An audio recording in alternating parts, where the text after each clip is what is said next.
And I don't know today. I think it's 15. Good morning. That to me is the job businesses can sustain it. It's always good to be here. Hey, Jerry, how's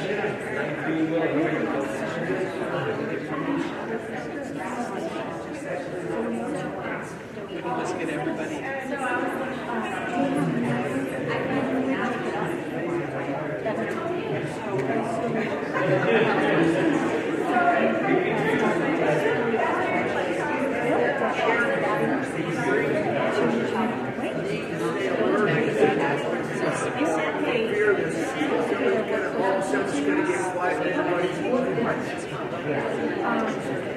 What did I do? They don't sell widgets, so they can't release their price of widgets. So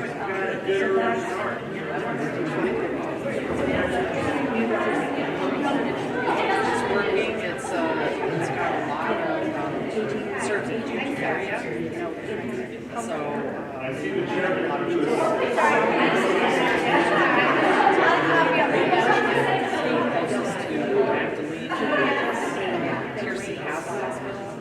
Valencia does it. So next to me, she can't build as many every year.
Now, we're webcast.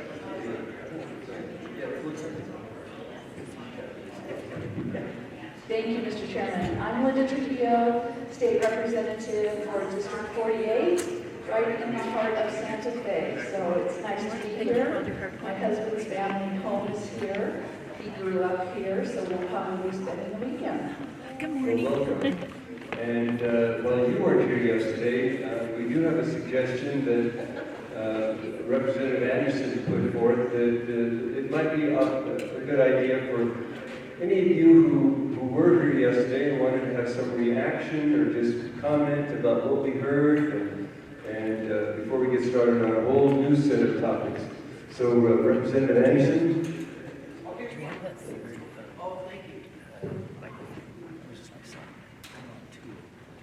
Thank you, So Mr. Chairman. there should be a third. I thought after hearing a great deal of information last night, So there's two over there. reflect on it, that it would be interesting to hear any comments, any short comments from individuals.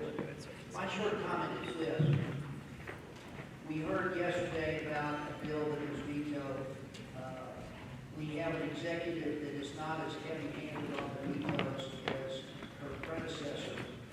And that's not a statement about right or wrong, but the bill that was vetoed, which perhaps has been fixed, had to do with a calcium test, inexpensive to detect heart disease at a very early point.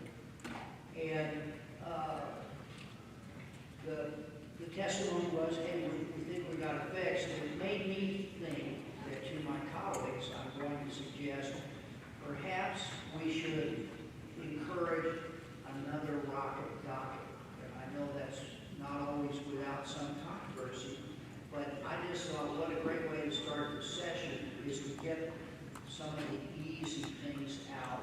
And I didn't come here because I thought about driving here. There's a rocket docket serves a purpose, and if it's a valid one, then we shouldn't be worried about expediting certain bills that have a story that allows them to be on the docket. So anybody talking to anybody who's capable of making that call, please think about forward. Great, thank you, Representative. And Representative Dowd, you had a reaction to, could you pass her the mic?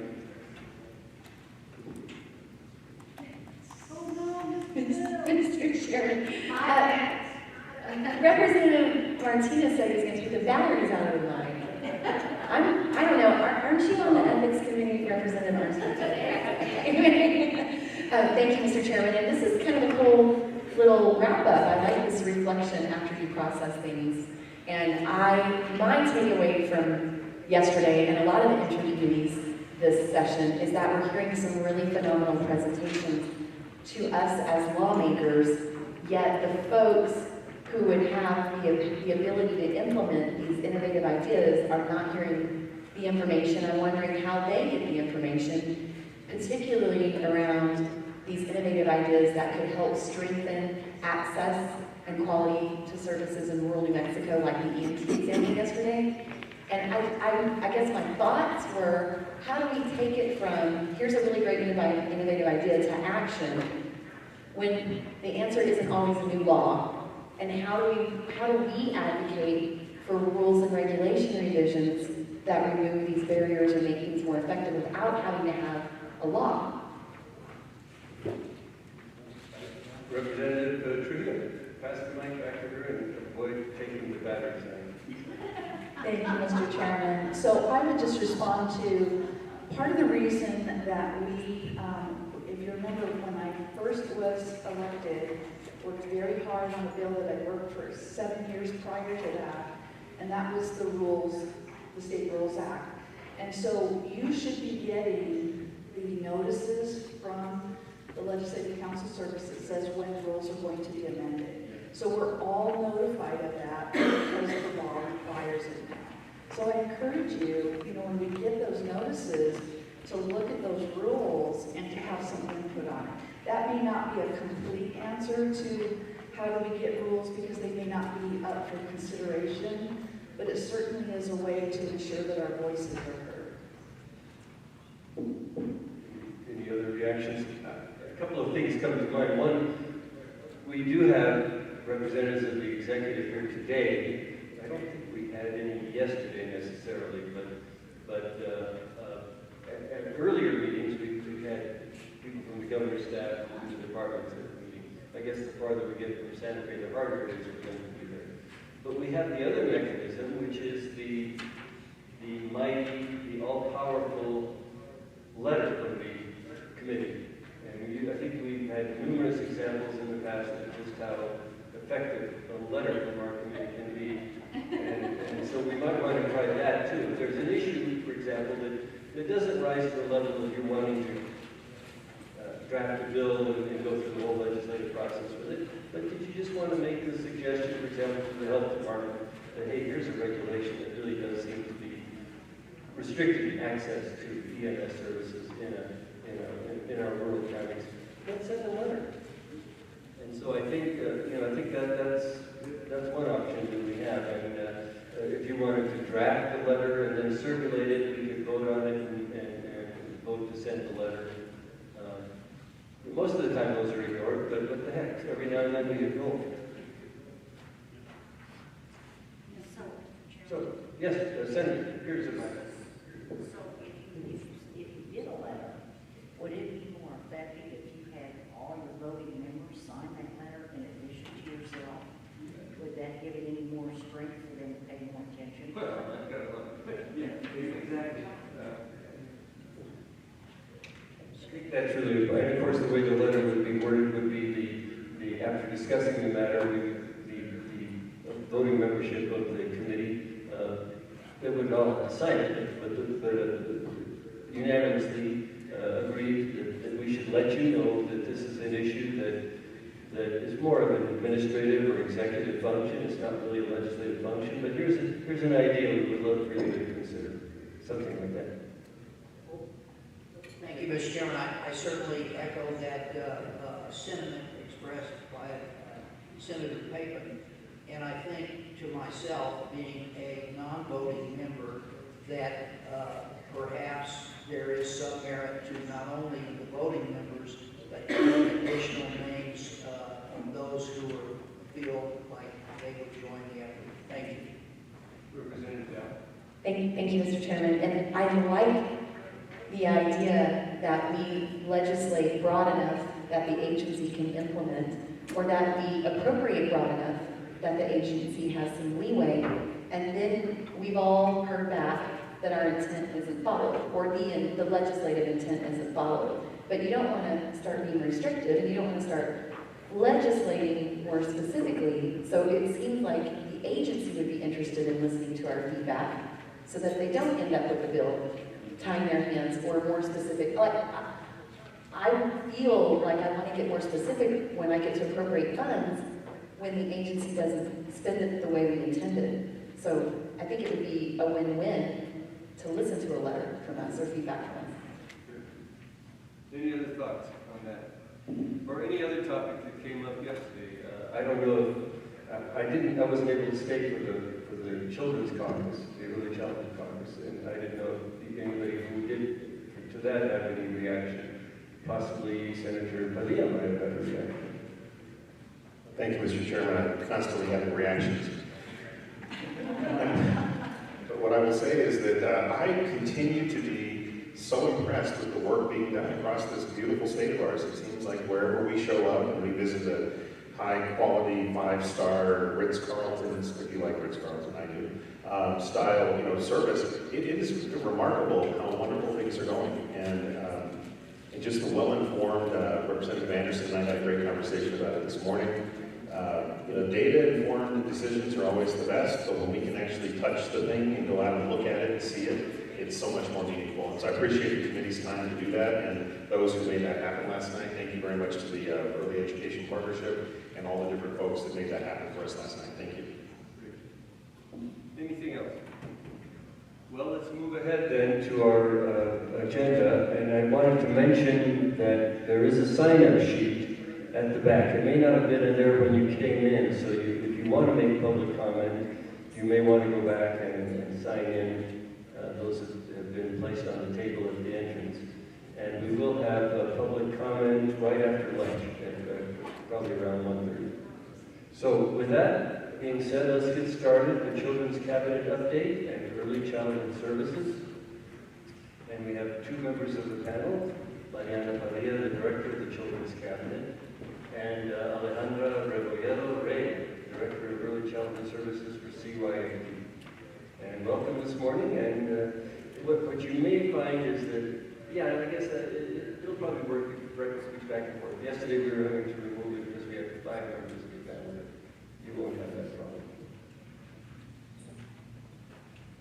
Okay, good morning. Thank you, Mr. Chair and members of the committee. Thank you again for inviting us to be here today with you and to talk to you about some of the things that we've been working on. Before I begin our presentation, I'd like to just address a couple of things that were brought up. I will definitely take back with me the suggestion of having the rocket docket again for the next legislative session, and we'll make sure that we follow up with you on that. And I just want to say that we welcome any sort of feedback or communication in whatever form you think is best in terms of providing information and making recommendations to the executive. So I also want to just say that you're welcome to give me a call or any one of us in the governor's office at any time, and we'd be happy to visit with you in person or by phone. And of course, all of our departments also offer that same effort to make sure that we're communicating and that we're hearing and learning from you. So I want to start by just giving you a little bit of the background and history of the Children's Cabinet. So the Children's Cabinet was actually formed in statute. And the purpose of the Children's Cabinet is to study and make recommendations to maximize outcomes for children and youth under the age of 21. And there are specific areas called out in that statute. It calls for us to look at physical and mental health, family and community safety and support, the preparedness and success in school, successful transition to meaningful and purposeful adulthood and employment, and also to looking at active participation for children and youth in our communities. The membership is also called out in the statute. The membership of the Children's Cabinet includes the governor, the lieutenant governor, and specific cabinet secretaries that have direct service and connection to children, youth, and families in our state. And so we currently have 14 cabinet secretaries that participate on the Children's Cabinet. There are also some specific duties that are outlined in the statute, and that includes the production of a children's report card and budget. This is something that hasn't been done in many years, as well as community outreach, and it doesn't dictate what type of community outreach, it just instructs us that we should be engaging with community through this process. So as I mentioned, the Children's Cabinet has not been active in many years, and so we have an opportunity to really rethink what we're doing with the Children's Cabinet. I have heard from many people around the state that there's a great deal of excitement around the revival of the Children's Cabinet. They see it as a real opportunity to work across departments and really with the community at large. Our governor has, from the very beginning, expressed a very strong emphasis on collaboration at all levels. And that is within state government, so we collaborate regularly, and I know you've heard from our cabinet secretaries who's they've described what that collaboration looks like. And so it's really an everyday sort of activity within state government. But we also value our collaboration with our legislators as well as stakeholders, communities, members throughout the state of New Mexico. We also have been meeting with our philanthropic partners who are also interested in better aligning what we're trying to accomplish within state government, because we recognize that if we work together, we will be more effective. So that is something that we're working on. We also just have an opportunity to be really creative about these partnerships and what they look like and how we support each other. In addition, we are looking to other state models. Other states have children's cabinets, and they're organized in different ways. They're housed in different ways. Some of them have permanent staffing, classified staffing, so they stay and there's that consistency every year regardless of a change of administration. Some children's cabinets have funding, recurring funding, that helps them carry out initiatives. In New Mexico, we don't have funding, and we have the director, which is myself. We do not have other staff. So it's interesting to kind of get feedback and hear about how other states really administer their children's cabinet and kind of innovative things that we do. And the National Governors Association really supports a lot of that information sharing. So I'm going to highlight some of the main initiatives that the Children's Cabinet has been working on so far, this administration. And the first thing that I'll actually talk about a little bit in more depth is our Childhood Hunger Initiative. I know you heard from Director Michael Chavez yesterday from Public Ed Department, who spoke a little bit about that. I'll speak to it some more, and Alejandra from CYP was also involved with it. And then later today, you'll also hear from Sarah Flores-Sievers with Department of Health, who will be talking about WIC. And so hopefully after we've all kind of presented to you, you'll see how closely we're working together in dealing with our hunger initiative.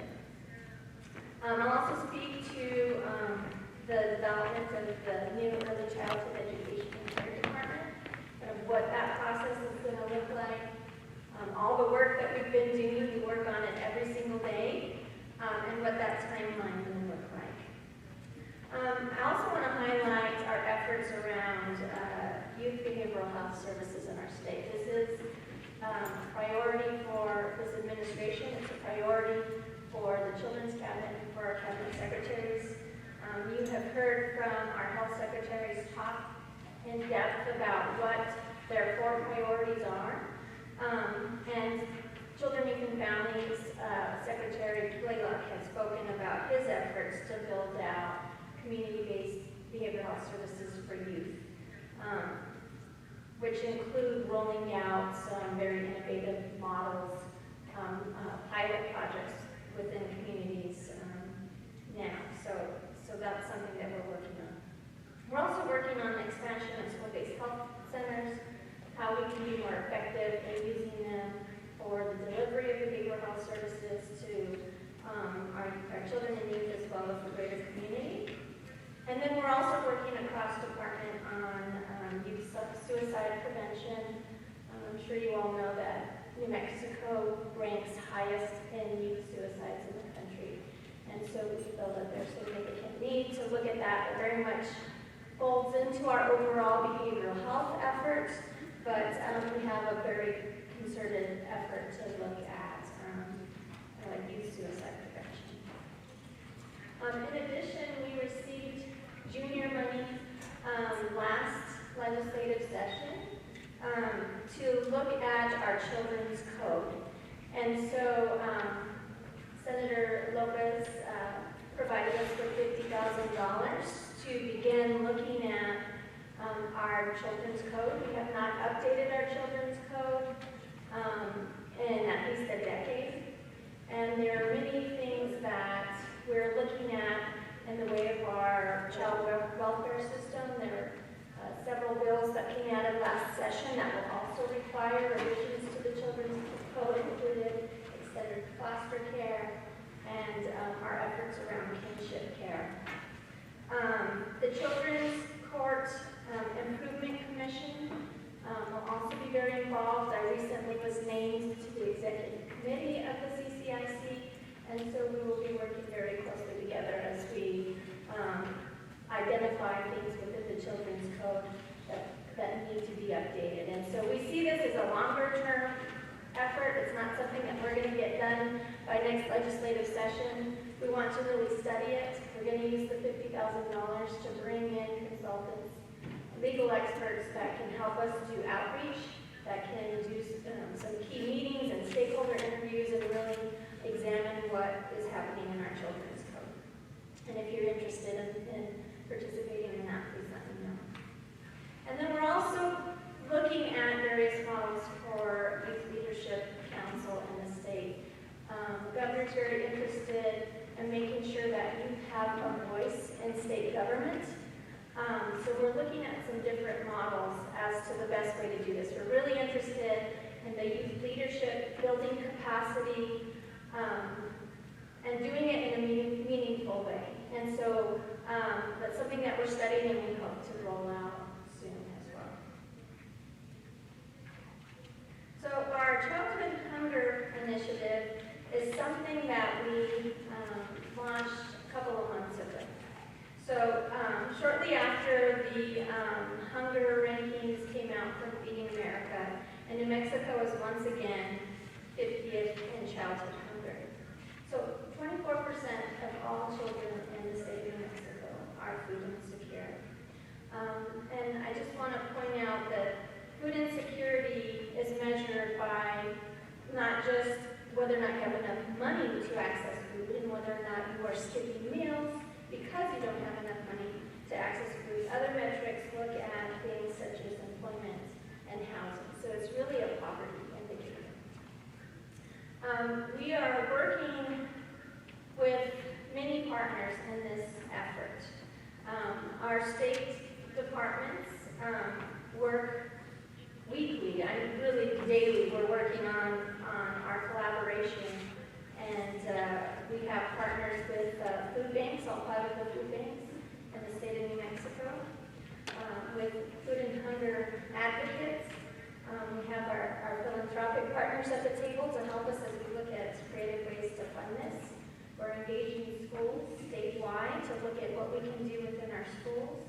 And we're also engaging businesses and very much look forward to working with the Hunger Council and the Legislative Hunger Caucus as well. So I'm going to start by just sharing our work, some of our work with our cross-agency collaboration. As I mentioned, we've been meeting regularly for many months now to work across departments about how we can improve the delivery of our food and nutrition programs. This is something that has never been done before, at least from what I know. It's pushing our various state staff a little bit out of their comfort zone in terms of how we plan and make sure that we're serving our communities. And we're doing this in a way so that we can fully leverage all of our federal funding. And our partners at USD are definitely at the table with us. So some of the things we're looking at is a one-stop shop approach to eligibility and enrollment. That includes things like direct certification efforts. So as a family is enrolled for SNAP, their children are automatically enrolled for free and reduced lunches.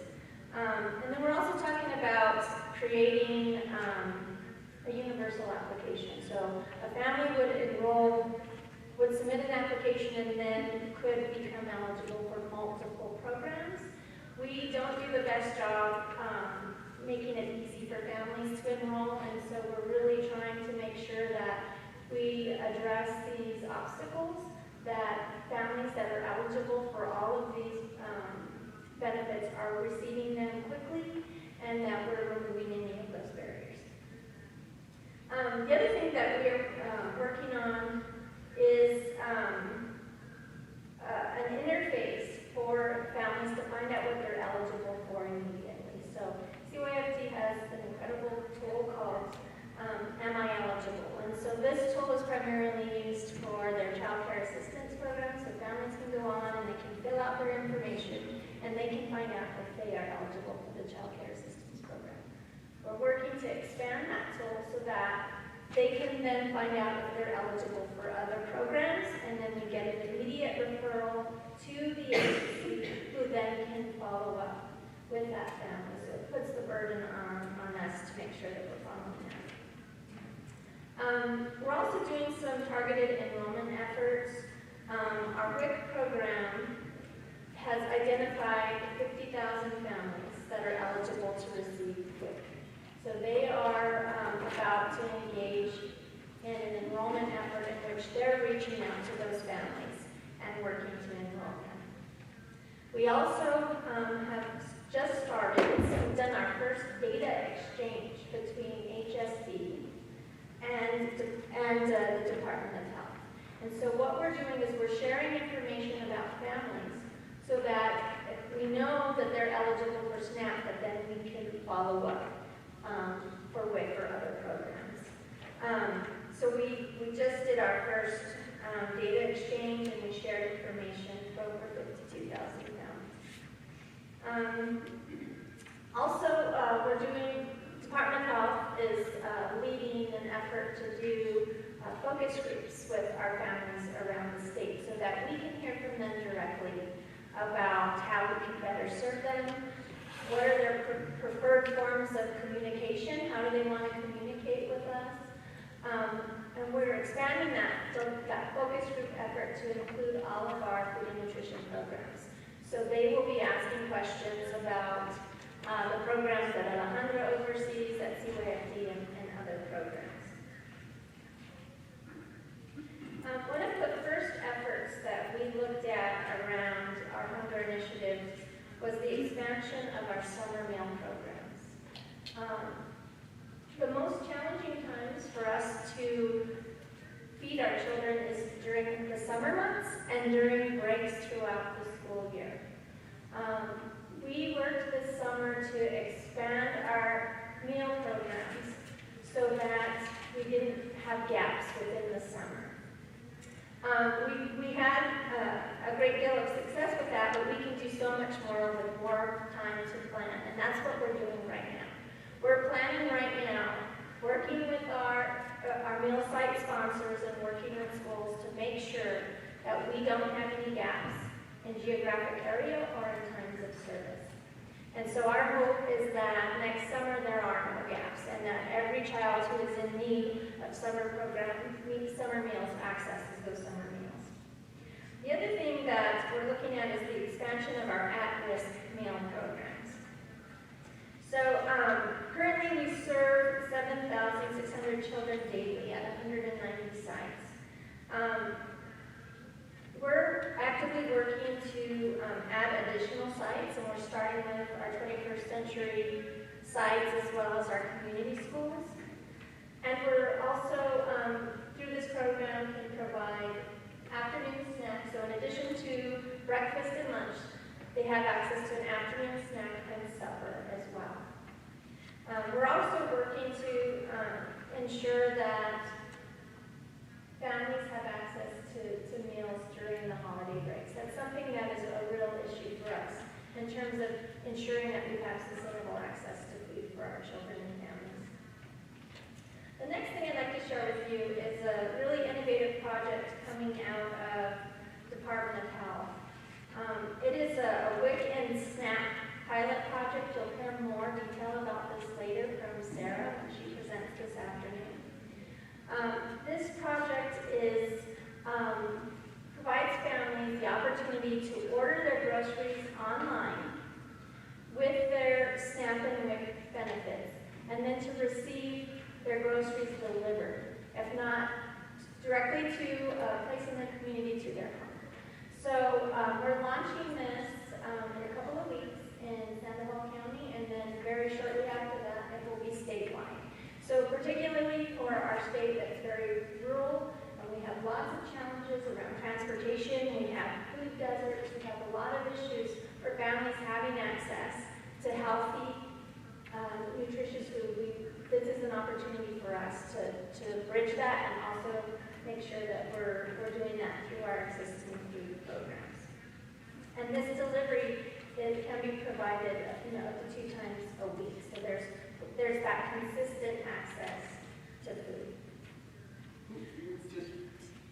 Who do they order the food from? So it's ordered from a grocery store. So we have partnerships with Albertsons is the grocer that will be working with us in Sandoval County. And we're in the process of lining up additional grocers to help us with this. And Sarah can speak to this more a little bit later. When you have questions, I can bring her up as well. With our schools, we have many things that we're working on. I had mentioned already expanding food assistance during breaks in summer. The idea of universal feeding sites is something we're also looking at, so that the entire school, every child in that school is eligible for a free meal. We're also looking at how we deal with food waste in our schools. Yes. And your, the bullet, under the bullet under universal feeding sites, direct certification, what does that mean? Mr. Chair, Representative, direct certification means that if you're enrolled in one program, Oh, you're sorry, direct. but that's a typo.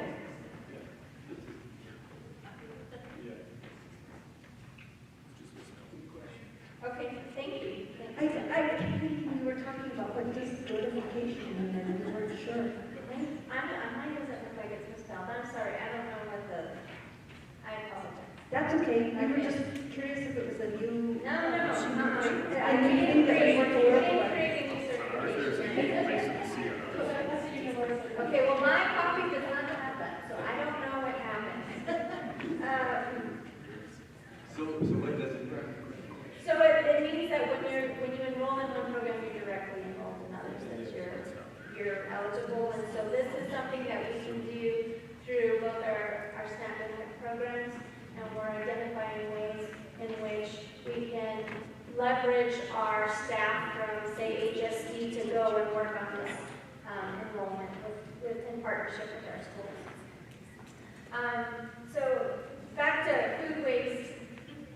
We're really identifying ways that we can capture food that is not eaten within our schools. We know that about 40% of food in school cafeterias ends up being thrown away. And so we have the opportunity to capture this food waste. We're working with USDA to work within their regulations and what they allow us to do. There's an opportunity to work with food banks and other outside partners that can come in, capture that food, package it, and then be able to send it home with children or use it within food banks. There's also something called sharing tables, where food is put out and children can take it as they need it. So if they are hungry or they would like food for a later time, they can take that with them. And then we're also working on a childhood hunger project with our food banks, all 5 of our food banks. Roadrunner has a program in which they do food distribution through schools around the state. They set up a mobile pantry within the schools, and it allows families to come in and to access groceries and take them home. They can take up to 50 pounds of groceries in one food pantry delivery, and our partners at food banks have told us that can last families in weeks. And so we are working to expand that in other parts of the state. Currently, it's just in Roadrunner service area and key areas, but we're working with schools to expand that now. So now on to the Early Childhood Education and Care Department. It's exciting for me to have the 2 bill sponsors here with us this morning, Representative Trujillo and Senator Padilla. So I just wanted to highlight some of the things that the legislation does, and that specifically is called out in the legislation. So this legislation creates the new department. It identifies a cabinet secretary and an assistant secretary of Native American Early Childhood that should be appointed for the new department. It also identifies specific programs that are to move over to the new department. So within CYFD, their pre-K program, their home visiting program, their child care assistance program, and their family nutrition programs are all moving over. For the Department of Health, their FIT developmental delays. And the Family's First program and the perinatal case management program are also moving over. Public Education Department funding, but not staff, will be moving over. So this will involve a very close coordination with PED. All of our pre-K awards are being done jointly, and that's true of this last year.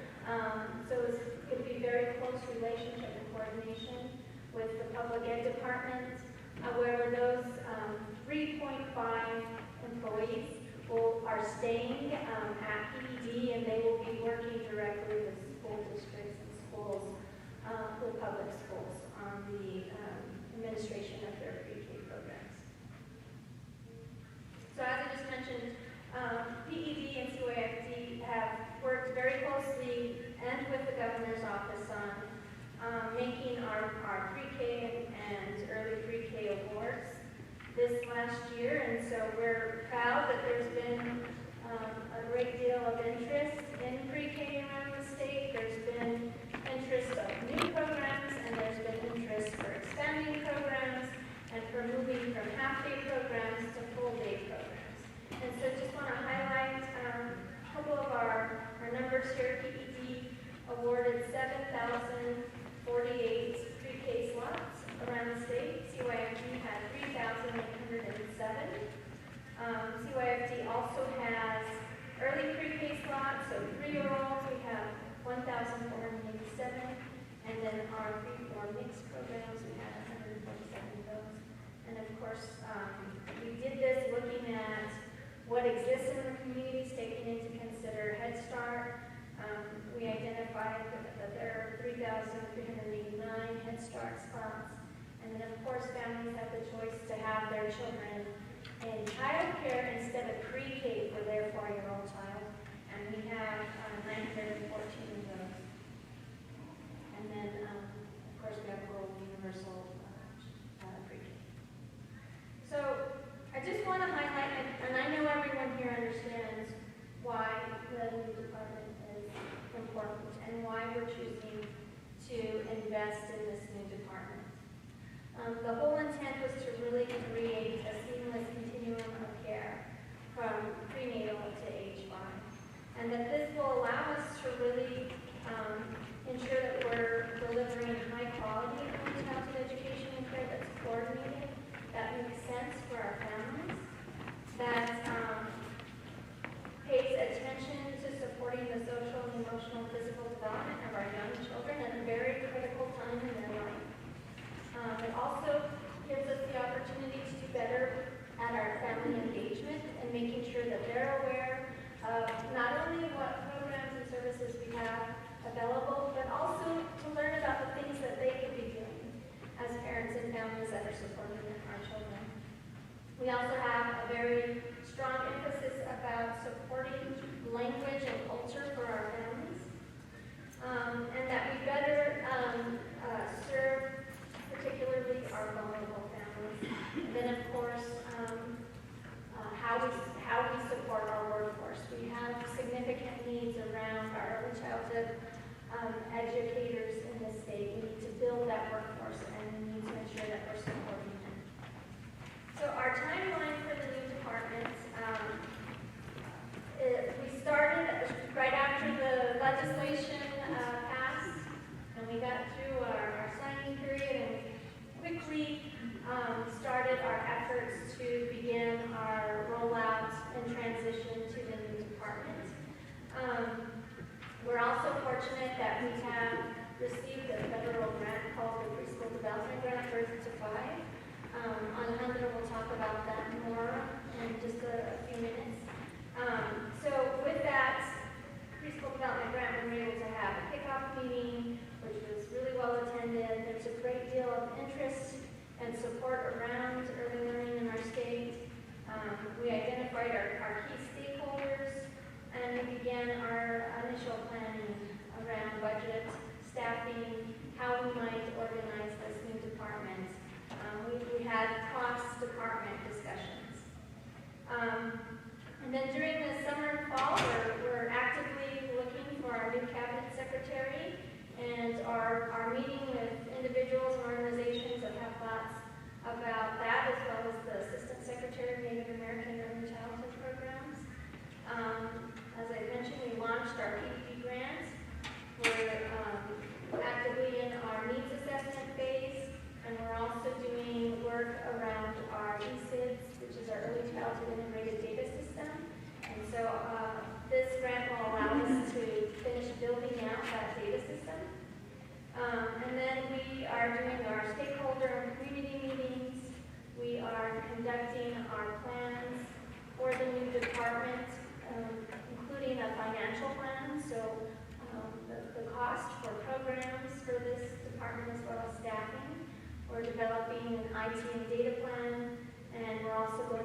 not only for our families, but also for the staff within these departments. We're very committed to making sure that this process is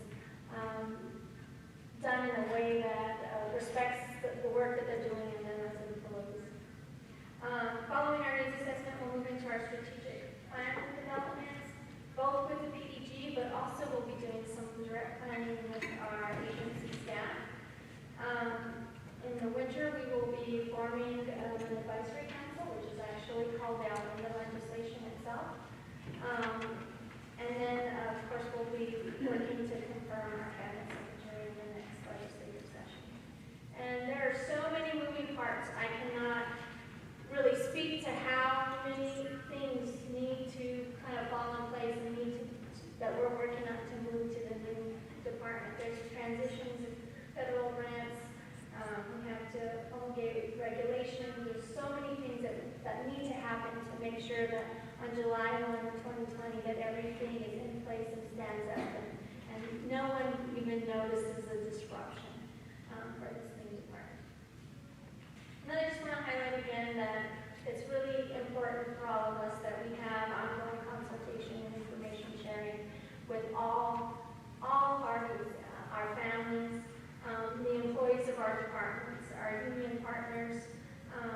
We're consulting with the Indian Education Advisory Council. I'm actually meeting with them tomorrow. There's ongoing communication with all stakeholders that are really important to the success of this new department. And that's done by myself and as well as the rest of our team, including Alejandra and of course our consultants that are here as well. So with that, I'm going to stop speaking and to turn it over to Alejandra. Thank you, Mariana. Mr. Chair, members of the committee, if I can ask you to transition to the preschool development grant. It is actually the packet that you have includes 12 pieces of preschool development grant and then an update about early childhood services that I noticed that it was something that it was of your interest. It is important for us to talk about this particular grant because it's so correlated to the information that Mariana has shared with you in terms of the needs assessment and also some of the strategic planning along with some of the professional development activities. One of the pieces that I wanted to see if you can take a look at is the early learning system. A lot of times before we came up to this condensed system, we used to talk a system of systems, silo systems, programs is separate. So we created the early learning movement in New Mexico. When I say we, it was our folks from PEB, UNH, CYME, along with a lot of you that were involved even back in the day from Race to the Top. And that created a consolidated system that looked at programs prenatal all the way to age 5, and looking at how they are connected and how we cannot look at each one of them in isolation because that would be fragmenting children and families. And this was our first vision of having an allied system. So it started way back when, and to this day it's still applicable because now we're all going to be under one umbrella. This was actually through the 3 different departments. One thing that we wanted to talk about in the preschool development grant was the vision. The vision that we had in developing this grant was to ensure that every child, prenatal to age 5, and their families in New Mexico will have access to quality early childhood services. We wanted to make sure that we would support their development, their health, and their well-being, so that we can ensure that they are successful in school and later in life. So think about how powerful that is. And it sounds just very easy to say it, but there are so many components that ensure that children are successful in school and later in life.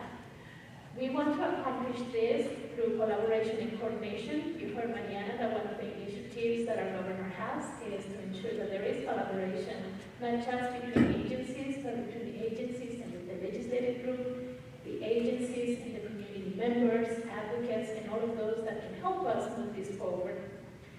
This access, we're not just talking about just access to have any kind of service. We want to make sure that there is equity. Our communities are so diverse and so unique. So whatever works in the South Valley of Albuquerque might not work in the Gaston area in Doñana County, it might not work in Santa Fe, so we need to make sure that our system provides that equity and everybody has access to high quality services. We know that quality is actually what's going to help us have our children succeed in life, not just in school, and that actually is going to make them be those adults that we want to have in our community that is going to move our state forward. One of the charts that you can take a look on page 4 tells you a little bit of the sequence of where we have been when we started with Race to the Top. Something that we wanted to make sure is that it's very clear that the initiatives that we have had throughout the years were not one-offs, was not the flavor of the year, or whoever was in the group in charge at the time, that was the interest, and then nothing happens after. That was one of the things that we committed to when we had Race to the Top, that whatever was decided back then, whatever happened during that process was not going to be left behind, and we were going to start something new. So all the initiatives that we started with Race to the Top allowed us to be where we are right now and have this strong foundation, so that when we apply for the preschool development grant, it's just another push that is going to help us really move forward. So in the preschool development grant, there's this needs assessment strategic plan that is going to help us also to see how did we do in those initiatives that we implemented through Race to the Top, and what else can we do to move it forward. That information is going to be so critical for the development of the new department. So if you think about it, these two big events that happened in New Mexico are actually helping us to consolidate an early childhood department that is right now in different departments with sort of aligned philosophy but very different approaches to services. So this is actually going to help us bring it together. And this department is going to allow us to have that sustainability that we were all talking about.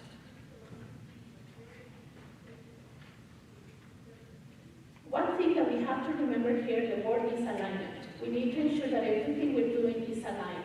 Even the initiatives that Mariana was talking about, we're aligning them and making sure that they're part of our daily activities so that they don't become yet another initiative that we have to catch up with, and 2 years from now we wonder what happened to it. Everything has to come in and be all aligned. And that's what we're bringing every single piece together and informing the work that we're doing. The preschool development grant has 5 main activities. Of course, you heard about the needs assessment. We have our contract with the group that you met with last night, of the partnership. They are actually conducting community work groups that have discussions and conversations in different communities. And that information is going to be collected and it's going to be informing us in the strategic plan that Mariana was talking about. So we're going to be doing together the strategic plan that's going to help us frame and give us an idea with the information also that the employees have, and what are those priorities for the new department. We also have some professional development activities. One is sharing best practices, and that is actually looking at programs that have amazing activities that they're doing. Some of you saw one of them last night. Like those programs, we have programs across the state, and we want to showcase them without everybody having to go there, because we know that not everybody can travel. We got to kind of capture that information and travel them around the state. And then, of course, we have other activities that improve quality. That's in a nutshell one of the activities in the preschool development grant. On page 7 is the governance structure of this preschool development grant. Please know that even though I might be the spokesperson today for the grant, this is not a one-woman show. This is actually a team of very thoughtful individuals representing each parts of the state. We also partner with our Early Learning Advisory Council to make sure that they are also helping us with a lot of the information and sending the word out and having this circle of information with our communities. We have representatives from Public Education Department, CYFE, although it's the lead agency. We work very good in partnership with all of our different team members. We have partners from the Department of Health, and of course from our governor's office, we have Mariana that is helping us. We're very happy that we have help now. We didn't used to have help, so Leah Davidson is working to be our managing of the program, doing all the reporting. She's a new employee with CYFE. She's paid with the grant only, so if the grant is gone and you don't get a renewal, she's out of a job, so it is within her best interest to ensure that we will get a consequent grants.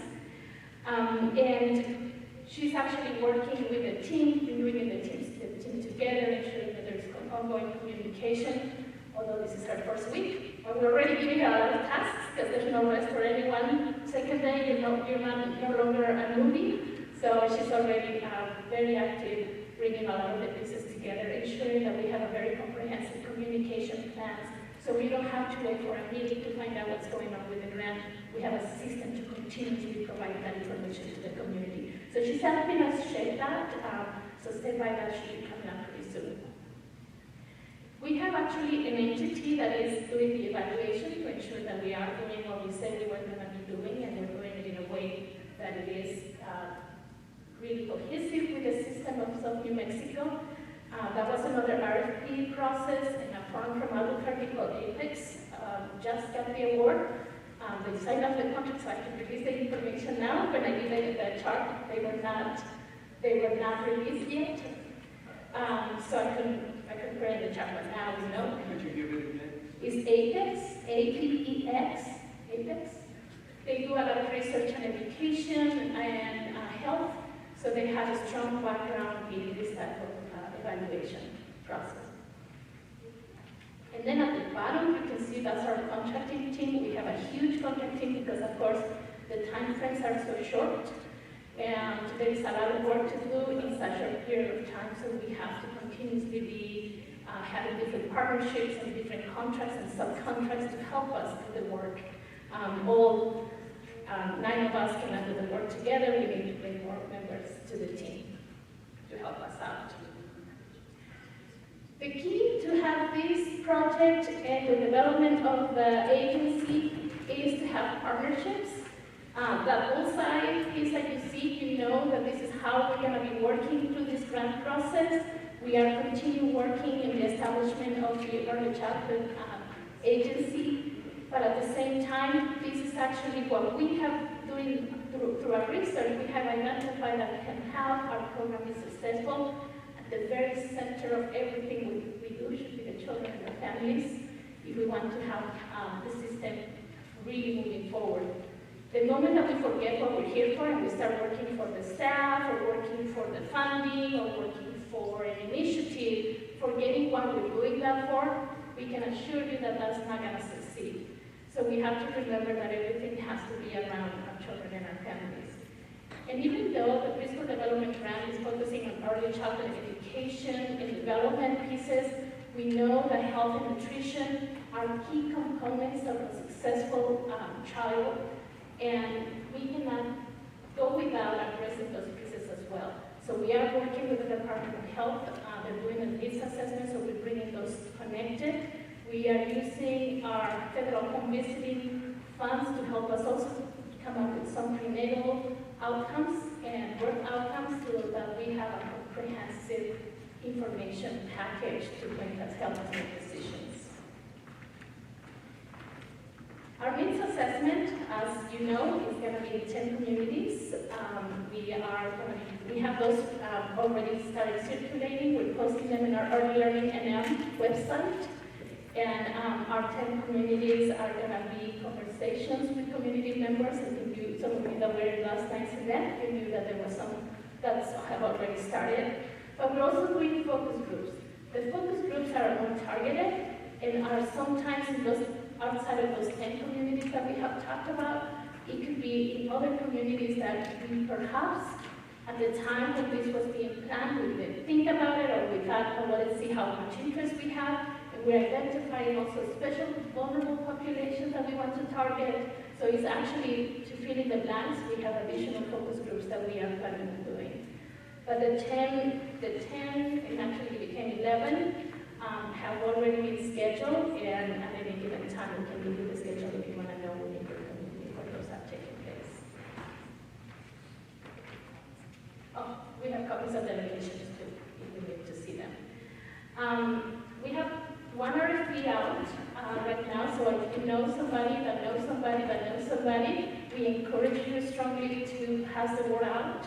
This one is the State Early Learning Campaign. This actually is to help us portray what the importance of early childhood education, the importance of brain development. A lot of you are, I have heard saying, if the parents only knew how important it is, their role in the lives of their children.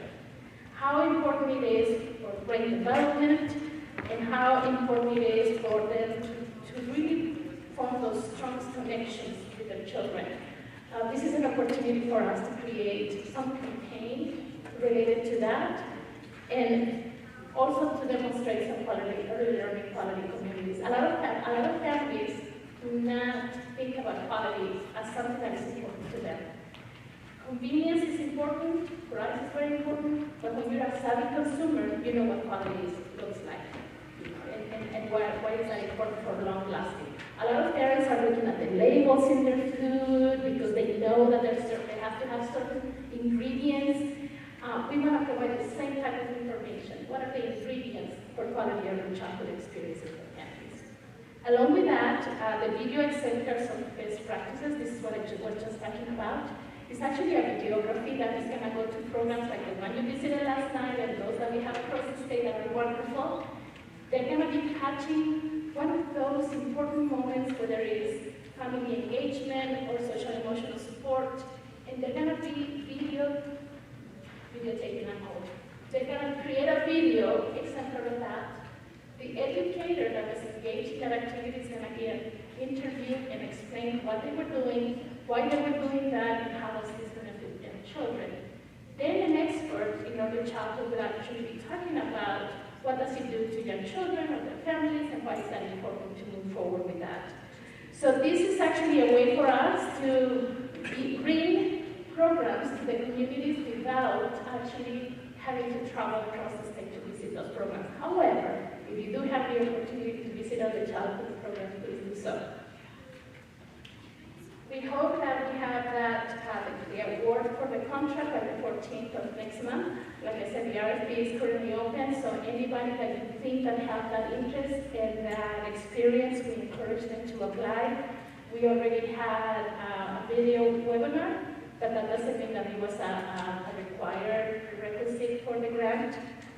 But in the end, actually, in the link, in the Early Learning in Mexico green that I put in here, is actually also included all the webinars that are attached. So this is it for the Preschool Development Grant. I know that you probably have a lot of questions, but I just wanted to share a little bit of the highlights of early childhood services and what we do, and why this is going to be a very important transition for early childhood services, since all of our programs are moving into the new agency. And you're going to start hearing consistent messaging across, which means that our system is aligned and we are continuously providing that information. But one of the goals that we have is very simple, but very hard to accomplish, is to ensure that our children are safe, are healthy, and loved, and ready for school. That's very simple, right? That's a human right. That is very complicated. Once you start working with our families, know that even the first one is very complicated. So that is our mission. That is our goal. That's who we are. Of course, there's the programs that we have, the childcare assistance, our licensing, childcare quality. We also have the food nutrition programs that Mariana mentioned. And also we have the co-visiting program that is funded through the state and federal and through Medicaid. And we have our pre-kindergarten program for 4-year-olds, 3-year-olds, and a mixed age. We also provide workforce development with scholarships and then supplementals. Some of the highlights, I'm not going to read all of them, but just know, just to put it in perspective, every day we have about 21,000 children in childcare assistance alone. We do have the capacity to serve 65,000 children in our childcare programs. Not all of them are in childcare assistance, and of course we don't have all the programs participating in the childcare assistance program. Just, could you explain what you mean by having capacity for 65? You have slots, funded slots for them? Mr. Chair, members of the committee, the 65,000 is the capacity of the licensure that we give to each one of the programs. The That may include a childcare facility that is taking childcare assistance. We also have head start programs that we license. We have after-school programs that we license, and we have Christian programs or programs that are of religious background that we license. But Head Start and some of the after-school programs and some of the religious programs do not participate in the childcare assistance program. So you have licensed, we have licensed capacity in the state for 65,000 folks.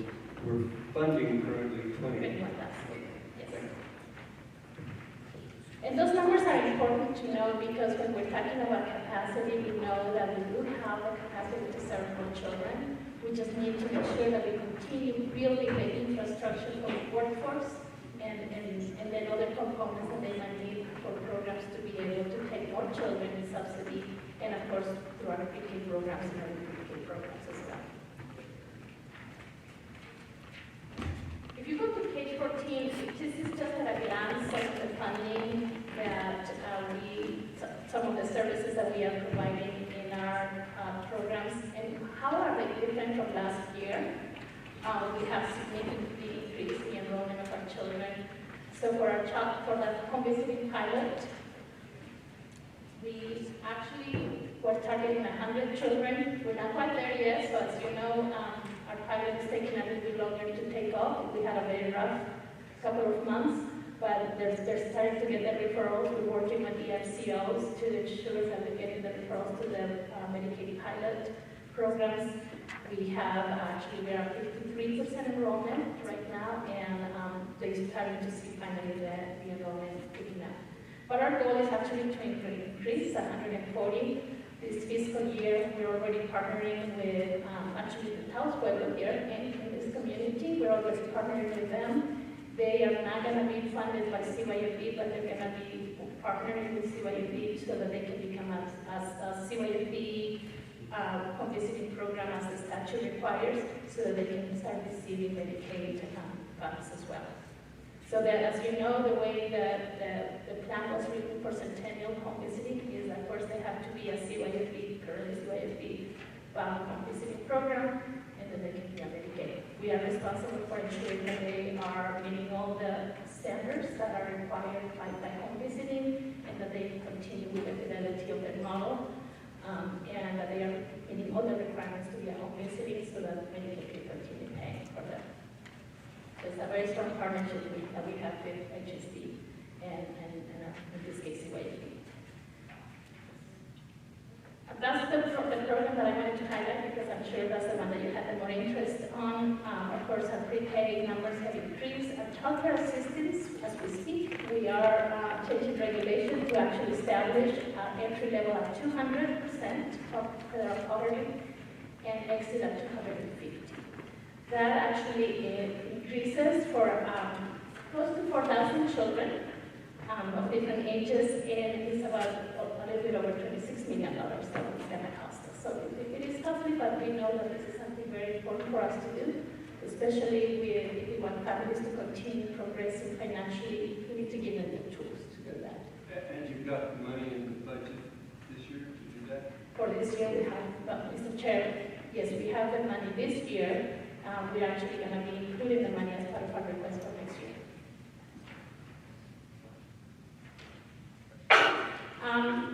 I would like to highlight some of the goals that we have set for the division and how we did. As you know, we are accountable, and every year we set some measures that we have to aim towards.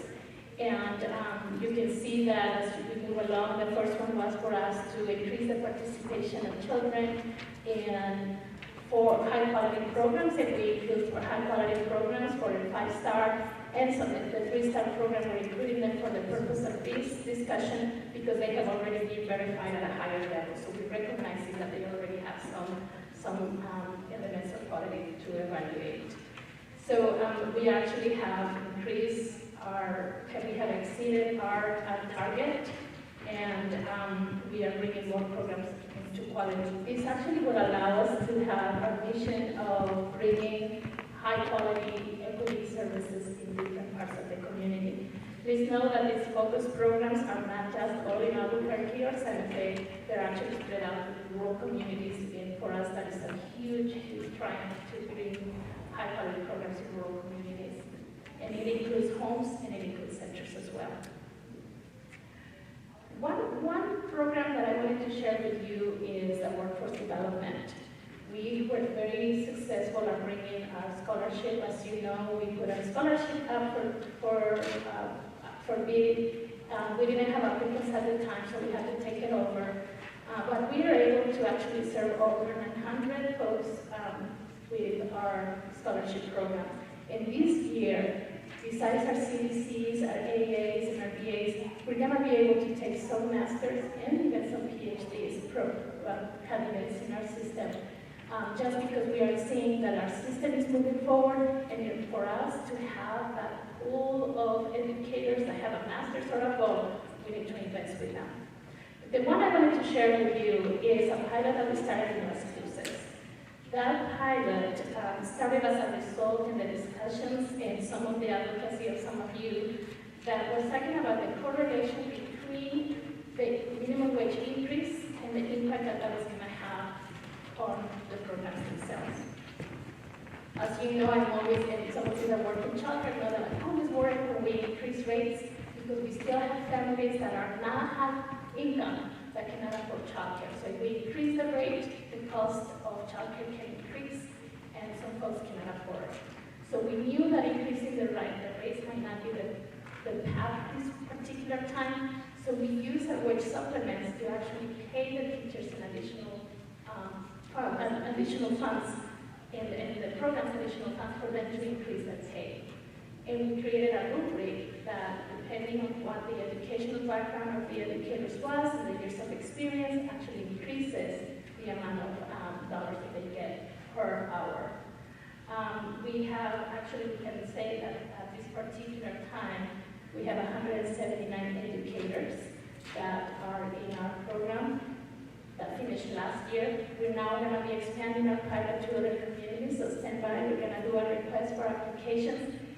They need to have a lot of patience because it's a pilot, so there's a lot of discussion and a lot of meetings that we have with them. They're submitting a plan, they're giving us feedback, because one of the things that we want is to have this particular project be statewide for everyone, but we need to make sure that we have enough information to make it to be successful. If we were to expand it right now, we don't have enough data to bring it all together. One of the other pieces that I wanted to let you know is that our children, our pre-K children, did very well this year. Our goal was to make sure that we have 93% of our children demonstrating progress in some of the areas that we have identified. But we have exceeded that. We almost have 94% of our children that increase their knowledge. Yes, and this is great because our children need that support. One of the things that we have been always very interested is that caregiving parent relationship. Otherwise, they might have a home visiting.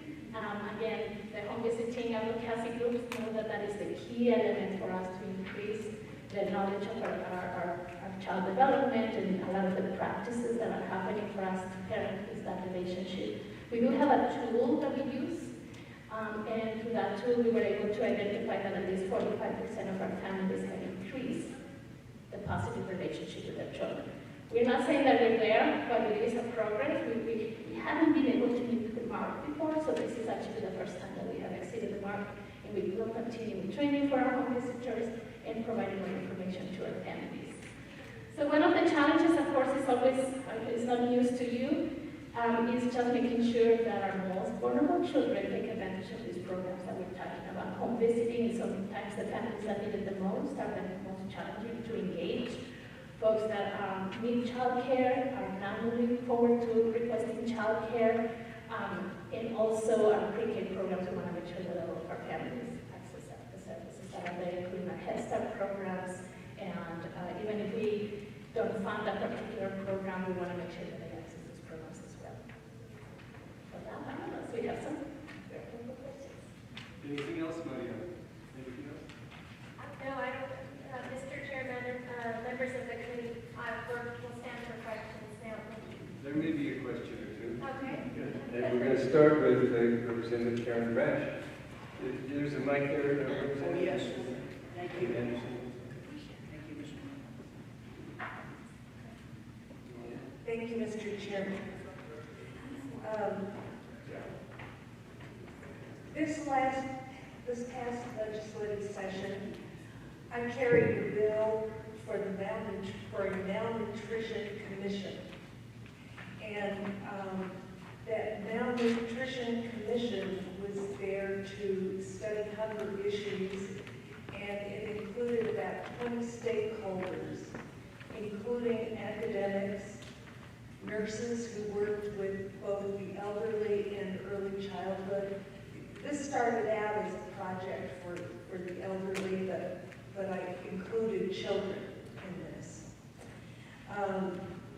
Doctors, pediatricians, registered dietitians, and Representative Pratt worked with me on this, and his suggestion, he wanted a representative of the fast food industry to be part of this, to make them collaborators and not enemies in this project. This did not pass, and it had some difficulties in that it wasn't funded. And I'm wondering if there is a need for such a commission and more information, or if the need is more in the programming to meet the challenges that we already know about. So, Mr. Chair, Representative Dash, I welcome these partners that you just described. I think that it's important that we engage our experts around nutrition and how that impacts both our seniors and our children. And I don't think that we necessarily need to wait for a commission to do that. I would love to work with you so that we can make sure that that is something that's brought into what we're doing currently. Great. I look forward to working with you too. Thank you. Thank you, Mr. Chairman. Thank you, Representative. Representative Linda Trujillo, you're next. Thank you, Followed Mr. by Representative Christine Trujillo. Thank you, Mr. Chairman. Thank you for the presentation. I literally coordinated my work week around being here this morning so that I could do this. So thank you very much. I just am so amazed at the continued progress that every meeting that I attend, I hear about new progress, and I'm really excited about it. Mr. Chairman, I do have a couple of questions. Mariana, you were talking about the expansion of, hunger initiative, the school meals. I wonder if, I had heard last year that there are still some local farmers markets who don't have the program where you can use your food stamps for double, right? So you go to the farmer's market, you give them $10 and they give you $20. In Santa Fe, it's little chips. They have little $10 chips if you can go and spend them. Has that been expanded to all of the farmers markets, or are there still local farmer markets that aren't using that service? Mr. Chair, Representative Trujillo, I believe you're referring to the Double Up Bucks program. And I don't know if they're at every single farmer's market, but I would assume so. And I don't know if, Sarah, do you know? I don't know. You don't know, okay. Representative, that's something that I will find out. For you, the Double Bucks program adds a great deal in terms of expanding those benefits, particularly for healthy, fresh, locally produced items. We know that that's something that is highly used and is very valuable, and I'll research that for you and get back to you if that's okay. No, that's fine, thank you. And then you indicated that there's about, Mr. Chairman, you indicated that there's about 40% of the food that actually does get wasted. And just a comment, our kids are hungry, they want to eat. I think there's two reasons that they're not, and I don't know what the solution for it is, because as a school board member, I tried to do resolutions, we tried to do policies, but one, it's not always food that they want. You know, that we had corn dogs on the first day of school, and it's just not something I think that a lot of kids like to eat. So food choices is probably one of the first things, but the second thing is that our children are not given enough time to eat. They barely have time to get into their, out of their classrooms, stand in line to get their lunch, and then they literally have to throw it away. And we've got to do something about encouraging our kids. We encourage them in the Head Start program, we encourage them in our pre-K programs to sit at the table, talk with your friends, share a meal, enjoy each other's company, and yet once they get into kindergarten all the way up through 12th grade, we barely give them time to get a lunch. Anyway, I think that needs to be addressed. But in regards to, you were talking about the contract, and I'm wondering, it looks to me like the REC9, are they the provider of that? Mr. Chair, Representative Trujillo, we had, when the grant came up, and I don't know if you remember that it took a little bit longer for the feds to approve our grant. So as the grant was being approved, we are getting ready to launch our RFAs for pre-K, or the pre-K, next stage, home visiting, level 1 home visiting, private investigators. All those come out of ECS. So at that time, we made, the group made a decision to go into the REC9, the Educational Cooperative 9, to be our fiscal agent and manage our RFPs. They are bound by procurement code. They are a state agency that attached to PEB. So this was a very legal way for us to do that. We even met with General Service Department, and they said, go back with them. You already have that exemption because they are 98. Go ahead and do that. And so that's what they became our fiscal agent to manage all of our RFPs. Thank you, Mr. Chairman. I'm actually glad to hear that. I just finished writing statewide policies for all the RECs, so I'm very familiar with them. And right now, my concern is that they are administratively attached to PED, and I think they're going to need to be used as centers of excellence for both departments. And so I really like to explore what do we need to do? Do we need to unattach them to PED? I kind of think about the small business centers that, the SBPCs that we have around the state that serve local communities. They serve the Economic Development Department, and yet they're attached to institutions of higher education. And so maybe we need to think about attaching our RECs to our institutions of higher education, whether it's a community college or whether it's a university.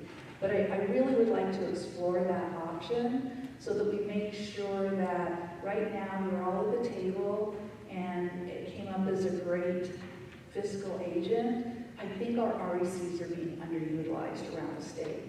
And I'd like to, like I said, I really want to make sure that both departments are going to have access to it and that there's that communication with higher education. So I'm open for suggestions on that.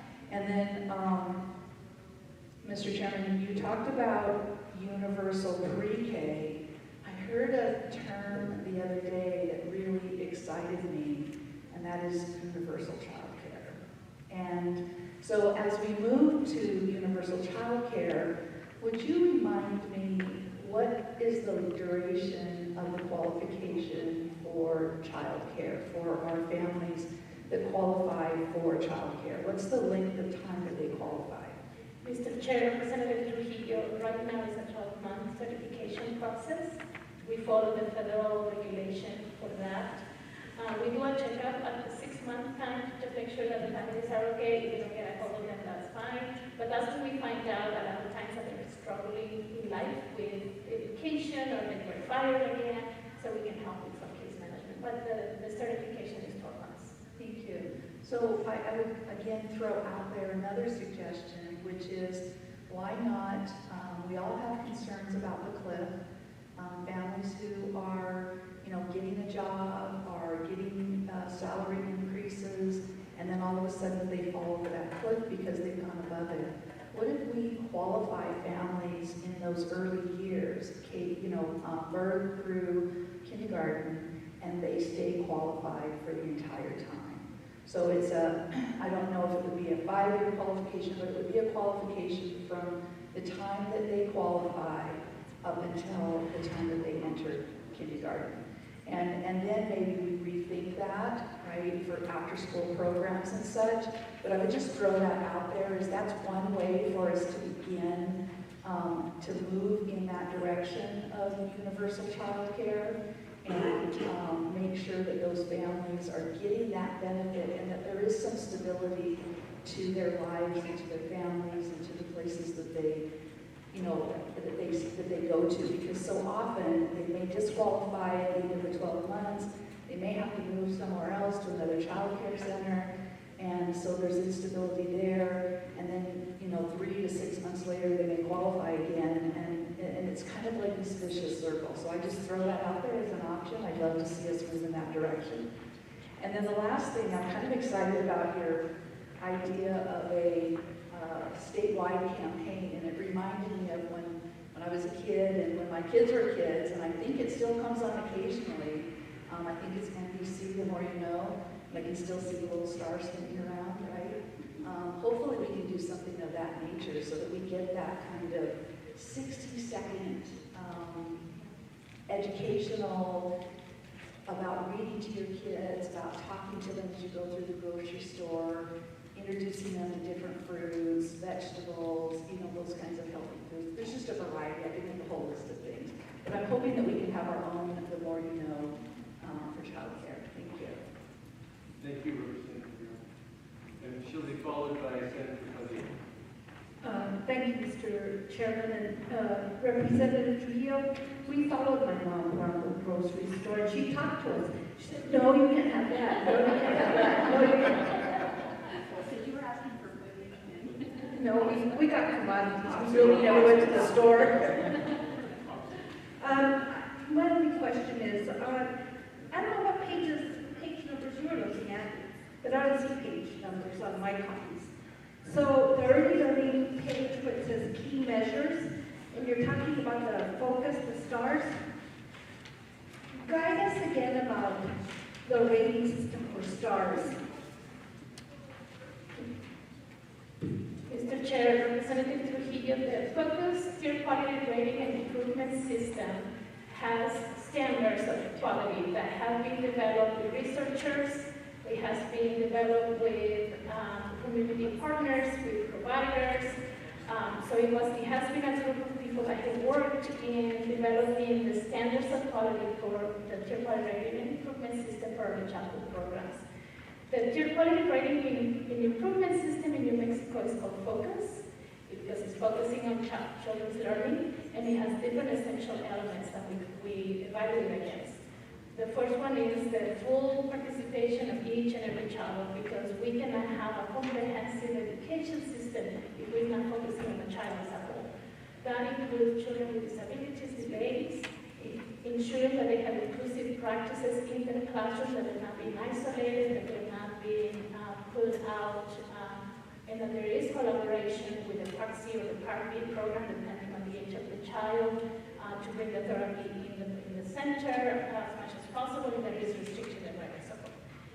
Also ensuring that the social and emotional development of the child is supported. We use the pyramid model, we use environmental health practices, our folks are attending the circle of security to understand how to work and really relate with young children and their families, to support the child as a whole when it comes to their social and emotional development, reducing expulsion as much as possible, and if the child can no longer be in a particular center, there's some interventions that have happened, including accessing our mental health consultants. It also focuses on culture, language, support for dual language learners, because when they're little, they're learning both languages, so it's not like they are ESLs and ELLs, because they're learning both languages at the same time, and for us, both languages should be supported at the same time, so that goes with the identity and the reality and the ancestry of young children, so really supporting that as a whole. Also supporting the families and encouraging for family engagement. Parents are the primary educators for their children, and we need to ensure that we're engaging them. So that's just the one portion.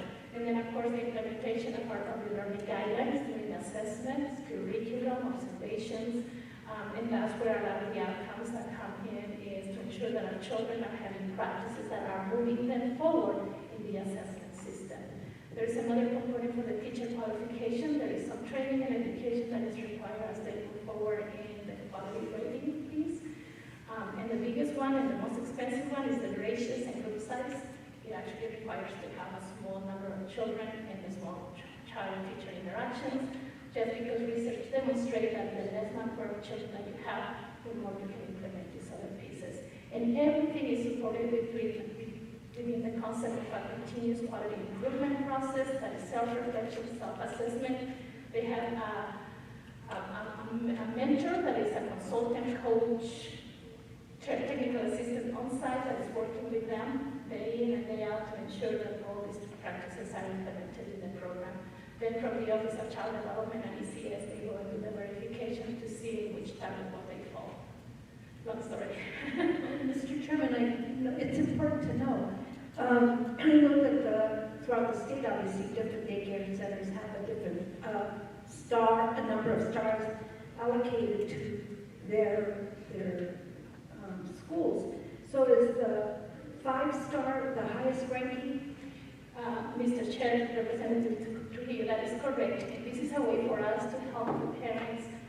We have a little saying in New Mexico, reach for the stars, and it's to help the parents understand that if they go to a 5-star program, there is an expectation that they have that is a high quality, and we describe what that high quality means so that they cannot become savvy consumers of services. So does going to a 5-star also indicate that they have to pay extra or a co-op rate or something like that?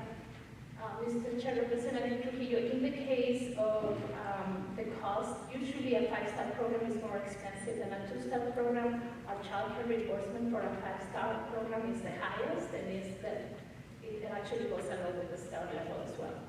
So if a family can only afford a 1-star, what do they deliver?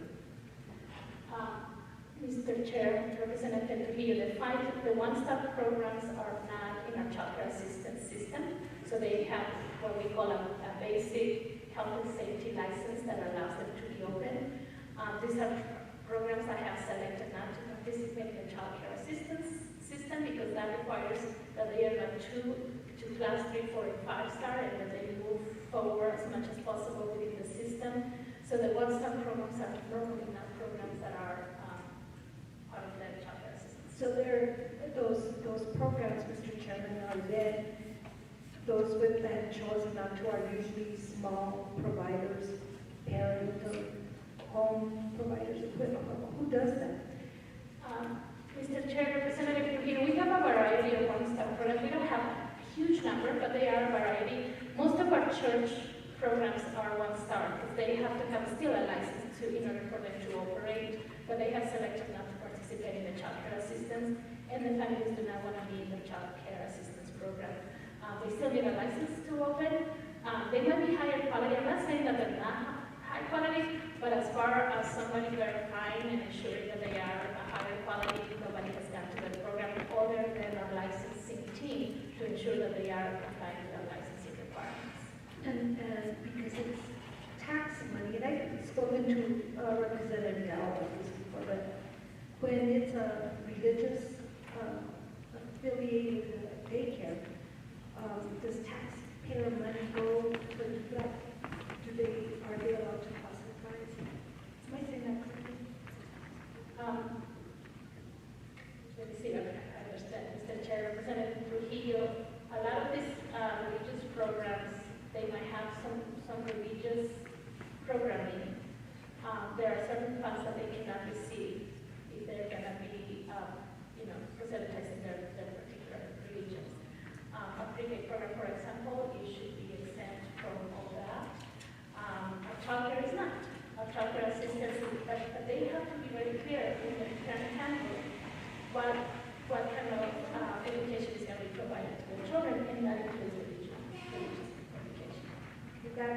really good. Then, in Albuquerque, my grandson went to, I think, a 2-star program, and clearly, all adults want their kids to learn, and it was simply daycare. And so she was dissatisfied and was fortunate enough to have had a slot available as a different 5-star program. And the offerings are completely different. So what can we do to help those other daycare centers? For me, critique, if you like the way I said that, I didn't say criticize, critique. Some of the programs that are moving forward that are expensive. If we're going to give money to daycare centers, I believe it should be equitable, and I believe that the programs should be equitable. And it's really difficult for parents to navigate, what programs are available and what aren't. And I don't think we do enough of a good job of sharing that kind of information. I mean, everybody would like to go to a 5-star program, but they can't. So how do we ensure that all those providers are at least giving the minimum that the new programs that you're offering are going to deliver? What can they do to ensure that there is, it's not just feeding them and changing their diaper or potty training them, whatever the it would be good to. Yeah, right. Mr. Chair, Representative Trujillo, that is always a dilemma because, of course, we increase our regulation. The way we do it is through regulation. If we increase our regulation, we have the risk of closing sites and they go underground. So we don't want that either. So we have to work with what we have. But we feel that with this type of campaigns that we're talking about, it's really going to help consumers. We need our consumers in order for our business to grow. If we have savvy consumers and they're saying, wait a minute, I'm getting childcare assistance. And whether they go to a 2-star or a 5-star, the reimbursement that the parent has to pay out of pocket is the same. They cannot charge more. So their portion is always the same. So if I'm a consumer, I'm going to go to a 5-star because now I know what a 5-star does. And I know that this program is not providing this for me. So the consumers are going to be either pushing their program and saying, hey, why don't you have a 4-star or a 3-star? Or why don't you have more activities? I heard that if you read to children, this is what happens to their vocabulary in their brain. And then, as a provider, I say, okay, I don't want to lose these customers. I have to really accommodate my customers, so I'm going to have to move forward. And there is help. It's not that in New Mexico you get charged to get help. We provide a consultation to move you forward in your star level. That's not true for other states. We go to a lot of national meetings, they get charged. You get a consultant, okay, here's your money, pay us because I'm going to consult. This is a free service that we provide to them. We provide scholarships, we provide training, we provide technical assistance, we provide a consultant. And if a provider doesn't like a consultant or my consultant didn't show up, we work with them to ensure that they have a high quality consultant or a coach. So there's always help for them. And we sometimes fear that now you have more people coming to your program. But as a parent, I want a lot of people in my child's program. I don't want to have a mystery of I don't know what happens once I grab on my program, I don't know what happens. I know that my program where my child goes has a coach, the licensing staff, and a mental health consultant to work with those challenging behaviors, and there's always somebody from the outside working in my program because I know how important that is for my child. So what I know about, and this is true story, I have a 4-year-old that I'm happy that the child has somebody in there all the time. And what I know, that's what I want other parents to know. That if I have my child in a 5-star child care program, other parents can be customers, savvy customers to request the same. They all have the right to request the same. And if they are in child care assistance, there is no excuse because they don't have to pay them out of pocket. And my final question is, how does a parent find out, Mr. Chairman, which level of the stars are they? Like if they go to down the telephone, oh God, that's old, huh? Whatever a directory exists, online directory, how do they know what's a 1-star and so on and so forth? So Mr. Chair, to hear, that's a great question. So they have a resource center for all. So you look, you enter your information, you enter your zip code, and it tells you which starting or which program is. But let's say that you're driving around, you're like me, driving around, I'm not gonna go to no website, I have to see it with my own hands. So I'm driving around, and I get into the program, and before I ask, by regulation, they have to post a license where everybody can see it. And right there, you can see the number of stars. So if I count the stars at 5 stars, okay, I'm gonna continue a conversation. They have 2 stars, I don't think so. They have 1 star, see you later. So as a customer, that's what actually probably I will start doing a commercial. How come you're a 1 star? You don't want to be a 3 star.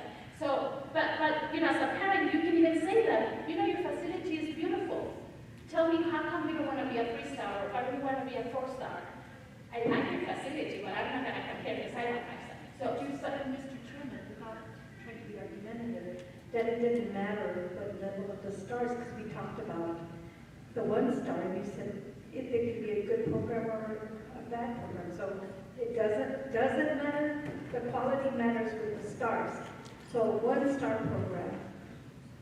yes, Mr. Chair, what I said is that there are times that it could be that a program doesn't want nothing from us, and they said a 1 star.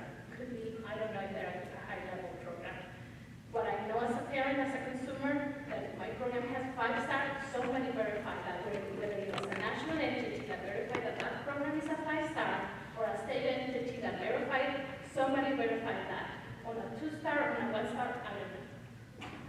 There's nothing that shows that somebody has verified. Thank you very much. Thank you, Mr. Chairman. Senator Padilla. Thank you very much, Mr. Chairman, and thank you for your presentation, and thank you so much for all the work that you're doing. I know that this can't be easy, and I'm sure that it's, as I tell people all the time, when you identify the cabinet secretary, which really, I mean, is in all of the other 27 jobs in Mariana that you have, you're acting as the secretary as well, and you're kind of flying a plane while you're building it, and adding people on, and stopping and picking them up, and dropping them off, and all the other things. So I appreciate all the work that you're doing. Can I just ask everybody in the room to please give Mariana a hand? She's really working very, very hard. No relation, by the way. No relation, but people have asked me if she's my daughter, believe it or not, so I don't know what to think about that, but anyway. Okay. But anyway, so thank you, and go onward and upward and keep up all the good work. And can I ask you the question that I get probably 50% of my time whenever I'm in my official capacity as a senator, and that question is, when will we have our cabinet secretary? And I don't want you to tell me that, but can you give us maybe an update on where things are? Yes, Mr. Chair and Senator Padilla, first thank you for we've been working on a very comprehensive search for the new cabinet secretary. The leadership of the new department is really critical because it is a new department, so it makes it very unique. We have a lot to build and to have in place in the way of funding and support and alignment of programs and communicating this to the state and all of our families. And this is a big job, a very important job. And so we are taking time to make sure that we do a thorough search, that we really look at every candidate, that we look at maybe folks that haven't necessarily approached us, that we can approach and have conversations. We're also learning from other states who have also implemented early childhood education and care departments so that we can learn from them. We're asking them questions about the types of qualities and expertise that they found to be really effective. We're doing all of that. And so as much as I would have loved for the cabinet secretary to already be in place, because it would help us a great deal in terms of what we're doing, we want to make sure that we're thoughtful as well. And so we have until July 1st to really get all of this figured out, but our hope is to have leadership in place as soon as possible. But we are really taking the time to be thoughtful. Well, thank you, Mr. Chairman. I really appreciate it. That's what I was hoping you would say, and I think, I couldn't agree with you more. And you know, there's a big debate, gosh, you know, do we have a secretary that is currently a New Mexican or not a New Mexican or whatever? I just want you to go to the other side of the planet, get the absolute finest, top rock star, whoever it is, I don't know who it is, but they can build a plane while they're flying it. I'll say that on the official record one more time. The other thing... Can I just, Mr. Chair and Senator Lee, I should add that we're also, it's important to look at the overall leadership of that department as well. And so building a team that complements each other and then ensures that all sort of needs and skills are in that composition of the leadership team is important. So I just wanted to. Thank you very much. And so I'll get off that kick and go on to a few other things. So on the movement of various pieces into the new department, and I just want to also let the committee know, which I'm sure you all probably read every last word on that Senate Bill 22. I know I've read it 58 times, and I'm sure Kate Noble and Captain Freeman read it 383 times. But we gave the governor a whole year to bring the department online, so they're right in line with what's going on with the timeline and all that. So I just want to call that out. But as we move various items into the department, I hope that we will go and find the great thing from PD and the great thing from CYFD. Maybe it's the quality program. I don't know what. But as we move them into the new department, I hope that we're kind of putting them in sort of a scrutinized review and all that as well. Because I don't want us to say, oh, well, it's the CYFD quality program. Well, no, this is the quality program that we've built and identified and have designed specifically for this new wonderful thing in New Mexico. So I just would ask that you do that. I don't know if you want to comment on that at all, but you go ahead. Mr. Chair, Senator Padilla, I'll just say that look at our programs and how we do that in a cross-department, cross-program way has been done since Race to the Top. And so that really set the foundation. So Alejandra and her team and Department of Health folks and FIT and Families First programs and PED have been meeting. And they have been meeting on how to better deliver their programs in a way that makes sense. And really, that's the whole intent of doing the new department, is to do better by it. So it's not that it's going to move over and just reside in the new department, but it'll be implemented the same way. That's not at all the intent, the approach, and that will be done. So the idea is to make it all make more sense. And that'll include making some changes. Okay, wonderful. Happy to hear that. And then how are we communicating? Another huge question I get is the whole debate we had over, and you mentioned it in your presentation, by the way, of how the mixed delivery system will work in the new world, once the new department is online. Because folks are, I think I'm getting a lot of kind of confusion of what's going to continue in PED versus what's going to happen. I'm assuming that someday ECD department will have their own facilities out there somewhere, you never know. And then you have the private providers. Can you just tell us how you're communicating the mixed delivery system to people and agencies, organizations, interest groups? Mr. Chair, Senator Padilla, as you know, mixed delivery system is something that was very much highlighted in the legislation itself.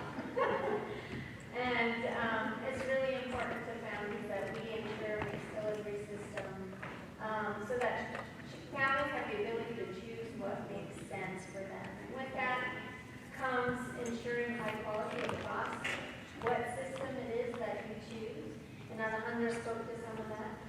But it's really important that we offer families a choice so that if they need an educational system or option that allows them to accommodate their full-time working schedule so that they are sure that they have care from 7:30 in the morning till 5:30 in the evening so that they can go to work and their child is in a safe, wonderful environment during that time. They need to have that option, as well as making sure that there's the option for public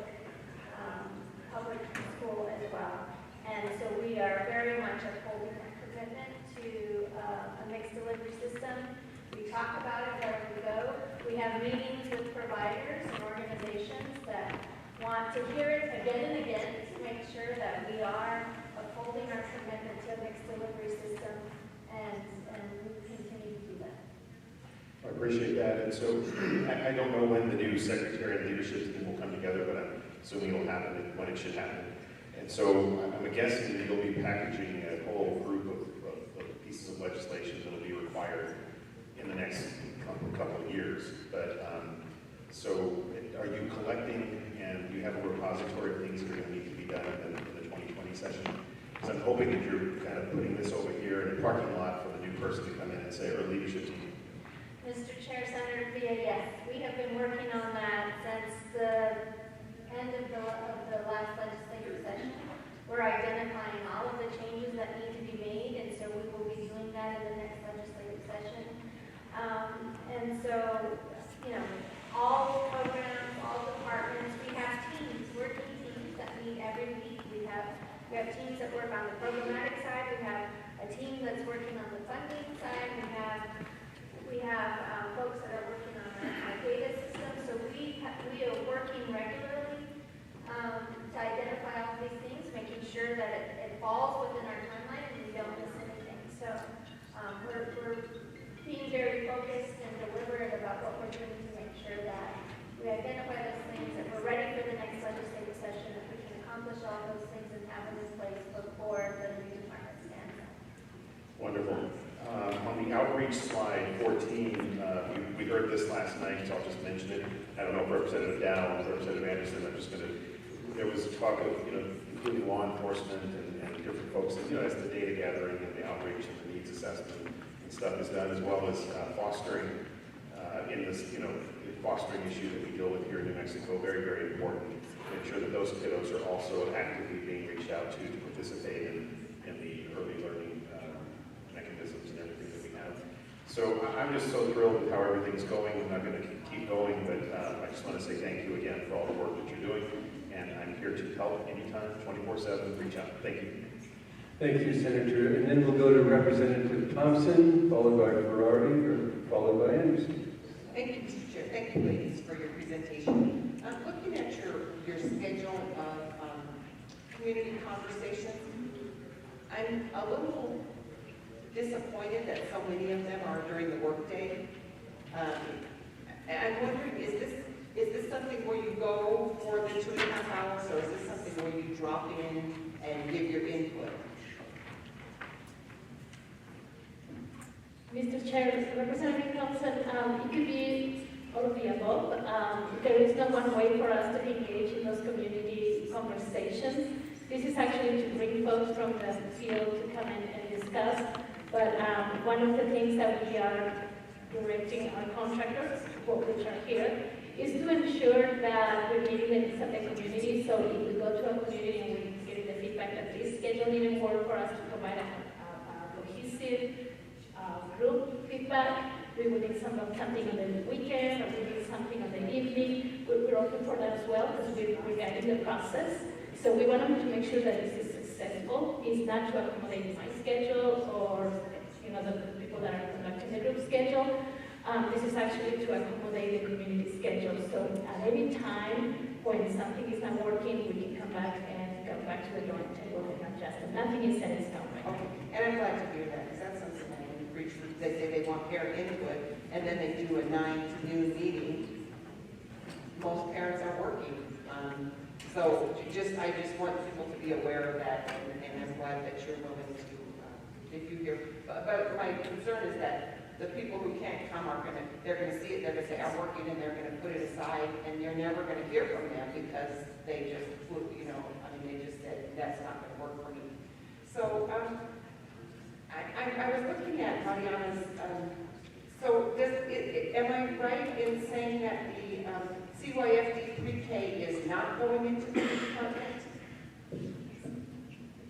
Mr. Chair, Representative Thompson, CYFD pre-K is going into the entire Early Childhood Services Division at CYFD, which includes pre-K, early pre-K, childcare, and home visiting, will all be moving to the new department. Oh, so in your slide, should it have been maybe pre-K, home visiting, or? Yeah, it actually should have been its own bullet. Okay, that helps.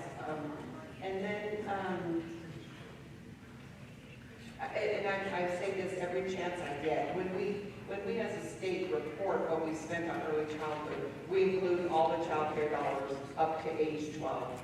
And I think that's disingenuous and misleading, and I have asked at least a dozen times to take that out, because it's not. If we're doing child care for a 7-year-old, that is not birth to 5. So if whoever the new secretary is, I will get on him or her and say, please make sure that I think you need to be, because it keeps saying, oh, early childhood education money is growing, and then when you look, there's a big chunk of it that's 5 to 12-year-olds getting child care. So I think to be transparent and to really keep track of how we're doing for our youngest kids, we need to separate that out. And then, Mr. Chair, just one more, and as an appropriator and an early childhood educator and a parent and everything else, a taxpayer, I am not thrilled with spending our tax dollars on a 2-star program.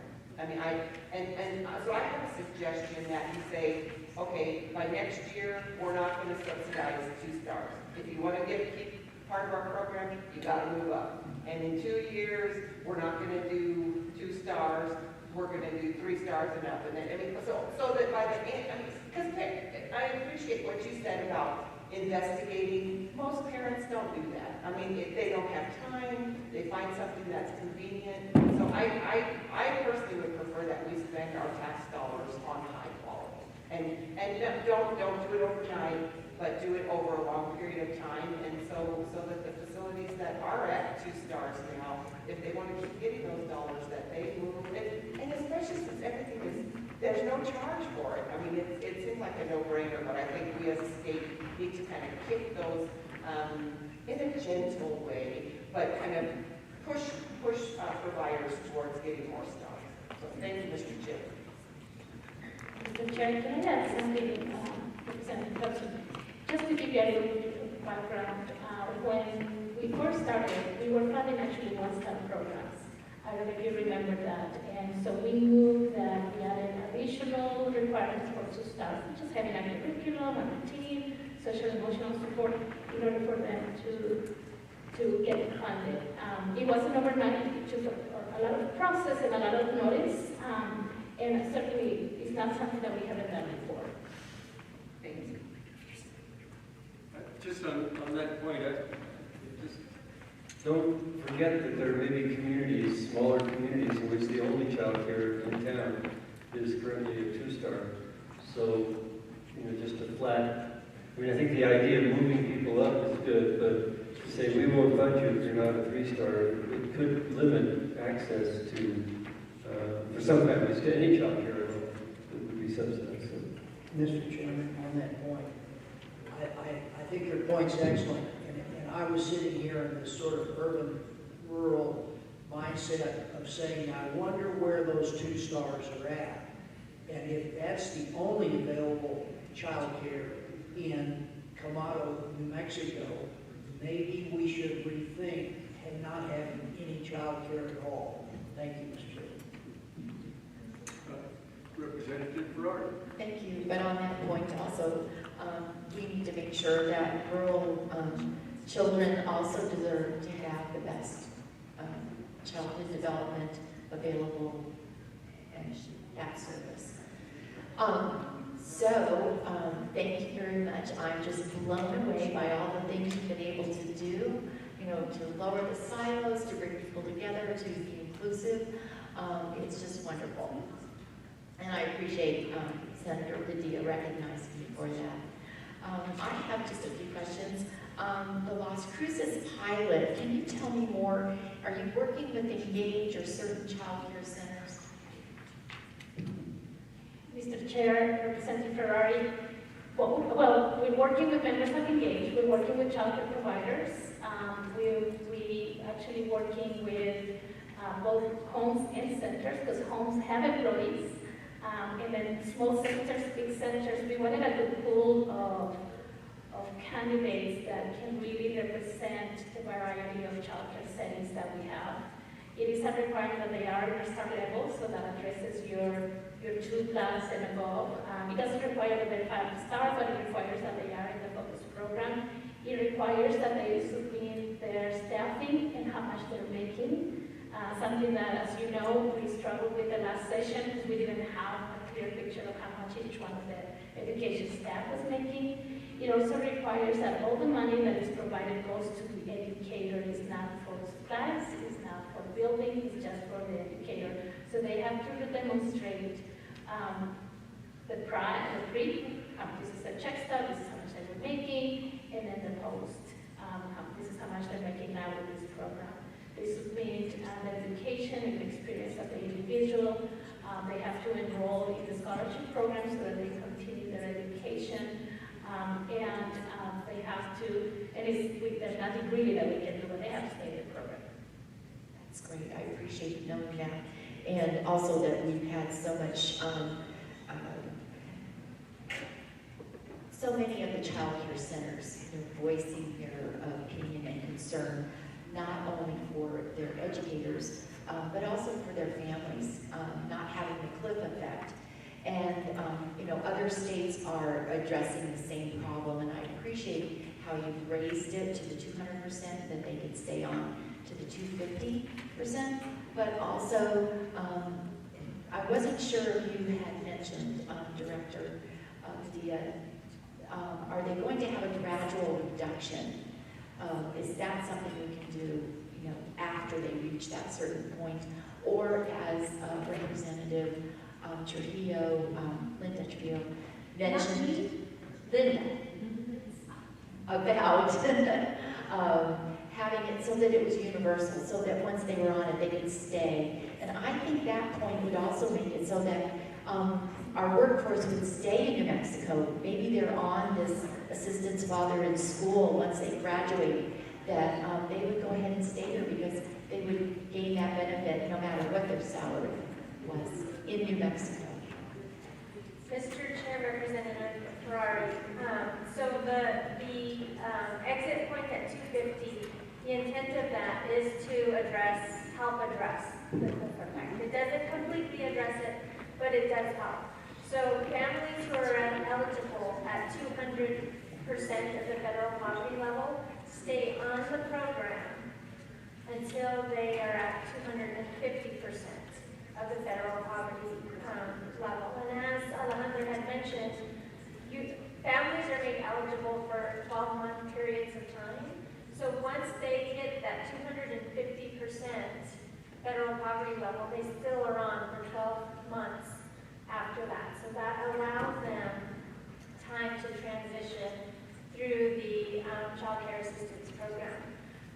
We are looking at other models for expanding and achieving the things that you all are talking about. We recognize, this administration recognizes that child care assistance and other things that we can do, such as this, really can help lift families out of poverty. And this is an investment that we have to make on the part of the state. We have to make it on the part of our families, so that families have the opportunity to improve their economic situation, that they have the ability to pursue job training and higher education. So, we're committed to looking at that. We have been looking at it. The commitment to raise the eligibility levels is part of that effort. But with that, we're also looking at the funding piece. How do we fund higher levels of assistance for our families? But we're clear about the benefit and what we're getting out of that investment in our families and our children. Thank you for that. If you need help or contacts, National Conference of State Legislators, I should say Council of State Legislators, has many experts that have those other models from other states because they spoke about them at our last summit. And I'd be glad to, help with that. Also, the media campaign was very interesting because when we did DWI prevention in the early 90s, we not only with enforcement, but then also had awareness campaigns so that people would know about the enforcement. It sounds like you want parents to know all the different things that they need to know. And we've studied for years with the Education Study Committee best practices from around the world that you are implementing greatly into all of the things that need to happen. And so I think that's key. How do you, besides the home visits, how do you reinforce everyone to know that are working with kids about serve and return? And also, like you just almost did a commercial yourself, how do we let people know about 5-star, what their expectations should be? Yes, Mr. Chair, Representative Ferrari, the goal is to do exactly what you're talking about in a way that is catchy, that it really holds the attention of the consumer. We don't want a whole explanation of the research behind brain development, and if they want that, and for that information, click here, so they can have the long route of that. But they should have like snippets where they know that if I talk to my child in a certain way, using just day-to-day words, day-to-day examples, they can get engaged, and that's something that is so easy to do. Oh my gosh, I never thought about that. Or, oh, going at their level, what does that mean? What do I do if I have that needs? Something like that, that is going to help the families really know those key points in a way that is user-friendly, catchy, that is really going to hold them, and then resources if they want to know more about it. But a lot of times we tend to do these campaigns with all this research, and research that says that the brain cells develop in the first 3 years. Forget it, I'm not going to hear more. But if you tell me that when I smile at my baby and my baby smiles back, it's going to make my baby super smart, I'm in. So something like that, something that you can use that is going to touch your heart, that is going to touch your brain, that is going to touch yourself in connecting with your children, in wanting more from your child. Now there is a resource, there is home visiting, that is going to help me more. So now I want to know more about home visiting. Or, oh, there is a pre-K program in my community. I want my preschoolers to go to pre-K. Well, childcare 5-star, I never know what those stars meant. And so now I know what they meant. So really helping, not just to know what to do as a parent, but where can I get help for that? That's great. I hope we get a great media provider for that. Send them our way. And also, Director Mariana Padilla, I think it's great how, and we appreciate your inclusion and the Hunger Council that's already working, the ideas for the Malnutrition Commission, and also our Hunger Council that wants to go forward to support all of these different efforts. So thank you again, both. Thank you, Representative. Representative Anderson. Thank you, Mr. Chairman. Mr. Chairman and Mariana and Alejandra, short answers will get us back on the schedule, and I will try to make the questions short as well. Mr. Chairman, I've heard a lot of information this morning that I didn't know, and realized what a exciting and difficult challenge it is to put all this together, but nonetheless, I was left with sort of one lingering question, and that is, when we talk about preschool development grant, how much is the grant? Mr. Chair, Representative Anderson is $5.7 million. And where does it come from? It comes from the federal government. The Department of Education and Health and Human Services actually jointly are managing the grant, and we were one of the states that got that grant. Thank you, congratulations. How long does the grant last? It is unfortunately a 1-year grant. It ends in February. Officially ends in December, but because we got the grant pretty late, they allow us some cost extension to February. Does the grant require a state match? At this point, the match is in kind, so it's my salary, my work, and the work of the staff working on it, and all of our resources are considered as in kind match. Okay, thank you, Alejandra. My overall concern is this. Are we building another car we can't afford to drive? I believe the state has already done this before, and I'm just worried about how this becomes a successful, sustaining, and critically important part of our children's education. So there is no easy answer to that, but it does concern me that that somewhere not on our screen is fiscal responsibility of how are we going to afford this once we get this car built. I urge the new secretary to be strong in not only early childhood education, but also in fiscal management. I was not impressed with this state's previous effort on K. I'm not going to dwell on it. I just thought it was sort of an underfunded failure. And that is the beginning of K. I'm not interested in trying to launch another unsuccessful education initiative. We shouldn't do that. None of us want to do that.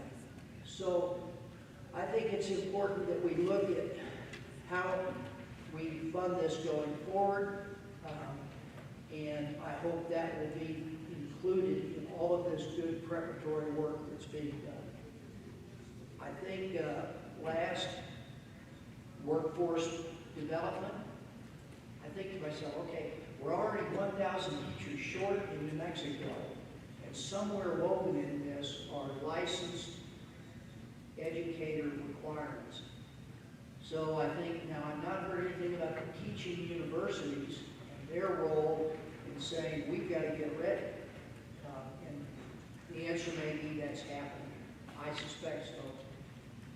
But I do notice an absence of 89 school districts. And I wonder if we're not headed to a great big unfunded mandate. And this is a little bit how it gets set up. Federal money, great idea, let's get it going. The feds are gone, what are you guys going to do? So, Mr. Chairman, that's really a comment. I'd welcome a response, and that's all I have. Thank you. Did you want to make a response, Mariana? Sure, Mr. Chair and Representative Anderson, we're not interested in building a car we can't afford to drive on. I just want to remind you that the programs that are moving over are existing programs with existing funding. And so all of those positions currently exist within those programs, and they will be moving over to the new department. There will be some additional costs for additional FTE, such as the cabinet secretary and assistant secretary. We really believe that creating this new department will allow us to be more efficient, to do better by our programs, to be more effective and get a better return on our investment. Otherwise, we would not be doing it. And as far as workforce development, higher ed, the higher education department is very much integrated into what we're doing. There's a workforce task force that exists and incorporates all of our universities and colleges in the state as we work to build our workforce within our early learning system. And then also that's a significant component of the new department itself. I mentioned earlier that the PDG is working on workforce piece and what we need in terms of building our workforce and also supporting them in pay with their pay and their educational pursuits. But the new department will also have an advisory council, which will also advise them in their workforce development piece. On that point? Senator. Thank you, Mr. Chairman, and great question, Representative. And Mariana said it very, very well. I only have maybe one or two things. One is, I want to assure the committee that it was really important to us as we put the legislation together that we didn't ask for any additional money because we really don't know what those additional dollars need to be. What we have today is putting money systematically year over year into early education, but having it delivered inconsistently. This is really going to kind of iron out that really wrinkled shirt that I talk about once in a while, and we're going to get better answers from this particular group now on a consistent basis and know really what is the unmet need, and then start chipping away at that. But the only thing we asked for was transfer of contractual offices, staff. There's some dollars involved there. We asked for $2.5 million. We settled on $1.25 million to get this thing off the ground. The funding or the grants that you're hearing of are going to also help us to make much better, smarter decisions on how the thing is designed and set up. So I just want to say that, and then it underscore the fact that we were really kind of inefficiently doing all of this. And it was important to me that we put everything into one department with one leadership team rather than 3.5 leadership teams with 3.5 cost and getting, not quite sure exactly what's going on with everything. So I think you're going to see cost efficiencies as a result of this department with greater output. Thank you. Thank you, Senator, and only comment and close with, I don't want to compare K's launch a decade ago, maybe 15 years.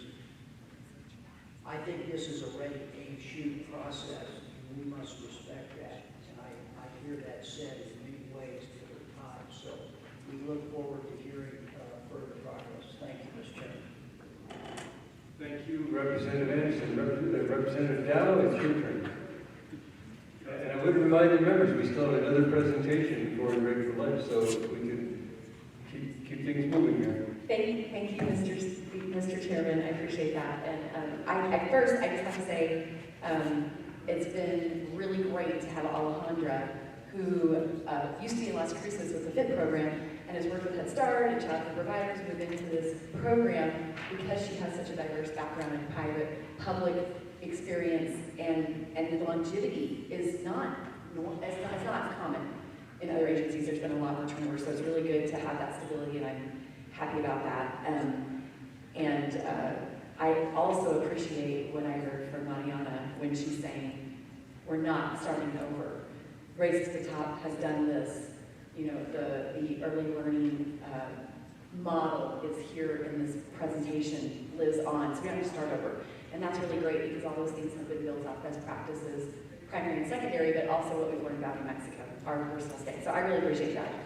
And I really like the idea that Representative Trujillo had mentioned about, well, how can the Small Business Development Center be involved, or how can we give, that was a really great little piece of a nugget of innovation that we might look at a little bit more, because I know the RECs receive benefits for BED and they wouldn't want to lose that, but there's kind of some, that discussion is interesting to me. Mr. Chair and Alejandra, could you tell me what's the difference between the basic health and safety standards between the license level 1 and level 5? Mr. Chair, in 2 minutes or less, Representative Dow. The basic license requires a program to have certain characteristics. There are some standards that actually describe what a program has to have in order for them to operate. It is just very basic, that the children should not be left unattended, you have a certain number of children from a certain number of adults, fire extinguishers, fire exits, X amount of square footage. So it's very, very basic. Technically, it just explains what a facility should look like, what the interaction should look like. But it really doesn't look at the educational components of that. So the 5-star programs have bigger requirements. The staffing patterns are actually different because you require more staff for less number of children, or one-on-one or in a group setting. It also requires that on top of all the health and safety pieces, you also have positive interactions with children. So it's not that you have to start teaching children and having some knowledge. It requires education. It requires that you're doing assessments on each and every child. You're collaborating with the Part C and Part B agencies. You're doing screenings for dental and for health, or referring children for screening. You're doing developmental screenings. There is a lot of requirements. There's actually a booklet of requirements that you have to have for generally to be a 5.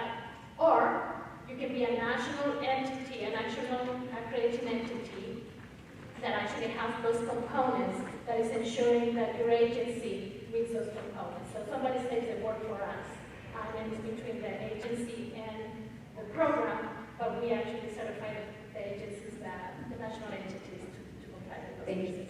Thank you, Mr. Chairman. Thank you, Alejandra, for that. So it's over 800 indicators by the time you get to Star 5.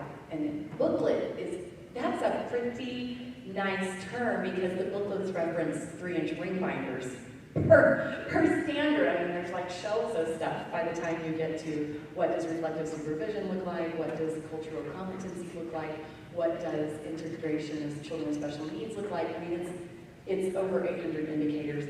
And I guess I just brought that up because I've had the privilege of going through advanced ed accreditation, multiple different early childhood accreditations, the focus standards, and after-school accreditations.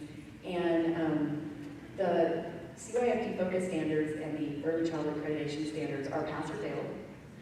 There's no waiver or conditional, you either pass or you fail.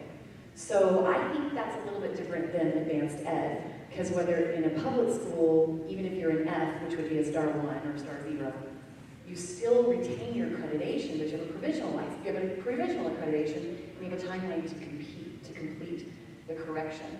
And so but that's not the case in a child care center. If you're not compliant at all times, your star level can change at any time. And so what is concerning to me in this conversation around star 1 through 5 is that we just got rid of an A through F system because we thought it was discriminatory, harmful to schools, wasn't reflective of practices, created bad will among the staff within PED. We just got rid of it. And here today we're saying we want to elevate how much we talk about the star levels. I loved hearing that people want to support it through professional development, through funding, those sorts of things.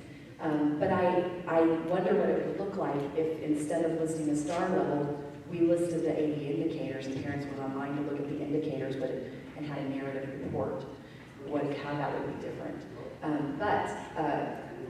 I guess it's just interesting to me the way that we do that, because in a school that's struggling, they receive supplemental funds, they receive laptops, they receive innovative literacy coaches, they receive math coaches, they receive supplemental funding, they receive 21st century, they become a school-wide free school program, and in a center that can't meet those standards, their star level is lowered, their funding is lowered, and they have even more barriers to improve their quality.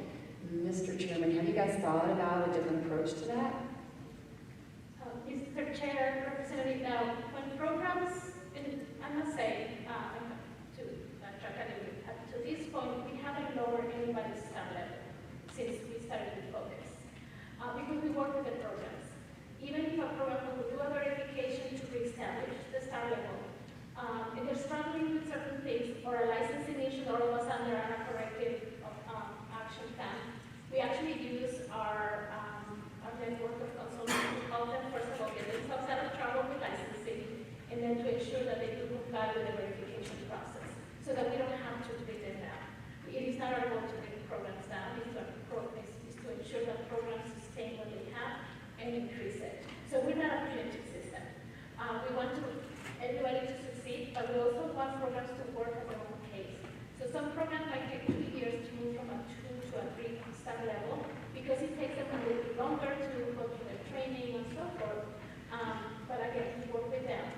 We try not to be, as much as possible, a punitive system. And we work with licensing, so that when there's licensing issues, we actually work with those.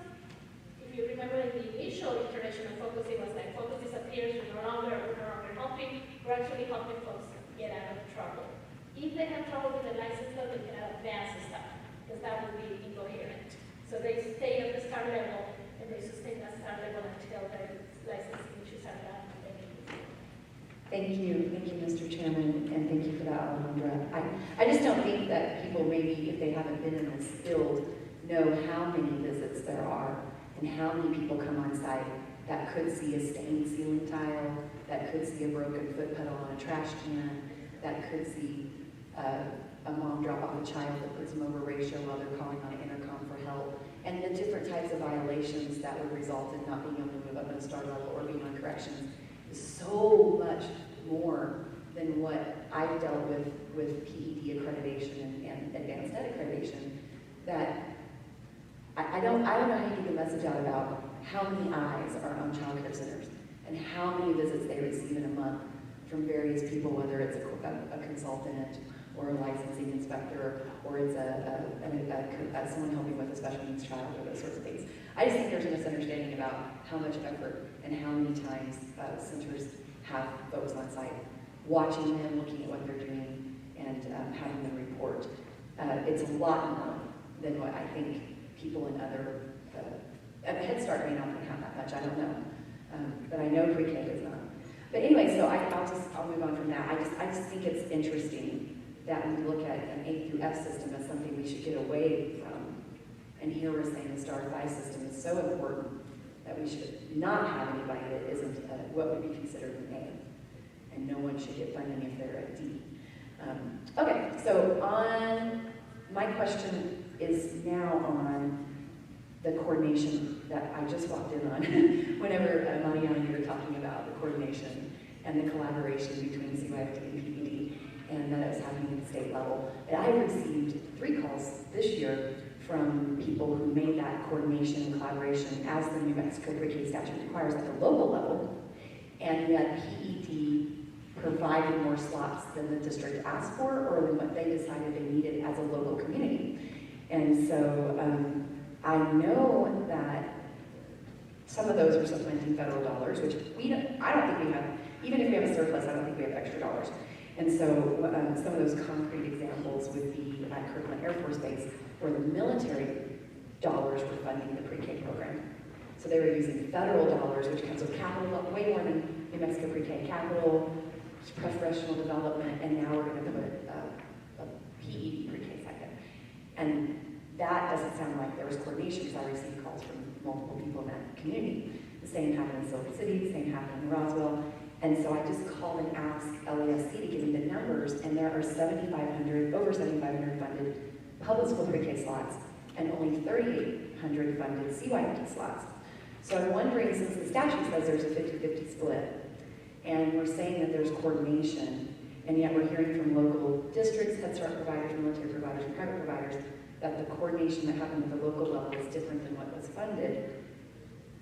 I don't understand how we're not following the statute and doing the 50-50. So, Mr. Chair, Representative Dow, I think Alejandro's probably better to answer this, but I will tell you what I participated in the way of planning meetings between PED and CYFD. I sat in numerous meetings in which PED and CYFD staff sat down and we looked at community by community, what programs currently exist. They had in-depth knowledge about the educators, the providers, what's happening in that community, what Head Start community programs exist there. And we really did look at each of those areas as we made awards. CYFD looked at their application, looked at what folks were eligible for, as well as what existed in those programs, and PED did the same thing. And we're still meeting and talking about our awards, and we very much took into consideration Head Start programs in those communities.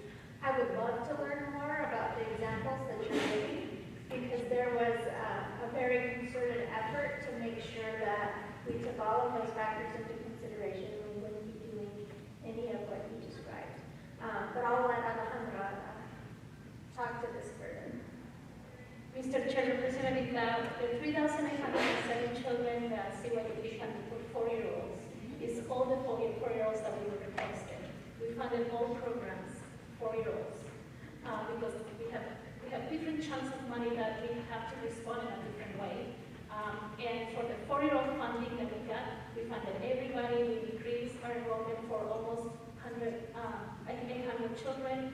We actually moved to 95% of our enrollment is now full day, where we have cap. So we actually increased our part-time to full day.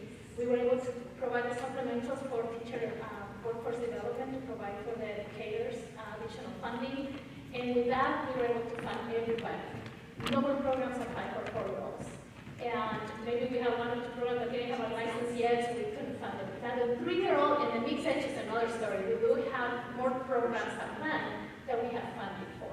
But for the 4-year-olds, we funded everybody. Thank you. Just on the point that, see if I understand, if you added the 3-year-old, which PED doesn't fund any 3-year-old programs, do they? No, they do not. If you added the CYFD 3-year-old to the CYFD 4-year-old, would it be close to a 50-50 split? Mr. Chair, it will be about 5,000 children coming from 3-year-olds.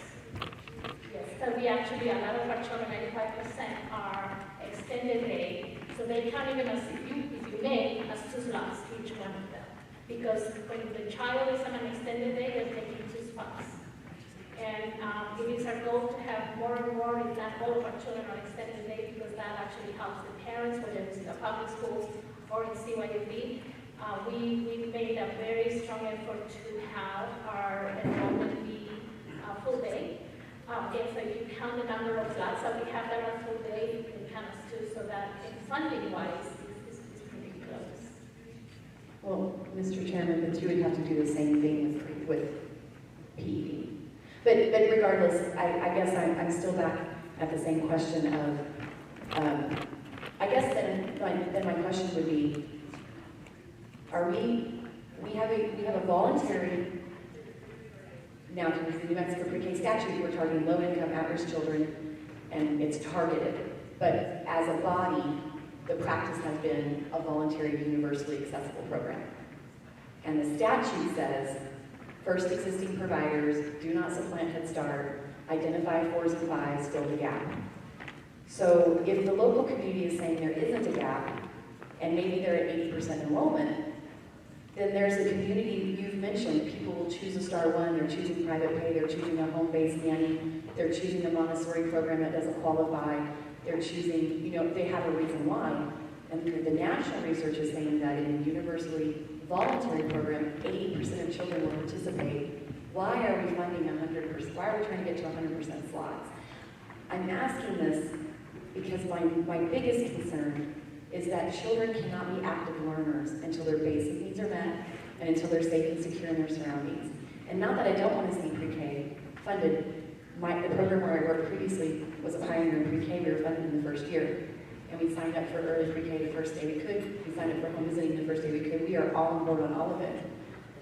The focus, the fact of the matter is, you mentioned, the parent is the primary educator. And we are dealing with a 433% increase of babies born addicted in our state. We are dealing with 90% of your calls for CYFD Child Protective Services being under the age of 3. And my hesitation of not wanting to overfund pre-K has nothing to do with the small women-owned businesses that are closing. It has to do with the fact that there's other needs for those dollars to prevent abuse and neglect, to strengthen families. So are you looking at 100% capacity, or are you looking at 80%, the national best practice? Mr. Chair, Representative Dow, we're looking at 85%, which is actually what's considered universal. Thank you, Mr. Chairman. And then I guess I just want to update on, I appreciate it, and I know you have your hand, it's a really big deal. It's a really big deal. CYFD is a complicated agency. It requires the Children's Cabinet collaboration. I'm really excited to see it getting back on track. It was one of my favorite themes under the Richardson administration, and I'm really happy to see it back. I wish it would never have gone to the condition that it was. But I think it's really important that you guys are collaborating, and I hear, I'm hoping that we can expand the scholarships to cover higher ed, because we need more professors. In Silver City, when the public school added public school pre-K, we lost our higher ed teachers from the university model program to public school pre-K. So now there's not enough teachers to teach pre-K, to teach new early childhood classes, because they got hired for pre-K because the pay was higher. And so I think we're going to have to offer master's degree programs so that we can rebuild our higher ed capacity. And also with our social workers, so we can have more child protective services, because every time we expand pre-K, we need 700, 800 new pre-K teachers, and statewide we're graduating 62. So when we talk about quality, I know child care centers are back at entry-level staff. If the colleges can't retain their master-level teachers, how do you expect child care centers to retain their associate and bachelor-level early childhood teachers when home visiting and pre-K pays more? So can we expand scholarships to include higher ed scholarships and child protective services scholarships? Mr. Chair, Representative, now I cannot speak for the protective services scholarships, but for early childhood, in my presentation, we heard that this year we're actually recruiting masters and PhDs. And as you know, with our home visiting program, we're actually now including the social work path for home visiting. So it's not the traditional. The fact that we're managing the scholarships allows us more flexibility in what we can do. Thank you, Mr. Chairman, thank you for that. And I appreciate it. And I hope that we can maximize our federal dollars, which would be our military child care programs, our tribal child care programs, our leverage of child care assistance, and our child care assistance and Head Start programs, which are our Head Start programs have a very low take-up rate, so that we can get our dollars past one initiative, one silo school day initiative program, and get to helping families, strengthening families, and addressing what's happening outside the school day. So thank you very much. Thank you, Representative Dow. Senator Cedillo Lopez, and then Senator Payton.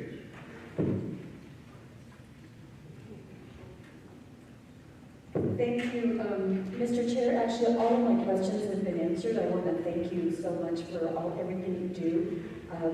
I did want to also really emphasize this thing about the transition of like when you're eligible for daycare and then you drop off. I know you said, and I appreciate that, I didn't really understand that about the 12 months, but I have had people that I employ reject a raise because they were concerned about losing their Medicaid or concerned about losing their child care. And that's very concerning to me. Thank you. Thank you, Senator. Senator Payton. Thank you, Mr. Chairman. I'll try and be brief because I know we're running short. But Mr. Chairman and ladies, does CYFD help fund lower ratios for children with special needs?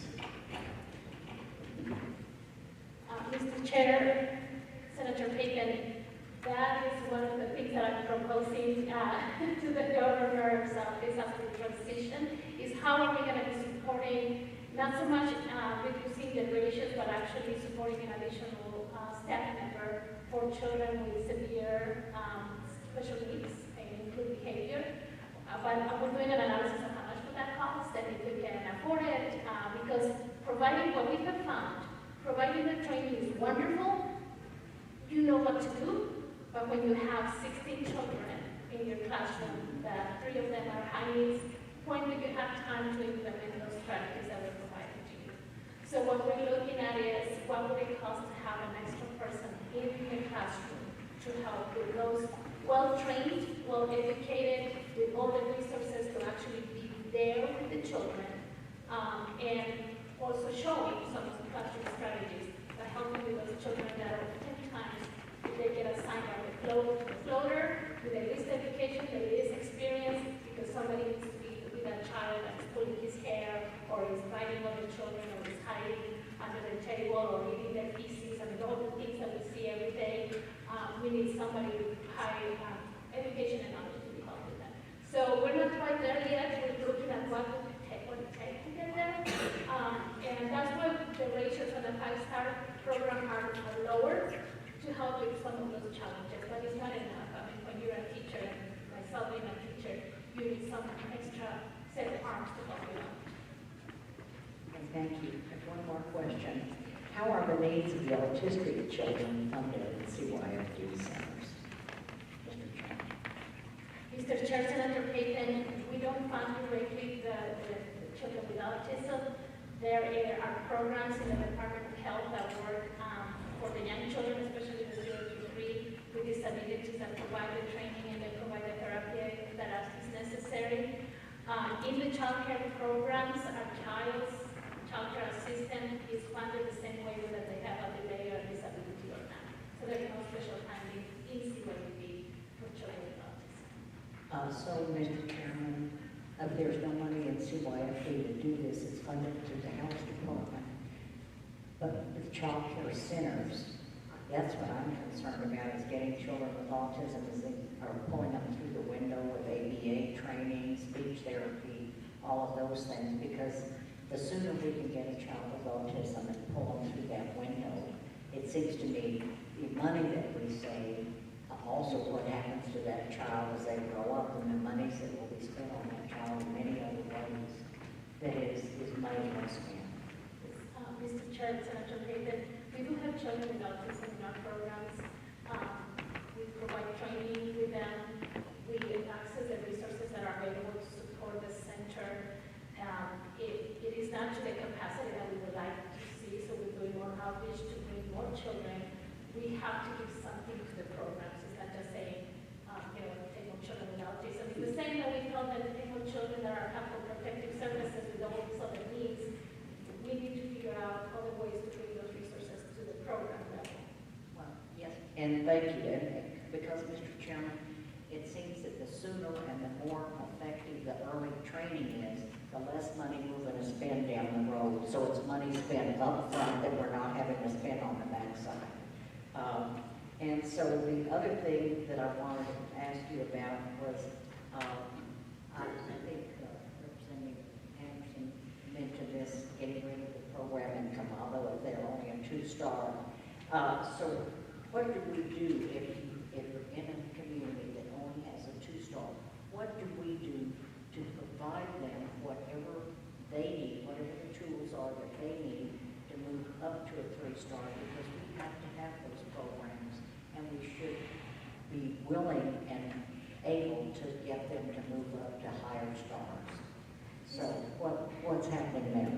Mr. Chair, Senator Hyman, a couple of years ago, we centralized our consultation system.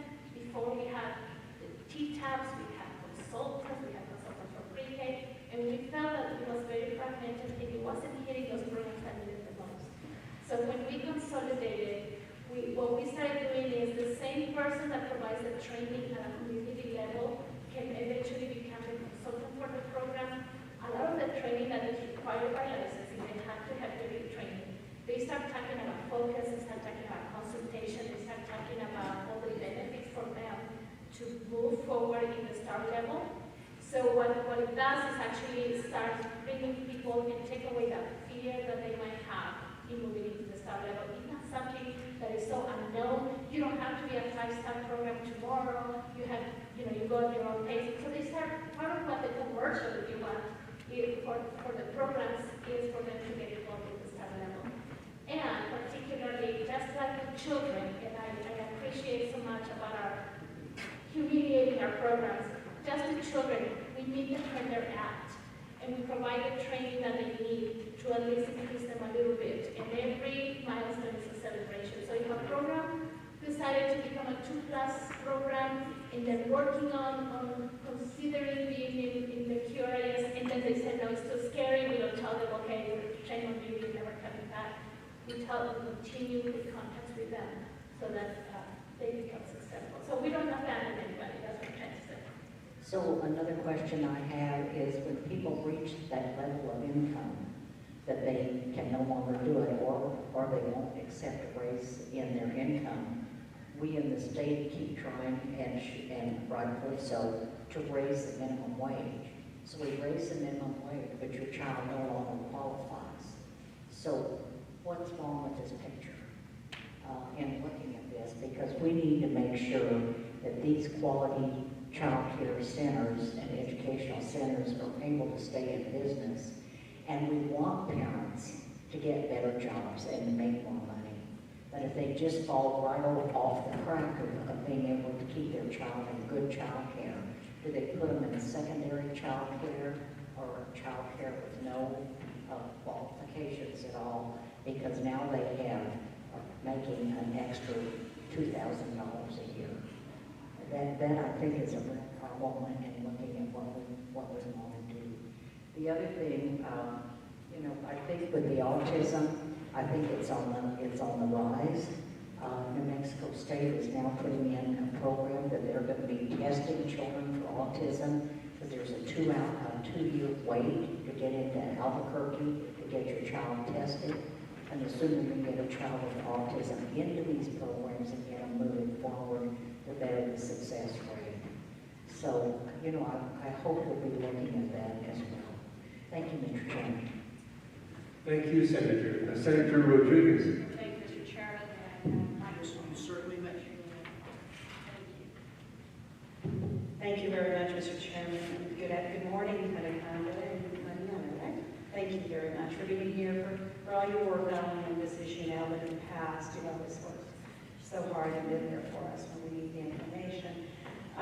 It's just a wonderful feeling to know that we are here today discussing this after this new child care, early childhood department has been created. And while there are many people that could be thanked, legislators and the public and many others, there are definitely at least a few that absolutely were the instrumental pieces to this whole thing. And that is, of course, initially from the very beginning, we have hear from the United Way and the assistant Kate. I remember from years ago, they were working on this, and then here comes Senator Padilla, 10-year senator. I remember, I don't even see any white hairs or anything. I don't know what, but you were stressed to the max, definitely pushing this thing through and working hard. Thank you for that.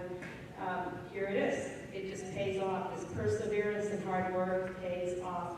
And so thank you all for what you've done, what you're doing. Let me just a little bit weigh in, Mr. Chairman, I'll be quick because I know we've got to move on. But Senator Pavin brought up the special needs issue. And Alejandra, when you mentioned that you were going to be looking at one staff member, you know what? The need is so great throughout the state for special needs. That's one of our biggest problems, is that we can't seem to get a grip on accurately diagnosing those special needs. What is it that the child needs? What are the impairments? How can we model and perfect the system, an educational system for those children so that they can excel too? They just need a different method, a different way of teaching them. One staff member, can you please take a look at that and see if there's anything we can do to look at the whole system and provide more resources than one staff member for that? I can't imagine making any kind of a headway here with one staff. While they would be, I'm sure, very qualified, that's just not enough.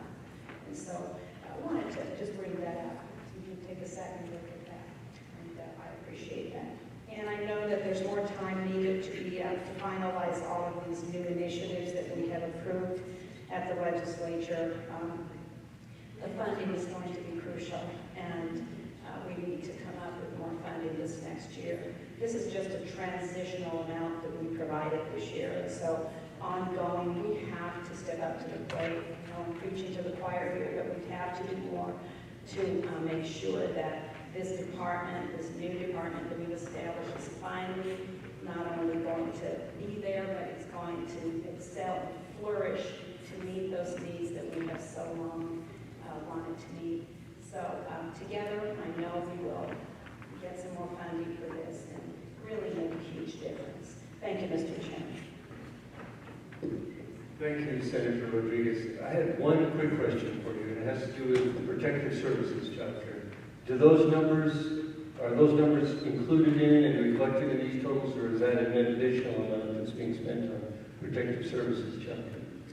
Mr. Chair, members of the committee, the protective services count is included.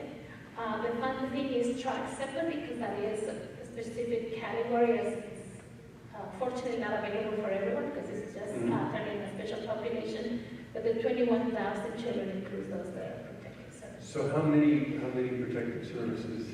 I'll get back to you on that one. I don't have the exact number of that, but we do have a good number of protective services, and of course we have about 500 children what we call at-risk, the children that we don't want to get into the protective service category. Those are actually PCS tracked. It's part of the $26 million increase that we're going to have is to bring, we had special funding this year to bring more children at risk. Great, that's great. I want to thank you both for the work you've been doing, and the future looks very good, and we look forward to maybe a follow-up report as the new secretary comes on board. And we may invite you back in November. Great, thank you so much. Members, I would mention that we're not going to break for lunch. We're just going to keep on working right through, and we'll catch up a little bit that way. Lunch is available there, so please help yourselves to lunch as we prepare to have our next panel. This is the one on children's health care providers, migrant trauma, and early childhood development. We have Megan Delano from Los Tumbes and Roger Gonzalez, Chicanos por la Causa. Please come up and you can start your presentations as soon as you can.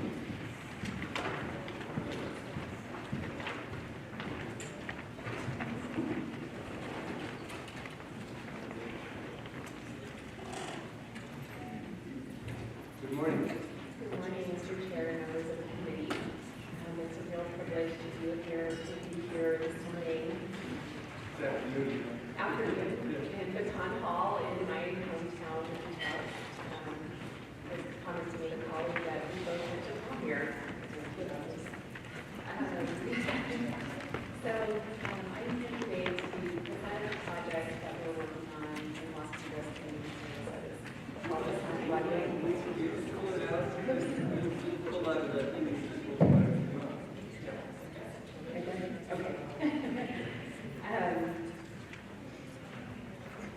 I'll start with a little overview of who Las Cubas Community Services is.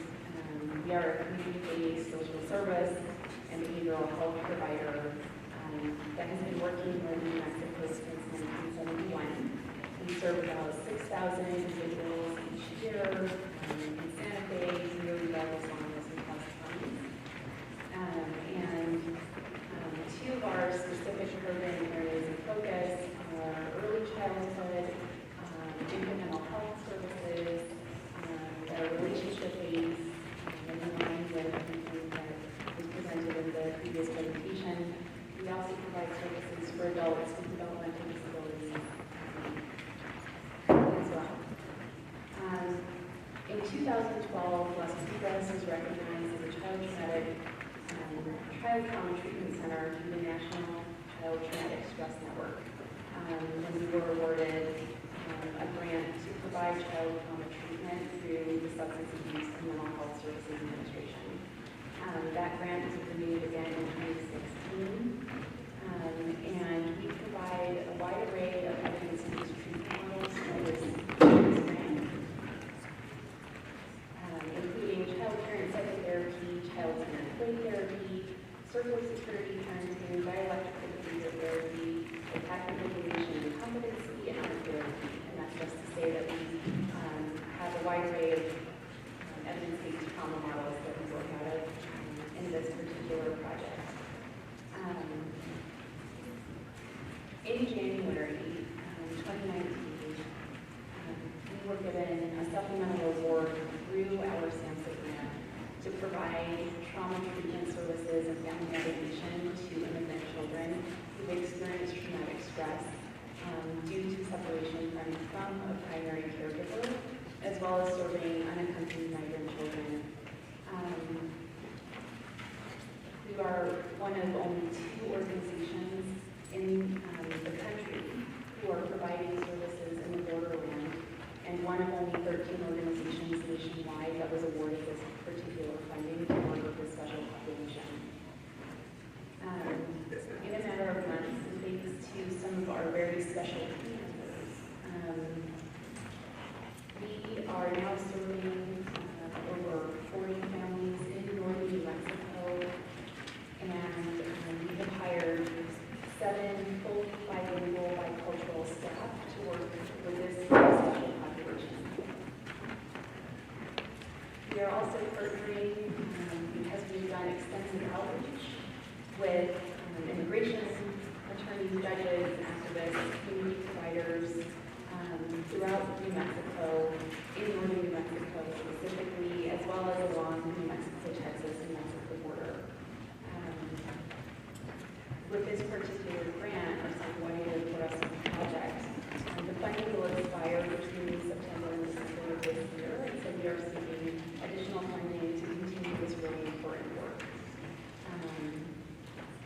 So our approach in this model is to provide comprehensive family navigation services to children who experience traumatic separation and their families, as well as clinical treatment to address the trauma that they've experienced.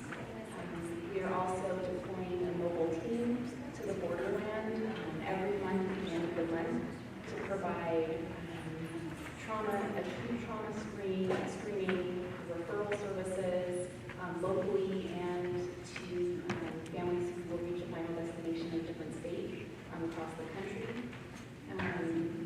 We are working with a number of service providers and have been invited to participate in a multidisciplinary pilot project to coordinate legal and mental health services for asylum seekers.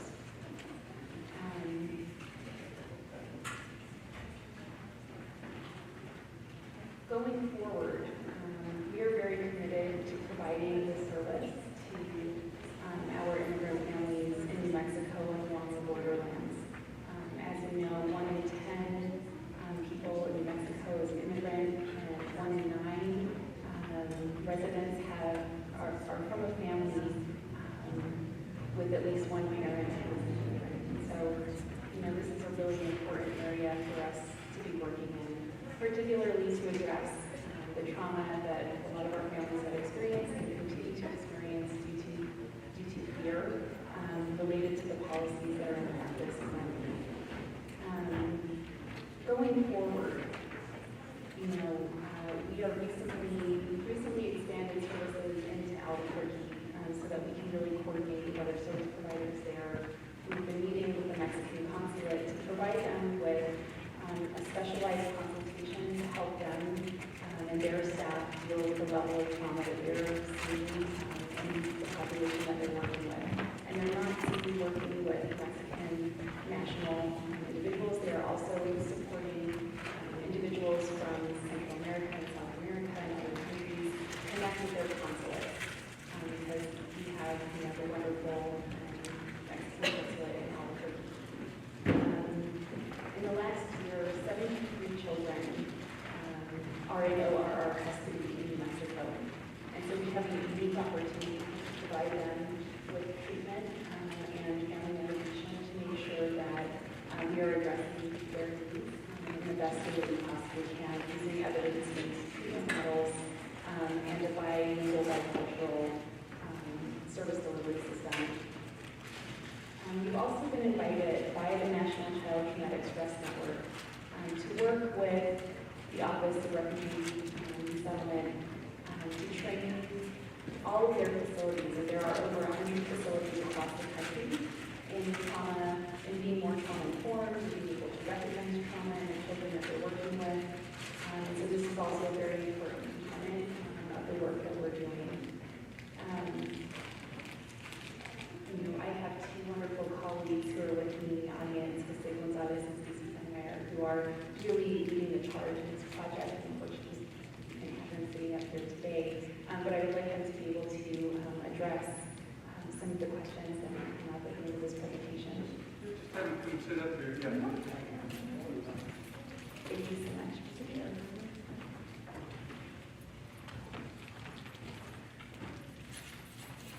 Would you prefer if we held the questions until after all the presentation? Sure. Okay. Yes, Mr. Chair, that's fine. Did you want to add anything to what they did or say? Yes, please. I'd like them to share a couple of stories that really highlight the work that we're doing. Thank you so much. We're starting to see a huge increase of families that are suffering trauma because of family members, loved ones that are sitting and currently right now in the border city, you see that Juarez. A lot of family members that are waiting there because of the migrant protection privacy protocol that went through MPP in July of this year. A lot of families are waiting there, about 11,000. And we're starting to see a huge decrease in accessing an immigration judge. Right now it is a huge backlog. A lot of these families are waiting there desperately. There's been a lot of reports of asylum seekers waiting, specifically in Juarez, being kidnapped, murdered, raped. And these are children that also are targeted by human traffickers that are waiting right now in Ciudad Juarez. So these are families that, one way or another, we're providing support services because these are waiting in shelters. And thankfully, we have built a strong relationship with, with several shelters in Ciudad Juarez where we can access many of these families. We can give them some information. We can provide presentations, what to expect. I think a lot of the work that was shared is with a mobile unit once a month for an entire week. We work not just in Juarez, but we work in El Paso and Las Cruces. And we meet at various shelters and bring resources. So when the families are relocating with their sponsors somewhere in the United States, they have some information that they can take with them so they can access social services. Many of these families do not come easily with money. They don't come with adequate paperwork. They come in some critical conditions. So the responsibilities of these organizations is helping them meet their basic needs right now. And that's what we're seeing up north as well, up here in our service regions, and what is Santa Fe, Rio Arriba, Los Alamos, and Taos. That a lot of these families, we're trying to meet their basic needs before we can go to the second step and provide therapeutic services. Because the majority of these families need, the highest needs that they have is legal services and transportation. They don't know how to navigate a system, they're coming to a new country, a new culture, a new environment, so they're trying to get used to living here in the United States, and our responsibility or job is to facilitate that transition, provide the adequate support services so we can facilitate better what they need to accomplish to remain here in the United States. But even if they are granted pre-approved asylum, that doesn't mean that it's guaranteed that they'll remain here in the United States. They still have to check in daily with ICE, Immigration Customs Enforcement. They have an automated system that they have to call and check in. And if the voice is not, if they don't recognize the voice, they immediately call you or they call your sponsor. Or there's been occasions in which they will show up to your house to find out if you're really there.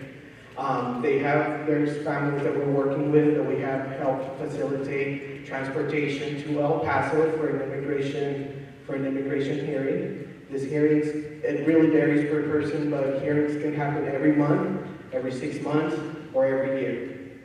So this is a much broader scope of the social services that we're doing at Las Cumbres, that we're facilitating as much support as we can.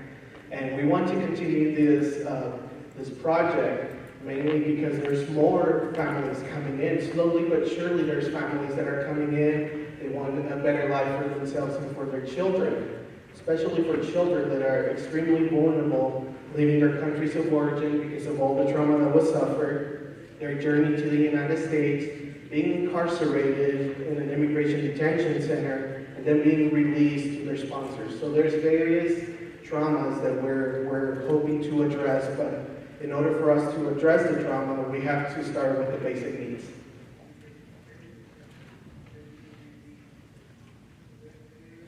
Did you have anything to add, Stacey? Or?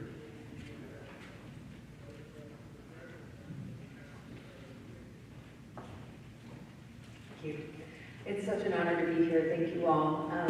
This project, I will just be very brief because I know we're running quite late, has really brought an incredible amount of heart and inspiration to our organization, and certainly to my work as a clinician. I've been working in northern New Mexico as a clinician now for over 15 years, and have worked exclusively with children who've experienced various types of trauma. And I can say that this population has a particularly unique and complex set of traumatic experiences that do require a lot of specialized training and support and significant bicultural capacity. And I'm very proud to be working with this organization in this regard, and hope that we can continue to provide education and information to all of you in order to help better educate and inform our system about the special needs of these kids and their families. Thank you. Roger, let's go to you then. Sure. Mr. Chairman, members of the committee, thank you for having us this afternoon. Obviously, we have two different functions here. We engage for the core needs. And so before I start talking about those core needs, Mr. Chairman, members of the committee, I kind of want to brief you on why we're here. So obviously, Mr. Chairman, you're very familiar with Health New Mexico. As a former director for the agency, Health New Mexico started in 1965 as one of the original community action agencies, predominantly serving the 10 northeastern, north central counties from Beverly all the way up to the Colorado border. Around 7 years after it started, there was 7 spin-offs. One of them was the Norte Community Development Corporation. That predominantly served the same 7 counties up north. In 2013, at the retirement of Mr. Amos Atencio, Chicanos por la Causa acquired Centro del Norte and started redesigning the programming and services. And then last July, we started the consolidation between CPLC New Mexico and Health New Mexico. So starting July 1st, 2020, we become one family. And so what that does, folks, is between both portfolios, we service around 12,000 individuals, that's unduplicated numbers, to around 5,500 families. We support 850 community partnerships, and we're in 29 offices in 23 counties now. We have around 243 staff members across the gamut. Our budget's a little over $15 million, but we provide around 63,000 services. Now, I won't bore you with what all those services are, but I did provide for you to look at your leisure what those services include on the next two slides. But what I really want to start talking about is who is a migrant, right? Because that's the big conversation in society is, are they the asylum refugees? And from our perspective, they're any individual, in this case, any kid who could be displaced, right? So from our agency's perspective, we basically engage the migrant populations in one of two services. One of our portfolios is what we call the Community Service Block Grant Migrant Funding. This is basically funding that allows us to engage any individual who's in a migratory state. And you may ask, well, how much money is that? That's $90,000. Okay, and then the other programs that we have are our Healthy Food and Farming Initiative.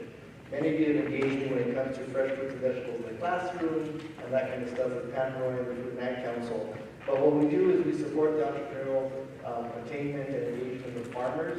But really what we do is we're one of the state's larger administrative entities for the child and adult care food program. So within that program across the state, we service around 6,000 kids a day, around 387 private child daycare homes, 12 affiliate centers, and we run 18 affiliated Head Start centers. And we got engaged with feeding some of the populations that we both serve because there was an influx of refugees coming in, they landed in Denny. Denny is one of our strongholds for Head Start. So they were seeing around 800 individuals a day, and obviously because we have the infrastructure with our Head Start program, and thanks to the support of the Governor's Office, the Public Education Department, and CYFD, we quickly mobilized a summer food service program. And so since around June 6th, we've provided around 5,200 meals to individuals. So what happens, folks, is when they come in, we're using CFP, SFP, and no migrant dollars. And so we're providing the clothes, the shoes, the medical attention, and the food just to stabilize.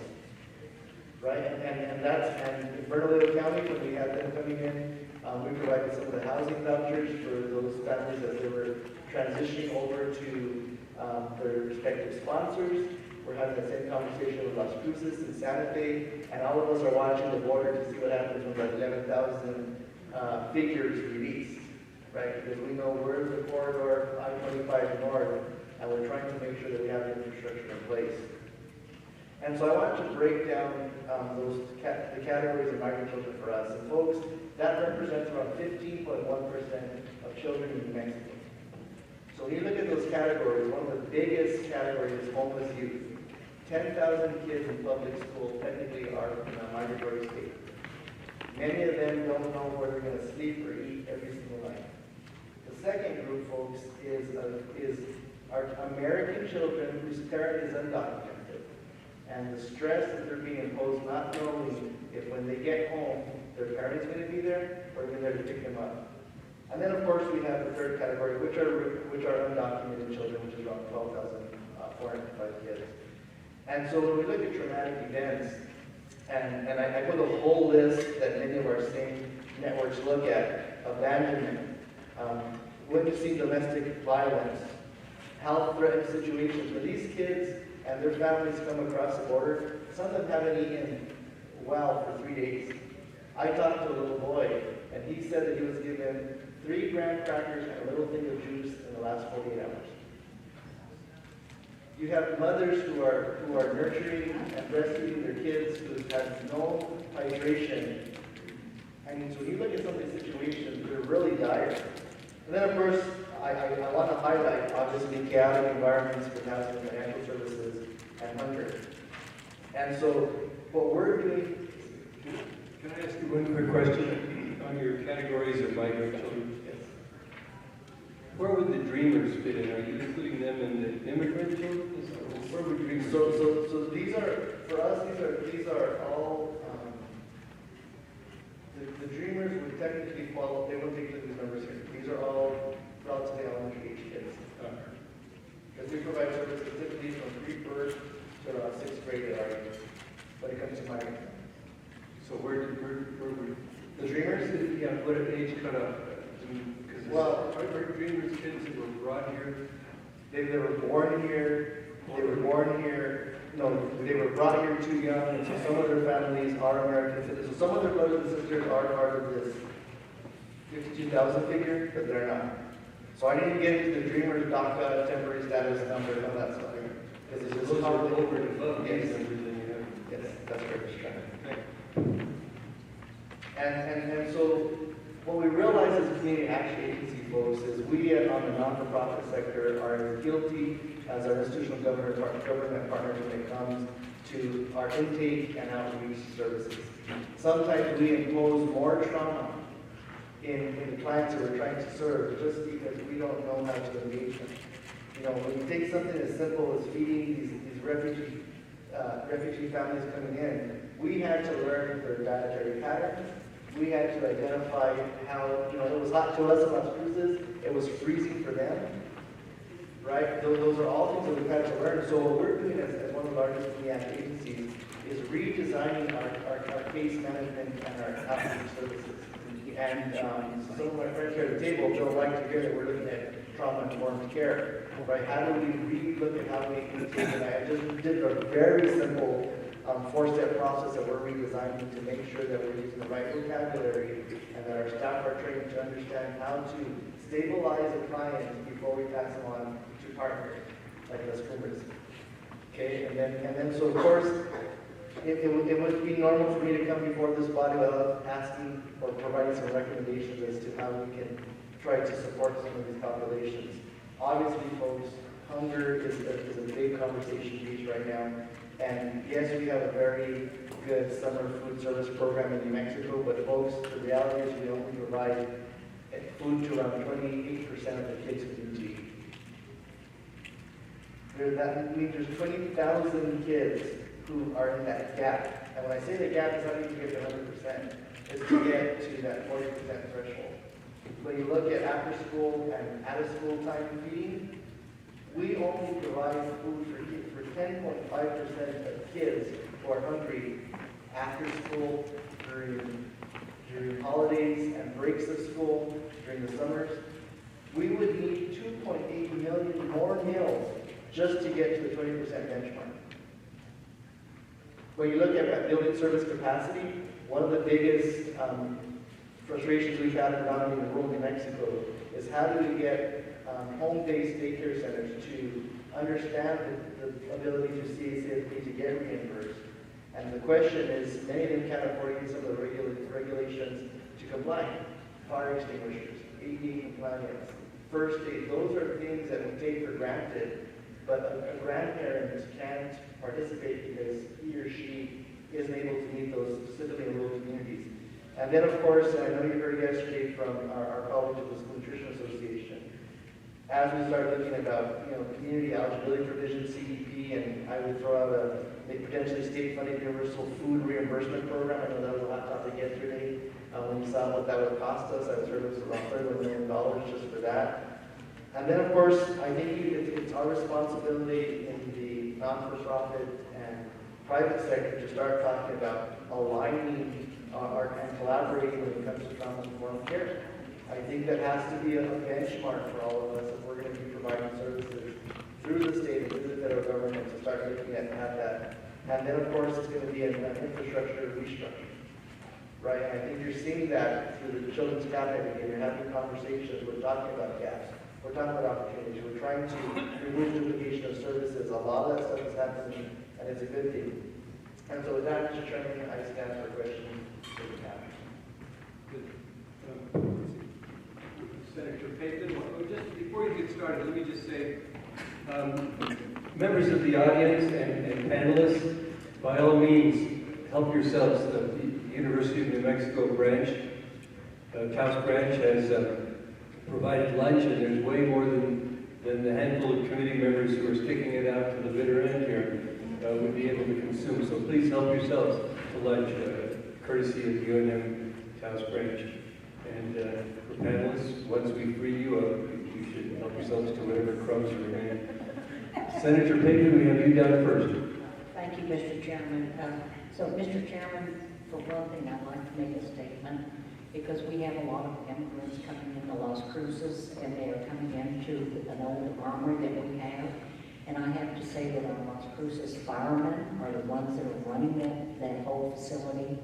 I've been there, I think you maybe have been there. I've been there 5 or 6 times. We got the Rural and Economic Development Committee to go by there and to see that and to interact. And so I've been there quite a bit. The Border Patrol bring in probably 100 people every other day or so. They are getting them out so that they can get to the people who are sponsoring them. It's a model, I think it's a very model facility and what is happening, the way it's being run. I think it's you know, you talk about northern New Mexico, but I think, not that I want to take away from northern New Mexico, but where they're coming in is southern New Mexico. Deming has a huge problem, and they send a lot of people over to Las Cruces because they can't handle it all. So it's, you know, I want to thank you for what you do. It's really important. But I think we need to be looking at this problem. It's a very serious problem, and we need to be getting people to the people who are sponsoring them. We also need to be looking at the dreamers. I mean, they're here. I think, you know, they're either born to American citizens or they're born on American soil. And in the past, it's always been that these were Americans. Why have we changed the rules at the 50-yard line? On this, they are Americans, and we need to be doing what we need to do, and those that are brought in and have been here, and they're not criminals, they're not rapists, they're not any of the awful things that they're called. These are families, they're very wonderful people. I've been over there playing with the kids, we've been playing kickball and all the rest of the things. These are very decent people. And we need to do all we can to make sure that one, they're fed, two, that they are moved to the families that are their sponsors, and to be able to get that done. And we need to go to the federal government. They need to do something about our immigration laws. We cannot continue to operate without some good, solid laws, and I'm not saying punitive laws by any stretch of the imagination. I'm talking about, we're seeing some things going on right now that we've never seen. And we need to be doing what needs to be doing. What we need to be doing, this is humanitarian. So with that, Mr. Chairman, I'm not asking questions, I'm just making a statement. I'm really bragging on Las Cruces and the way they're handling the situation. Thank you. And I believe, Senator, that the team from Las Cumbres has been working in Las Cruces with the people at the Armory, but also in Deming, as has Chicanos por la Causa. And other questions or other statements? Yes, Senator. I just wanted to thank you so much for everything you're doing. I think the current situation, this crisis, this manufacturing crisis, because it was created, well, probably don't have to explain to you all the ways in which it was created. But my question is, and I just want to express my deep appreciation to each one of you and everyone you work with. But my question is, I loved your presentation, but what I would like to know more specifically, and maybe you can work on this with time and communicate with us, is how can we help? What can we do as a matter of state law? Because we have these federal policies, and then federal laws, and then federal implementation of policies, and then violations of the Constitution, and there's so much going on. I just wanted to mention, and you'll probably see an op-ed about this soon, I'm working on specific litigation to protect the courthouses from any kind of detention, because we have that obligation to provide access to justice to all the people in our borders and equal access to as a constitutional matter. So, so that's one little tiny piece. So what are the kinds of things that the state can do to help you with state legislation, state policies that can make it easy for you? Easier. I know it's not easy. Easier for you. Mr. Chair, Senator, one of the conversations we've had, one of the strategies we provide typically to a normal family is financial planning and wealth planning, and unfortunately we're having conversations now about how do we educate undocumented parents to have the right legal instruments in place so that if they are yanked, their kid is in a good home. We have these conversations very often with CYFD because obviously the state at that point is the infrastructure in place to help if something happen like what happened in the southeast. What would you do with 600 kids in a community that happens? Right? Earlier Representative Dow talked about programs for the duplication, and I'll use Chaparral for example. We provide both Head Start and CYFD funded pre-K programs in that community, and as a result of the PED pre-K program, we were displaced from our facility, and we had to remove some allocated enrollment numbers there. The question is, we can be more umbrella in our federal funding as Head Start to provide some of these family supports that, in essence, the state pre-K will not have the adequate resources to do so. So it's very instrumental that we really rely on community input with this allocation of money, because a lot of communities were having to supplement or leverage federal resources to help these communities because we have parents who don't show up to get their kids out of here. When I go visit those communities, I cannot come dressed the way to dress before this committee because it looks like a ghost town. You talk about human trafficking, and the amount of the families are being used by farmers and ranchers in that community because they don't have a voice. I mean, those are ways. I know it doesn't help from the global picture you're looking at, Senator, but I think we're going to start looking at whether or not we're going to provide resources, in this case, whether it should be community action agencies and or CYFD, because we have to provide that training for families to American kids. I think one of the most important things that I've learned is how much New Mexico cares. And it's been, again, I'm really speaking from my heart today, which is also referenced in the name of our project. There's been so much support in our state, and in what now feels like a sister city to me, El Paso, where we've been spending a fair amount of time as well. And in fact, we're heading there this afternoon to do some crisis responding because we've really been able to establish ourselves in a lot of community partnerships. They are all along the borderland, Las Cruces as well. As a trauma treatment provider, not just for the families themselves, but all of the people, including those shelter workers, all of the many, many teams of attorneys, and others who are working on the front lines and experiencing a lot of exposure all day, all week, day in and day out.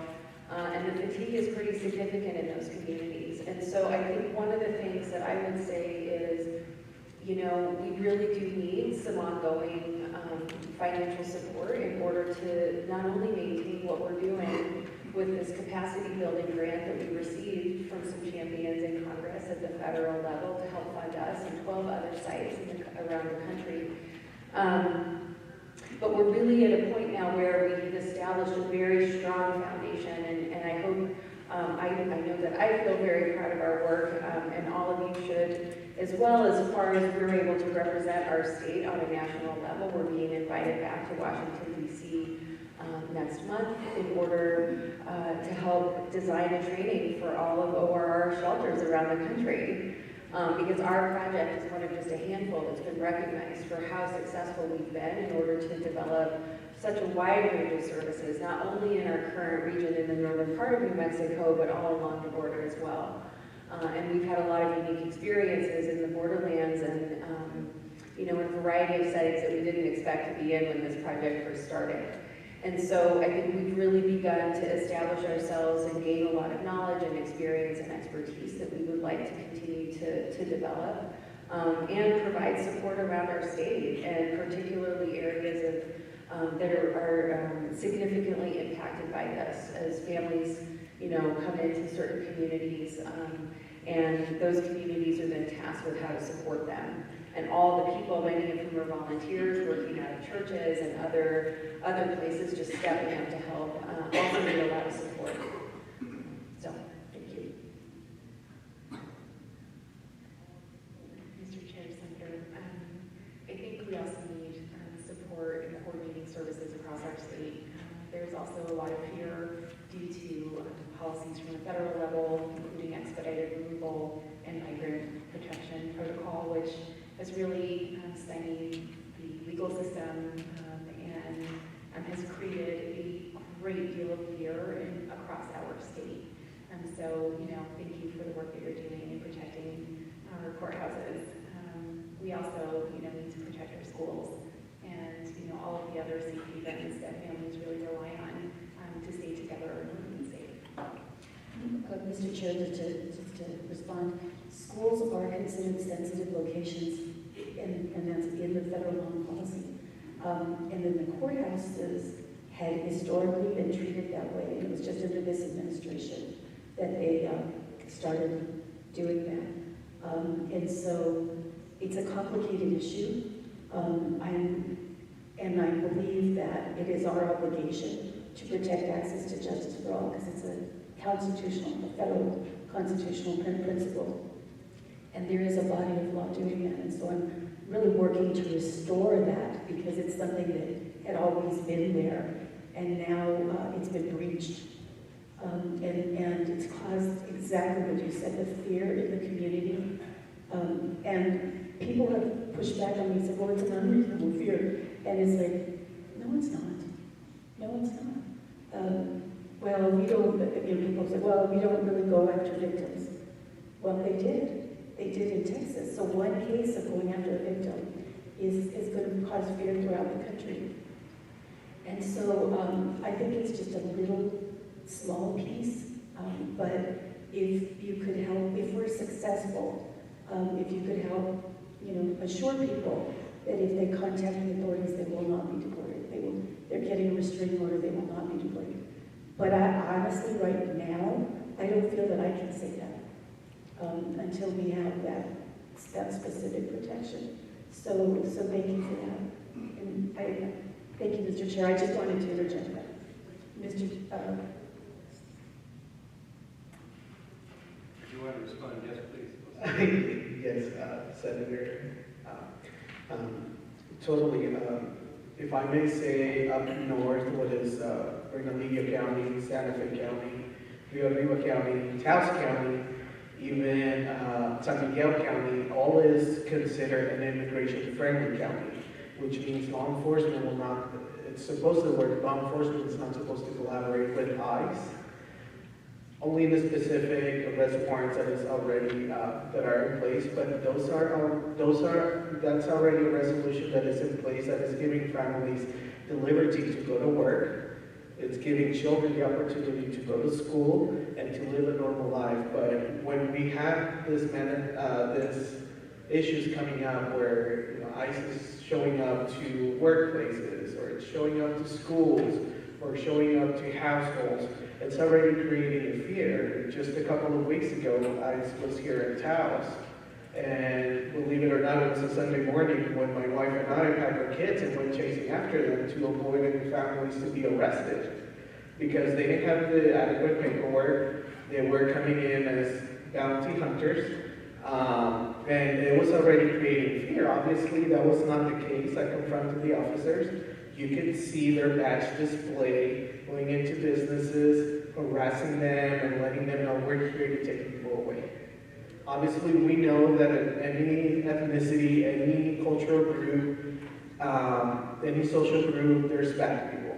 The immigrant community is no exception, but it's relatively small. It's a small percentage in comparison to what is portrayed out there. These are families that are trying to make a living for themselves, trying to better their futures, and where we as providers, we want to ensure that we help through every step of the process. That we provide the adequate skill set, and we provide the correct communication, the correct support, so they can be able to fulfill their lives. Because nothing is guaranteed here.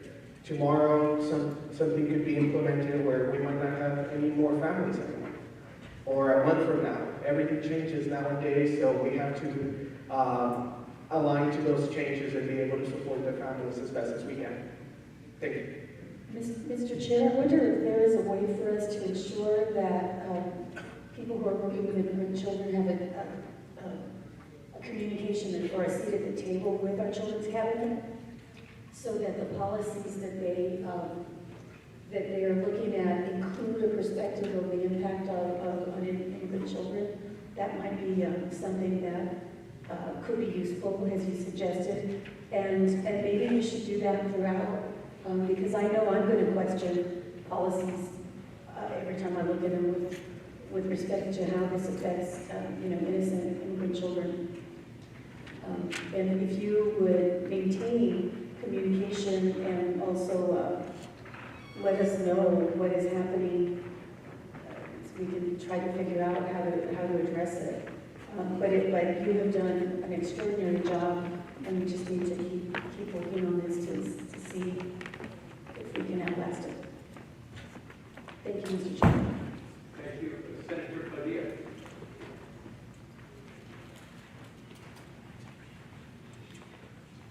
Thank you, Mr. Chairman. I'm going to speak while I'm walking back to my chair so it can be as efficient as possible. I just wanted to, Mr. Chairman, say that, we have a real treasure here in New Mexico, and I don't feel like people really lift him up and tell his story. He does so much work that we don't even realize it. Roger, thank you very much for all of the hard, everybody at that table works hard. But I happen to know Roger, and I've known him for a while. He's just doing a phenomenal job in so many different ways, so I just wanted to stay here and say thank you. My question is, maybe for all of you, this is mainly on, you've heard a lot of the immigration issue, this and that. Not always, not in my swim lane necessarily, so I don't know that I can speak intelligently to that, but on the hunger stuff, I work a lot on that, and we were very supportive in the 2017 Hunger Free Student Bill of Rights we had. And, but my question is on coordination. It seems like we have, I have counted 17 different organizations that are working on the issue of hunger. Are we doing anything, or should we be doing anything, or could we be doing anything, and this is mainly toward Roger, on coordinating the efforts to gain efficiencies, to increase throughput, to really understand the real issue and how deep it is? Have you given any thought to that, Roger? Because I know that you do a lot of research in this area, and you've led the way on this for so many years now. Mr. Chairman, Senator Padilla, I believe the Child Cabinet has created a platform for that to occur. Over the last couple of months, as we're preparing not only for the new department, but also as we're aligning services, you're seeing conversations with school nutrition professionals and cafeterias and superintendents and non-pre-K child care centers, talking about those gaps. They're currently doing an analysis now, Mr. Chairman, Senator, on what are those gaps between out of school time, during holidays, how do community action agencies and private child daycares who have the functioning kitchens and licenses in place provide that service? How do we have to balance? So you have a lot of that going on, and I think some of the recent trends in hunger have brought us, I don't believe in every storm there's a rainbow, and I think that's what you're seeing as the Children's Cabinet, is you're seeing people engaged yet again to have these conversations that have been so silent over the last 8 years. And so it's been a breath of fresh air to see the cabinet and the leadership of Mariana and the governor's office really start requiring us to have conversations, right? Because we always find ourselves too busy to meet, but they're making us meet and have conversations. So I think we're going in the right direction, Senator, but we'll have to go back to even Senator Cedillo's comments when it comes to capital outlay for those communities who need infrastructure, for food infrastructure and kitchens to prepare it, because we have all these senior citizens across the state that sometimes are closed community centers. Those could be places to serve food centers. I appreciate that, Mr. Chairman. And all the folks sitting here in this committee that were here yesterday, the last couple of days, we crisscross this state. And one of the things that I've learned as I've crisscrossed the state repeatedly for several years now, is that we have about 4 or 5 New Mexicos going on within the state of New Mexico.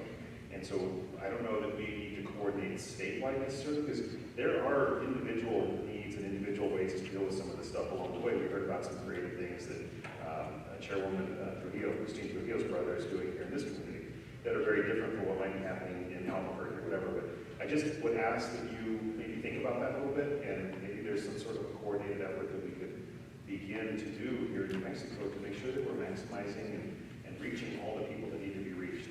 And again, I just want to thank you for all of your work over the years. Thank you. Thank you, Senator Padilla. Representative Anderson, to be followed by Representative Roybal Caballero. Thank you, Mr. Chairman. My observation, Mr. Chairman, on our third day, is we're hearing what we all knew was the case when we got here, and that is too many needs and not enough money. And although this committee is not focused on the last half of that observation, it still is a very real part of what we ultimately will do with January revenue. So my question to Roger first was, you mentioned $90,000 grant, and it left me a little confused the way you said it. Could you restate about that specific point? Sure, Mr. Chairman, Representative. Under the Community Service Block Grant portfolio, those are non-state dollars. So the state is basically the flow through 6 entities. There's 2 pots of money. There's what we call CSBG low income and then CSBG migrant. The pot of money for CSBG migrant is $90,000. And the reason it's $90,000 is because most of this population don't respond to the census accordingly. That's why this whole 2020 recount is there's a big push from agencies.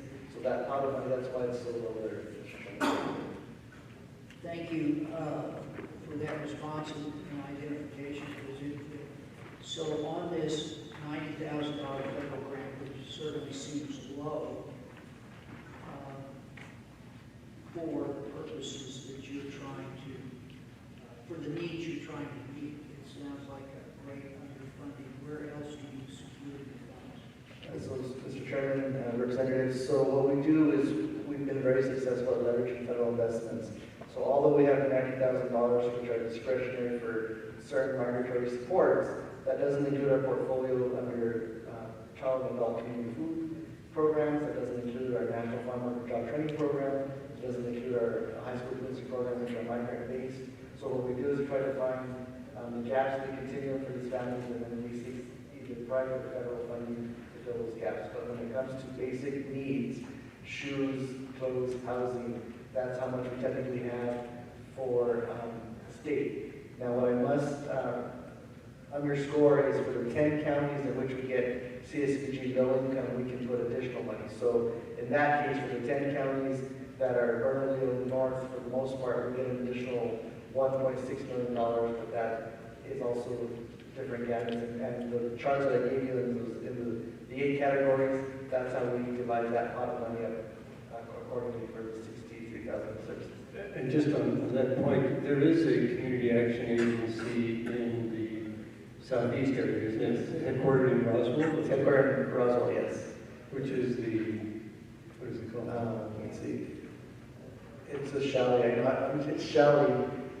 And so the big issue we're having in your area, Mr. Chairman, Representative, is because that community action agency also does a boom in the basin. Some of the income guidelines required by OCS, or the Administration of Children and Families, we're having to, as a statewide, look at those income guidelines because some of them aren't qualifying for services because they don't get migrant money. We're the migrant grantee statewide, so we do fund some stuff in Chavez County specifically, but as a result of the impacts in Denton, Columbus, Las Cruces, and Bernalillo, I put a halt on all migrant money to see when those that will come over from El Paso, where we're going to put that money in. Thank you, Roger. I think I'll try to shorten up and just say the district I represent seems to, or the representative this district elected, seems to break it down in terms of need inside of New Mexico and outside. I sort of wander on the outside to, this is a federal responsibility. This is failed federal immigration policy, and the people who can fix it aren't fixing it. And we can spend a long time discussing our frustration with that. But nonetheless, because the federal lawmakers refuse to fix the problem or address it, I don't think that necessarily means New Mexico has to pick up the slack. And I don't think New Mexico can pick that slack up because we have sat here for 2.5 days and listened to unmet needs within our own state for New Mexicans. And for the purpose of saying Mexicans, I'm going to say people inside the state line versus somebody who is not. So I'm not going to get bogged down in what a full-fledged Mexican is or is not. But I think that for us Cumbres, when I look at their handout and see state funds on their potential future funding sources, I think now this is getting into a gray area where are these state resources being used out of state to perform necessary and try to meet unmet needs.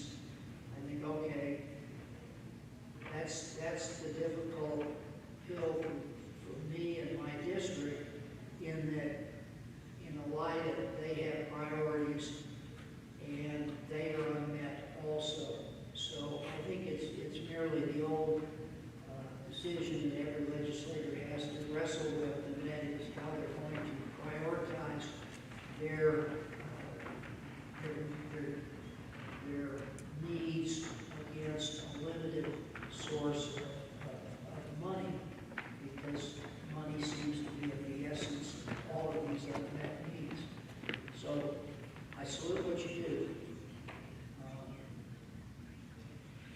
I think that the word that I didn't quite hear was faith-based, because I think in the private solution, the faith-based funding is where these needs have to go. And I'm afraid going forward in the state, we face many unmet needs, and I think the challenge may or may not include these needs. Thank you, Mr. Chair.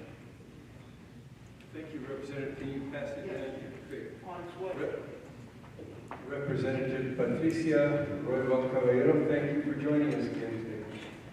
Thank you. I've been playing musical interim meetings today. I was in economic and rural development, started there today, but both committees met in Taos at different campuses for the last 3 days. So thank you for your patience. Yes, we had one member of that committee who got confused and showed up here this morning.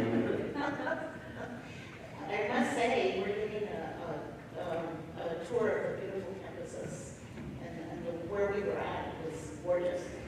Anyway, thank you, Mr. Chair, members of the committee and panel.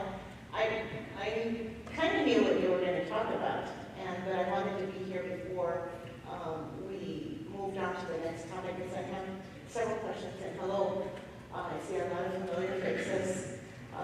Thank you for being here today. This was an important topic. So I'm dating myself. On your first page, Roger, you put the shared history of community action.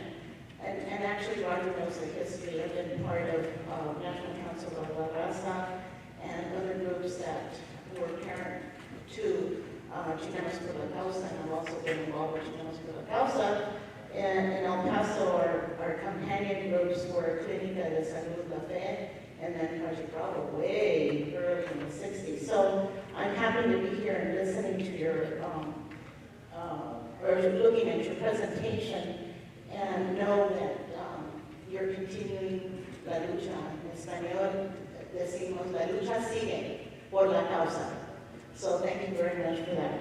So I wanted to ask you specifically, excuse me, when we're talking about, Mr. Chair and panel, behavioral health and mental health, excuse me, there are many of us that take an approach that talks about the social economic factors that contribute to those traumas, rather than zeroing in on the individual, although we know that we must do that, the internal factor. But we also know, for the most part, Mr. Chair, that external factors contribute actually more so than the internal factors to the well-being of our community and our youth in particular. So I wanted to ask you directly, Roger, if you're familiar with any studies or more current research as it relates to that notion. For example, what the long-term effect of trauma, which in this case we're talking migrants, immigrants, and the long-term effect on behavioral and mental health of those communities, of those children, if they've tracked, if we know of the significance in the tracking of that correlation. Mr. Chairman, Representative, I should have brought the studies that I was using to prepare this because we are following at LHHS that we have an integrated health and services component that really follows the trends of trauma and data in terms of longevity and success. So I can get a copy, Mr. Chairman, Representative, for you to look at. I will tell you, in addition to the implications of trauma, I think we have to also look at the cultural competency and the empathy factors when it comes to service workers for families, and that's something we don't have a conversation about very often because we don't look at minorities who are filling some of these crucial fields of therapy and social work. You know, how do we really ensure that not only professionals but people in the nonprofit world have that sensitivity and cultural competency to some of these populations? Because it's been a challenge even for us as we have these new patterns of migration coming up. Just the cultural differences and simple things like what we eat, we have to re-examine, and that's very important when it comes to trauma-informed care, how we engage and how we really, because most of those populations have been attacked, lack confidence, and lack the ability to engage. That's the first step when it comes to getting help, is being open to wanting to help, right? So Mr. Chair and Roger, thank you for, we will need that, and I would hope that you could provide that because we will be having a behavioral health committee meeting on September 13th, I believe. And I would like to invite you, although the staff isn't here, but I'd like to suggest it and invite you to be prepared to make that presentation, if not just short, at that meeting on September 13th. I'm not sure if it's in Albuquerque, I believe, Representative, is that correct? Thank you. So I would like to have that. And the reason I say that is, had we had the time in the 1960s when I got involved, working with immigration and migrants along the border, in the borderlands area, and had we been able to track the trauma related to those experiences, those individuals that I now know that are in their 50s and 60s, I can tell you that it has had a long-lasting effect on how they live today. And it's in constant fear. It's in constant trauma because those communities along the border experience it at higher degrees and more overtly than any of us can imagine. And those are the communities that I came up working with. We were part, Representative Anderson, in response, you're correct. The federal government has the principal responsibility for immigration reform, and I was happy to be part of the immigration reforms of the 80s, the Simpson-Rodino, the Simpson-Mazzoli, which then became law in 1986, and which created the pathways that we now have of the new citizens that have been contributing to the economics of our country and to the social well-being of our country as citizens when we open those pathways. So that has been very instrumental in where we are now. However, these are different social conditions, and they're fueled differently. They weren't fueled, Mr. Chair, by anger and fear, the way they're being fueled today. So it's going to be a different kind of trauma. It won't be the same type of trauma that we experience along the border. I still get subject to question. Ma'am, what's your citizenship? Where were you born? And I answer, I was born in El Paso, Texas. And then they follow, what's your citizenship? And my answer is, I always thought El Paso, Texas was in the United States of America. I always thought that. That still happens today in El Paso and in Las Cruces and in the Canyon area, in those small little rural communities where the Border Patrol and ICE work together with local law enforcement in these random raids. And because of the color of your skin, Mr. Chair and panel, the target population is those of us that share that color of our skin. And so it's going to be for our children, and this is what I worry about, because my grandchildren have darker color of my skin. And they're coming up in a world under a different kind of hate and fear. And that then means that we have to be prepared and informed as much as possible in being able to handle the traumas that they will be experiencing as in secondary, in their high school experiences, in their middle school experiences, and so on. It's going to be different. So we've got to continue those studies. There's been a gap in those studies. Because when we get comfortable, when we pass a law, Mr. Chair, we get comfortable. We stop monitoring. Oh, well, we passed reform. 1986, we passed it. Everybody got a pathway. We're okay. It's the same thing that's going to happen now. And that's why it's incumbent on the states, through your leadership, Rhonda and all of you in the panel, through your leadership in helping us take us and prepare for what our children that are now at 5 and 3 will be experiencing. And it has to be a holistic approach. Senator, I missed your presentations this morning, but I'm very well aware of what you presented, and I thank you, because it's going to be the cabinet and others, Mr. Chair, that will have to work with these groups and others to be able to handle those problems and be prepared for them so that we're not in crisis mode 30 years from now. And that's what I want to prevent, because I've lived through the last generation, and I've seen the destruction it's had on my age group that were fighting too in the trenches. We were the ones being arrested. We were the ones being kicked and hit and put in jail and in Movimiento, and then didn't have time for us, ourselves, to be able to fill those gaps. So I want us to be prepared for that. So, Mr. Chair, I really wanted to be here and commend the panel and thank you for the work that you're doing, and I appreciate how you will continue to inform our children's cabinet and work with all of our departments holistically in our comprehensive approach in preventing those childhood traumas that turn into deep-rooted traumas of adulthood that we have a very hard time overcoming. I know I do.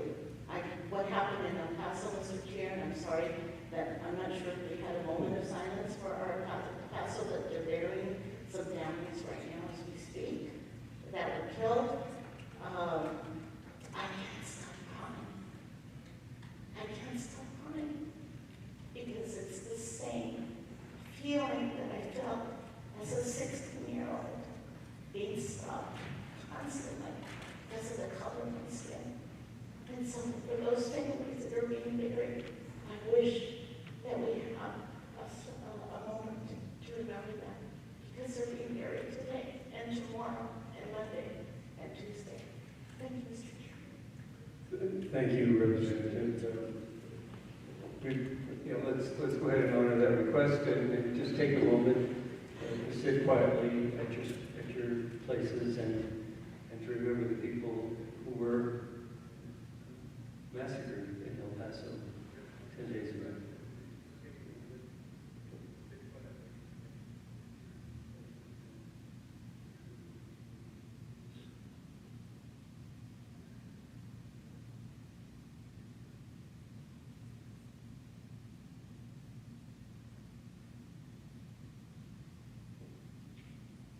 Thank you, Representative Roybal. Any other members of the committee with questions or comments? I had a couple of things that I wanted to ask about and bring up.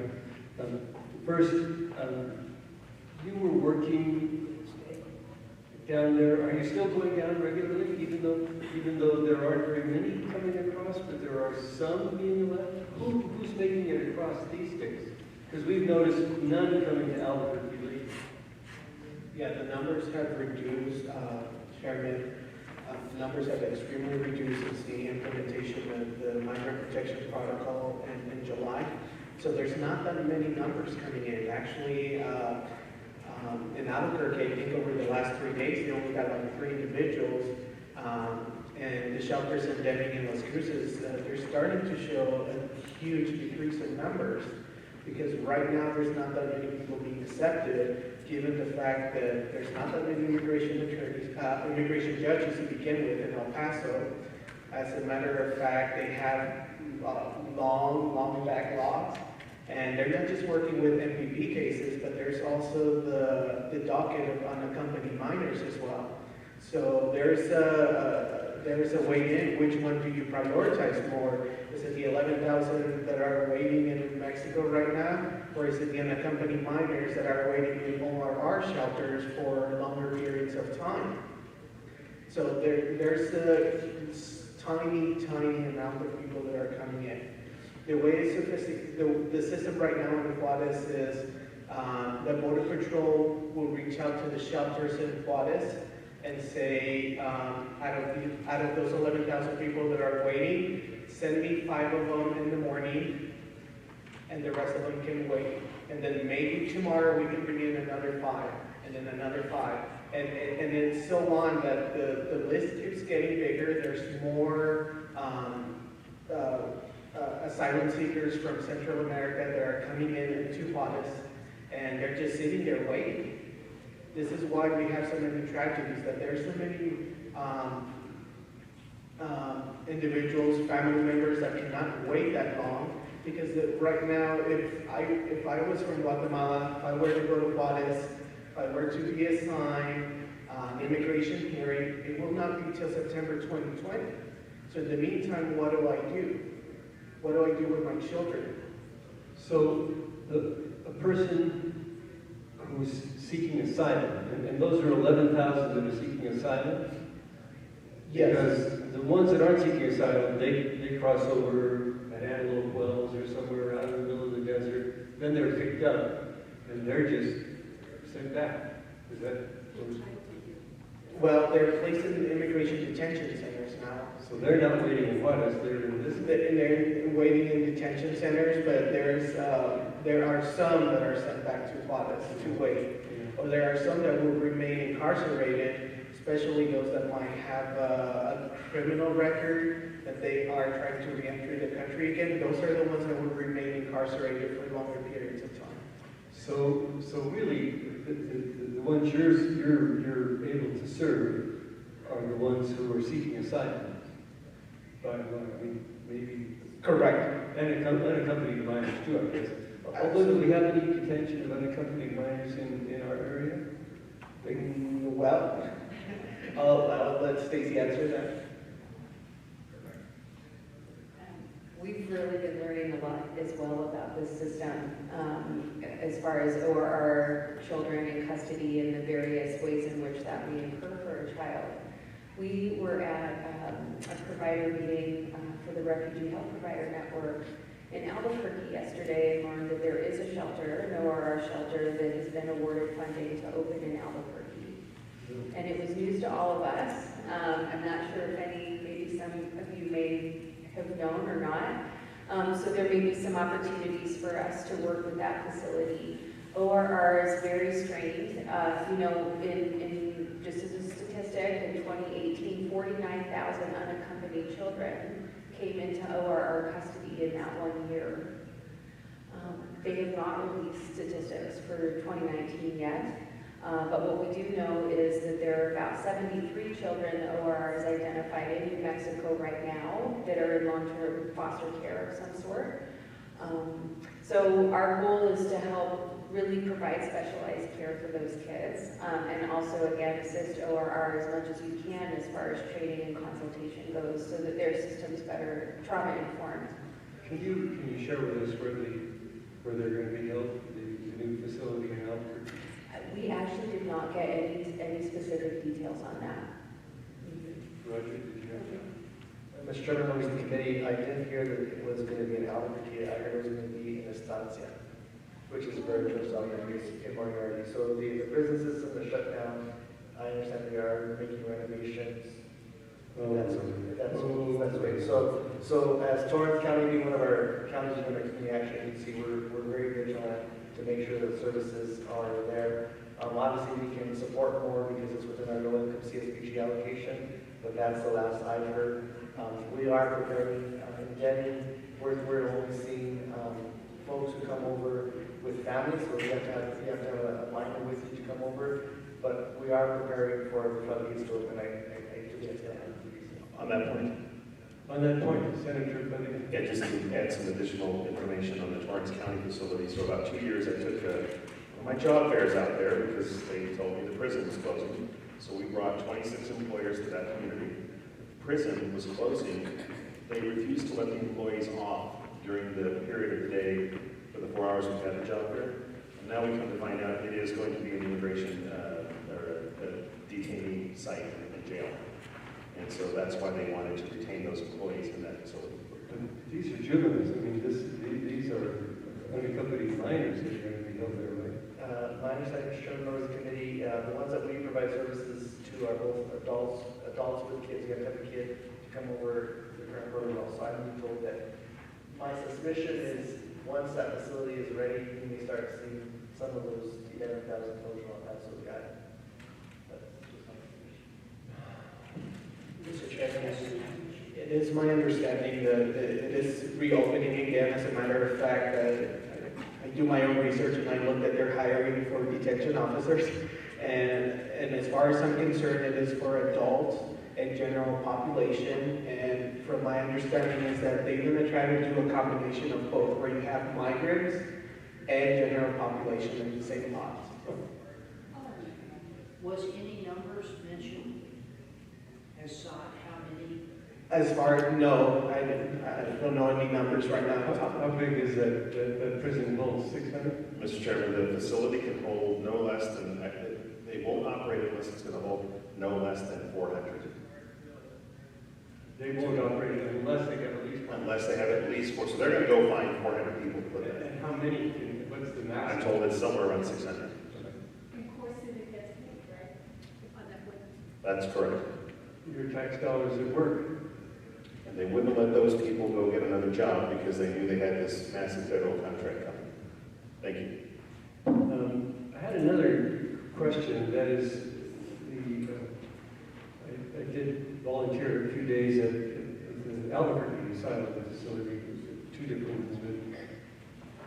But I understood that they're not allowed to work. They're transported by Airbus or train occasionally to where their sponsors are located while they await a hearing. And during that time, they have ankle bracelets, and they're not allowed to work. Is that still the case? Is that your understanding?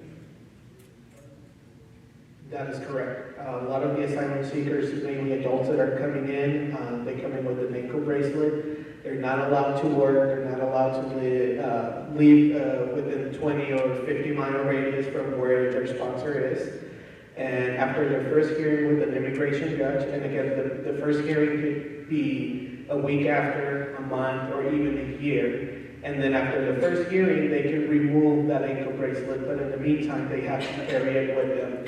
As a matter of fact, we had a case of an adult that we're helping in Santa Fe, that the battery was having malfunctions, and it wasn't reporting it on the ICE system. So ICE was coming into the house saying, "Where is this person?" Looking for this person, saying, calling numerous numbers for the sponsor, saying, calling the employer, "We need to know where this person is because we're going to deport it." So we had to do some immediate intervention. We had to drove one of our case managers drove the individual to Albuquerque to report directly to ICE, because if this person wouldn't have reported by 4 p.m. that day, she would have been deported along with her 2-year-old daughter. And then my understanding is that this and I love the title, Migrant Protection Protocol. This is for their protection. But that this decision not to allow people seeking asylum to come into the country, but to await in a border city, Juarez, or in our case Juarez, but I guess they do the same thing all over Nogales and all up and down the border. But that's a total violation of our own law. That our law says if you present yourself and ask for asylum, you have a hearing. You get to await a hearing in this country while that process mends its way through the courts. So this is a violation of our law, but that is being challenged in the court. Is that why they're thinking that maybe the 11,000, if the courts rule against the administration, that the 11,000 in Juarez, and I don't know what the total must be up and down the border, must be 100,000. Would then be allowed to come in, and that's why you're going to need the Estancia facility and some others. Does that sound like a reasonable conclusion? Mr. Chairman, not being a lawyer, I would assume that that's what we're preparing for. You know, going back to the Estancia facility, having toured some of those camps in Texas, we're very vigilant to make sure that they don't turn a two-bedroom cell into a family of 8 concept, right? Because at that point, so we're just trying to engage as much as we possibly can. We look at how when they come to the community, they basically get like a little post-it that has a name and a number, and they drop them off. No shoes, no food, no nothing. So what Danny, at least from Danny's perspective, we stabilize them, we get them fed, we get them clothes, we get them a phone, we make contact with their sponsor, and then we make sure that either the plane ticket and or their bus ride happens after the last meal, so they get this 1 meal before they make the final station. I just want to share one last thing. My wife and I were in El Salvador 2 weeks ago. First week of August, we were there. And we go down almost every year, every other year, and we have a program that works with teenage kids there. Some are in high school, some are in college. And we were doing a workshop with them. And it was a socio-drama. And the scenario was a kid being afraid of the gangs, because the bandidas are very strong in those communities. And the family being under terrific economic pressure because the cane fields now are automated. They don't need the cutters that they did before. They can use machinery now, and so the number of people who can support their families working in the cane fields is greatly reduced. And so this is the twin pressure. The gangs are pressuring them for money, threatening their kids, either join the gang or get beat up or killed. And then the heads of the family and the older kids can't work in the cane fields anymore, they're not needed. And so these are the socio-dramas. We broke 40 kids into 4 groups, and each of the group came up with their own scenario. In every instance, the scenario's conclusion was head north. That was the only option that they could see. We spent the whole second day talking about other options. But that is the dilemma that they face. There is no work in their local community. They don't own their own land. Or possibly they have a house on somebody else's land, but it's not enough to really support the family on it. And then the gangs are pressuring them at the same time, preying on them. And so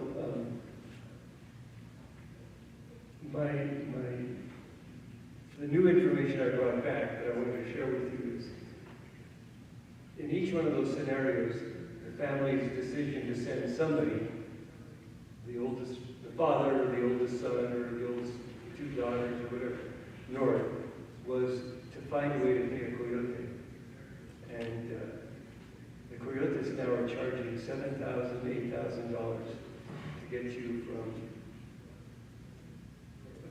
San Salvador up to, I guess, to probably Juarez. That'd probably be the most direct route. And they have, I mean, these are families who live on $250 a month. So to come up with that, the only way they can get that is they go to the bank and they mortgage their farm if they have a farm. Or if the bank doesn't think the farm's worth that, they go to a money lender who would outrageous amounts of things. So they come up north, having paid the Toyota, take every dime they had and mortgage their home. If they get deported, they go back home to nothing. They no longer own their home. They can't make the payments on a second mortgage. And they're absolutely unable to survive either in this country or back there. So we spent the whole second day talking about the economics of coming on north and how difficult it is to get in, how wretched it is to wait on the border for months waiting to get in, how subject you are to the cartels and everybody else. And then if you don't make it in, that you basically used up your last lifeline. It is a tragedy. I don't know if there's any solution state government can do for this situation. But boy, we ought to be searching our minds for this, because this is a humanitarian crisis and nothing else. Representative, you had a comment? On just that, and I failed to bring it up earlier, Mr. Chair, thank you. There is a vast network of volunteers, and I wanted to share this information because it's now become the activists and advocates that are actually mobilizing to assist our borderline communities. So one of the groups is called the Border Network for Human Rights, which is a group that I work very closely with, and I'm always down there every few weeks. I'm going down to help. It's a network of over 7,000 members of far west Texas and southern New Mexico.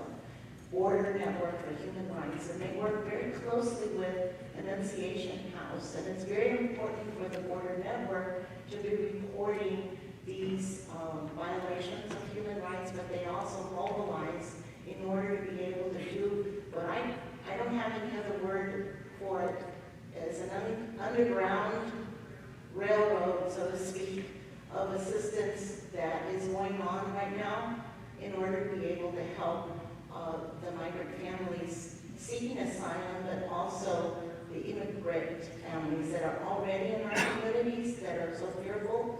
And then, of course, the low-income U.S. communities of color that have become targets. Those three groupings are now major targets. So however way we can assist, and they're working in coordination with all the networks as per the panel as well. Thank you, Mr. Chair. Thank you, Representative Roger. And Mr. Chairman, you know, once they cross over the border with your predatory lending habits and unethical attorneys, so what costs you $495 to process your citizenship, you now have to pay the lender, then you need $10,000 to have an attorney. So what we've done at Chicanos por la Causa is we have a partnership with the Carlos Slim Foundation. We will lend someone who needs a $495 to process their naturalization paperwork, a 0% interest loan that's based on their ability to pay, because we want to make sure that the American dream is not defined by anyone. So that's a resource that we have to any of your communities when it comes to how people can naturalize them.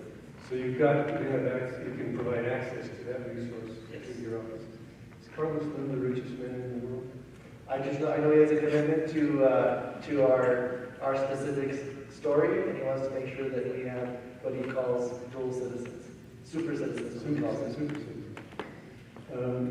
I just wanted to end by reading something that I just got today, an article from the Los Angeles Times. It's very short, actually.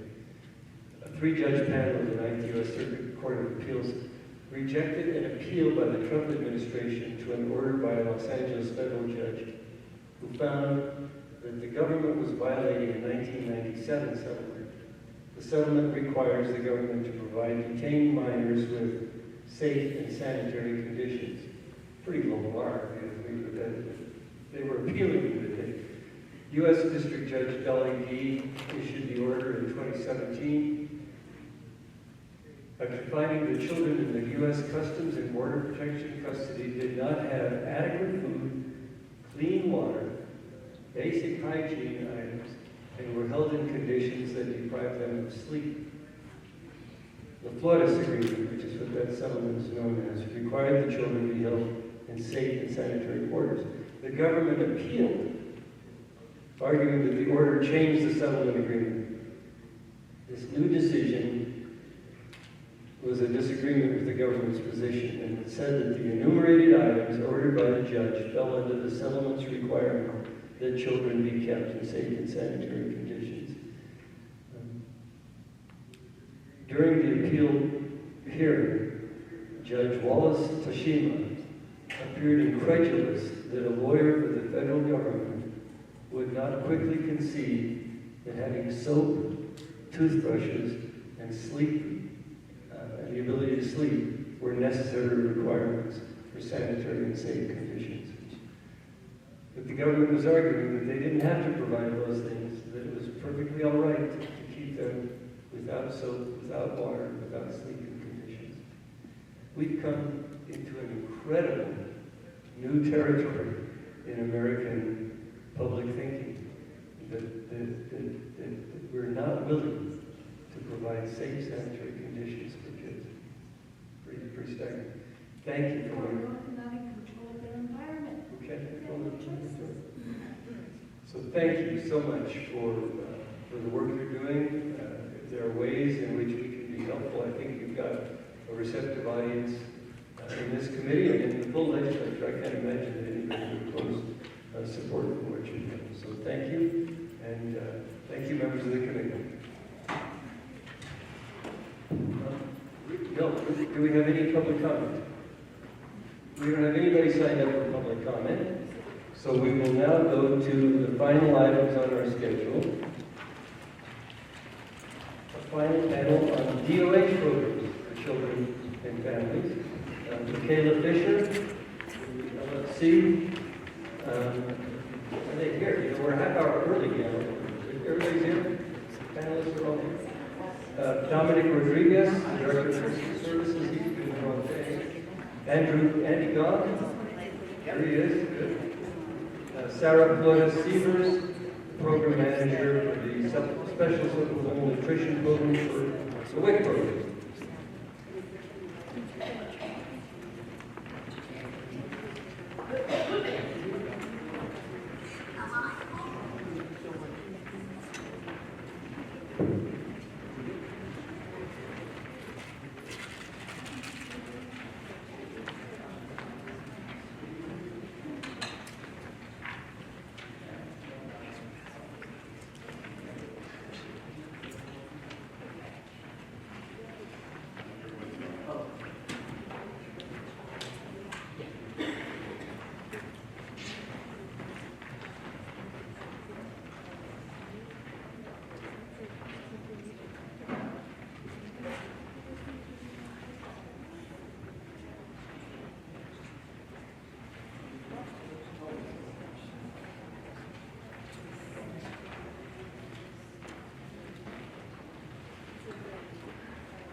Have you decided your batting order yet? Who's leading?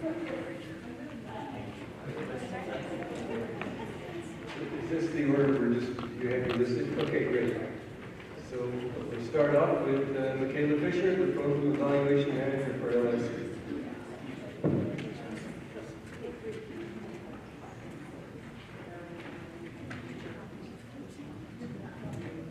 And as usual, LFC has provided us with a 40-page document that she's now going to go through in detail, paragraph by paragraph.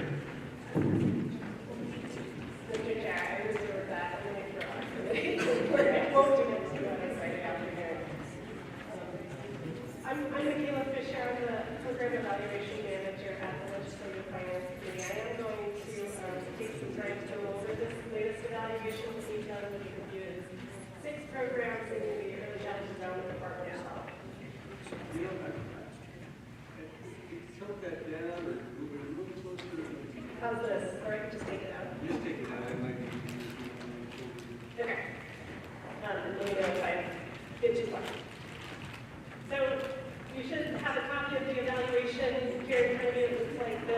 is going to be for your reference. I'm not going to go through the whole thing.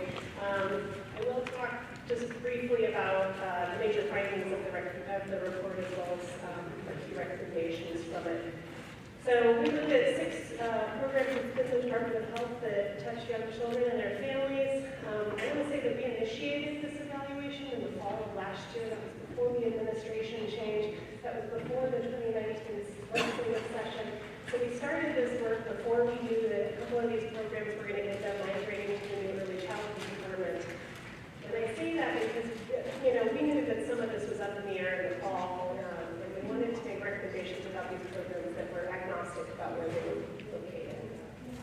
And the reason we did this evaluation was, if you have some of these slides in front of you that I handed out, the ones that have the picture of the evaluation on it, and yep, that's the one. You got it. So if you turn to the second page of that slide deck, you'll see a red box that has some statistics in it. That's from our annual early childhood accountability report that our office puts out. And you can see they're pretty dire.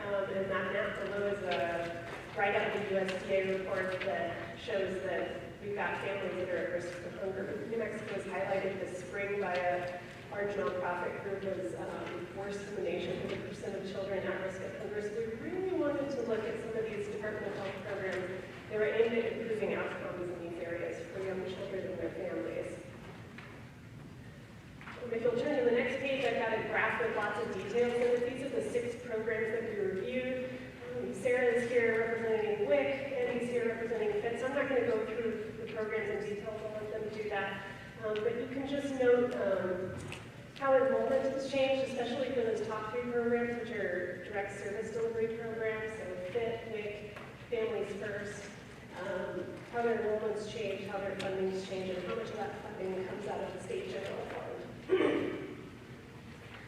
One thing I do want to say is, there's a couple of these programs that target kind of the same types of families, like WIC and Families First in particular are targeting low-income mothers and their children.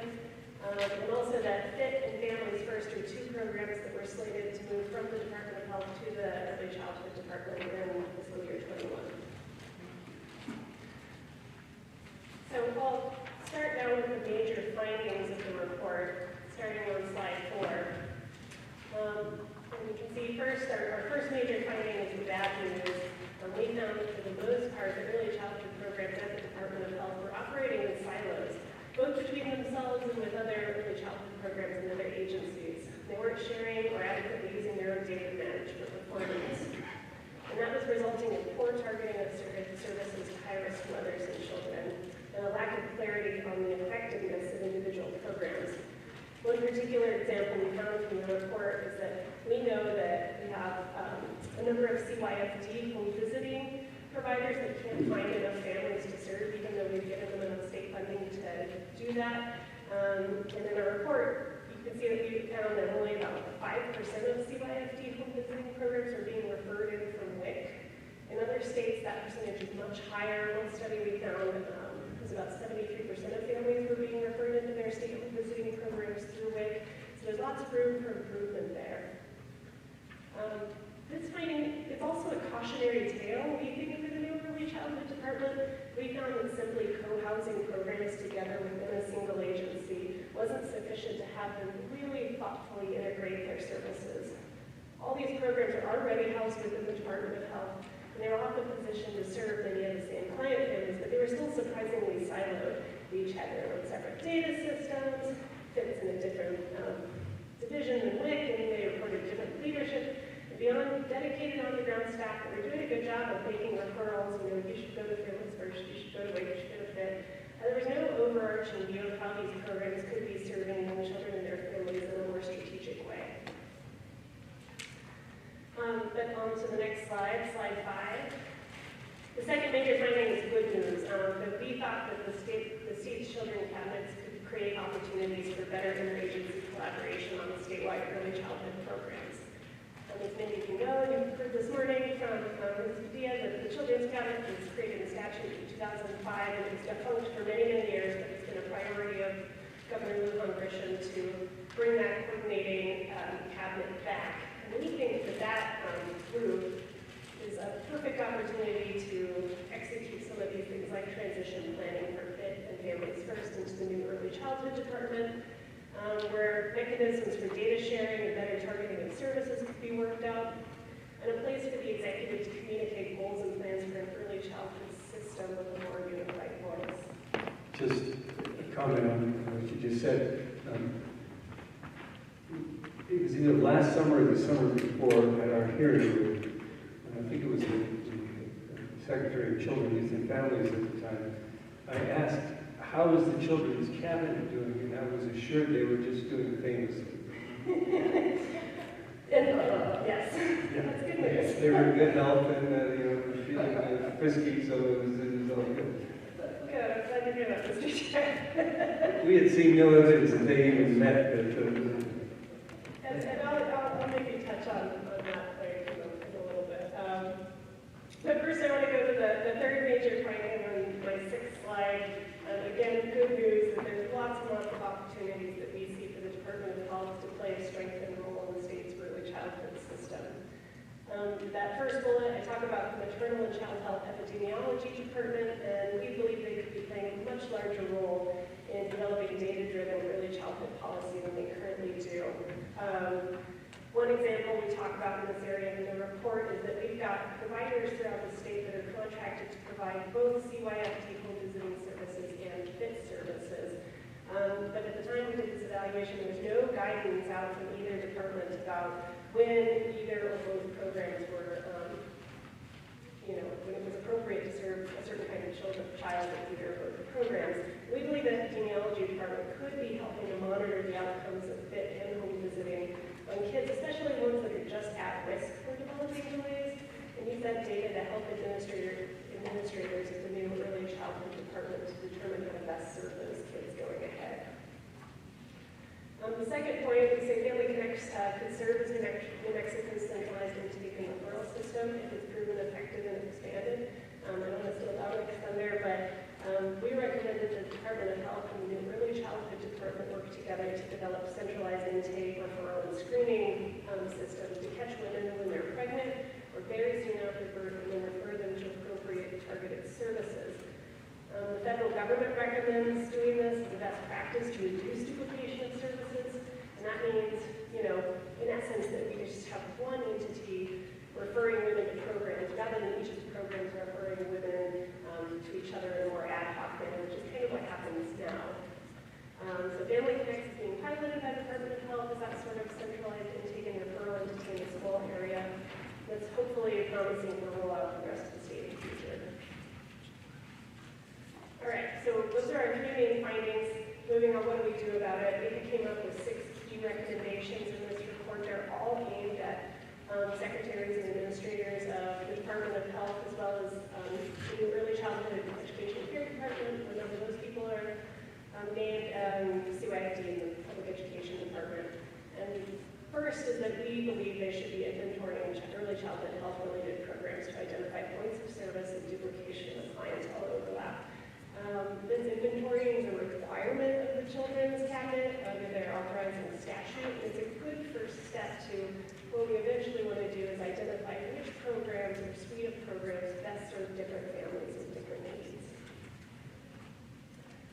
If you move to the next slide, I'm on slide 8, second recommendation. The second step after inventorying programs is that we believe that Children's Cabinet should organize as a comprehensive state home visiting and early childhood support system.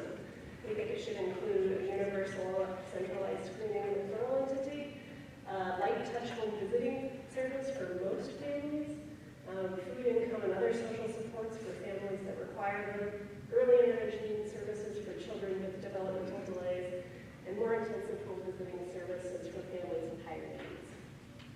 And again, it's all about targeting appropriate services to the right family, not just offering a buffet of programs and services and hoping that the right families reach the right programs.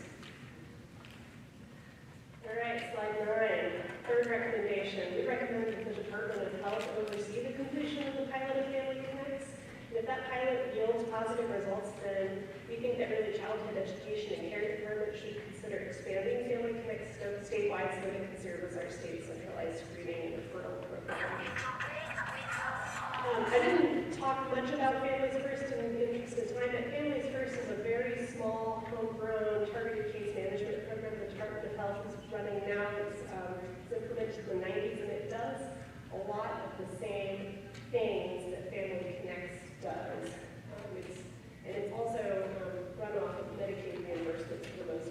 The difference being that Family Connects is a proven evidence-based program, and so we think that that program is going to grow with a good opportunity to transition a small amount of families that are in Families First into Families Connects.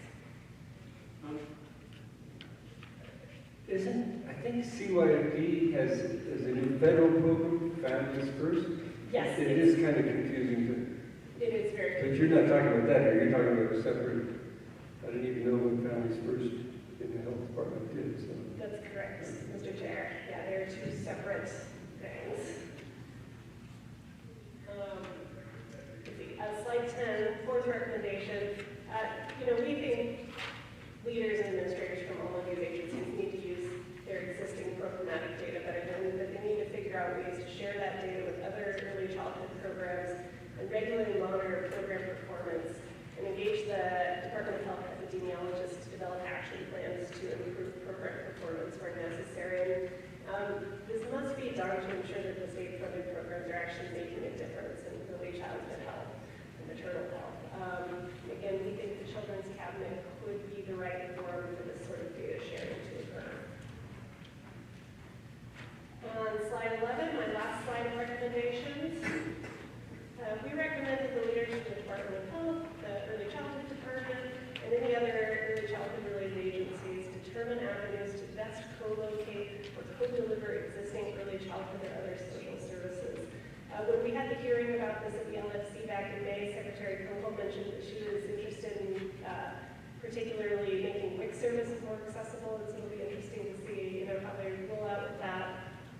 And our final point, or our final recommendation is that secretaries from all these agencies should hold meetings of the Children's Cabinet at least like 6 times a year as mandated by the Children's Cabinet Act. You, like us, Mr. Chair, are not invited to those meetings. They are internal. The Children's Cabinet Act does mandate that they have at least 2 meetings a year that are open to stakeholders. We suggest that most of these meetings be held by open meetings to MAC standards, just to maximize opportunity for collaboration both within and outside of state government.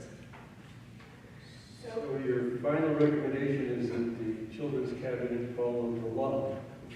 They are not required to follow the Open Meetings Act, but we think it would be a good practice for them. But the Children's Cabinet Act, if they just followed that, they would open up at least 2 times a year. Correct. That's good. Yeah. So that's a very high-level overview of what you can imagine is a very detailed report. If you have any other questions, I've put my contact information on the back of the slide deck, as well as a link to where you can find a copy of this report online, and then, of course, happy to stay and answer any questions you have. Great. And Chris tells me that the CYFD program, the new federal program that CYFD is responsible for is the Family First Prevention Services Act. So it's a long name. Yes. Thanks, Chris.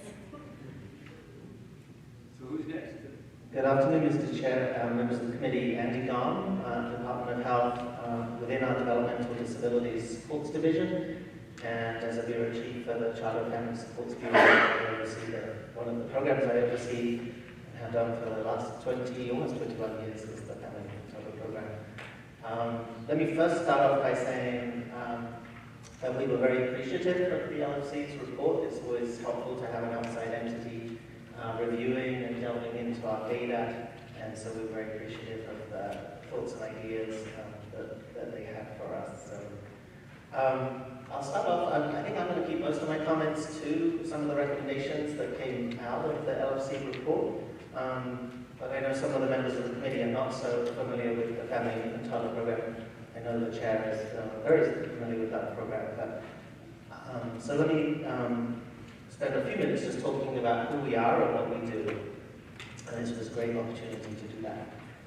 So the Family and Toddler Program carries out the Individuals with Disabilities Education Act Part C of that law, so that's the same law that covers special education all the way through to actually age 21, all the way through grade school.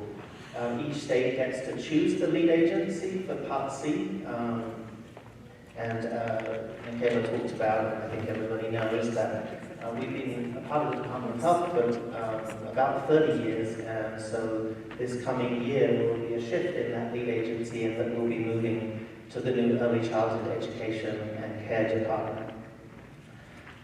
We carry out our family infant toddler program services through a network of providers statewide. We have 33 provider agencies, a mixture of for-profits, non-profits, and a few government entities and tribal organizations.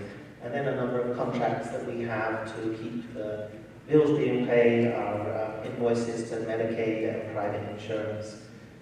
We run the program. It's about a $54 million program with state general funds that we come to the legislature for, and the legislature has been generous in increasing our appropriation to keep pace with our growth, and I'll talk to you about our growth in a few minutes.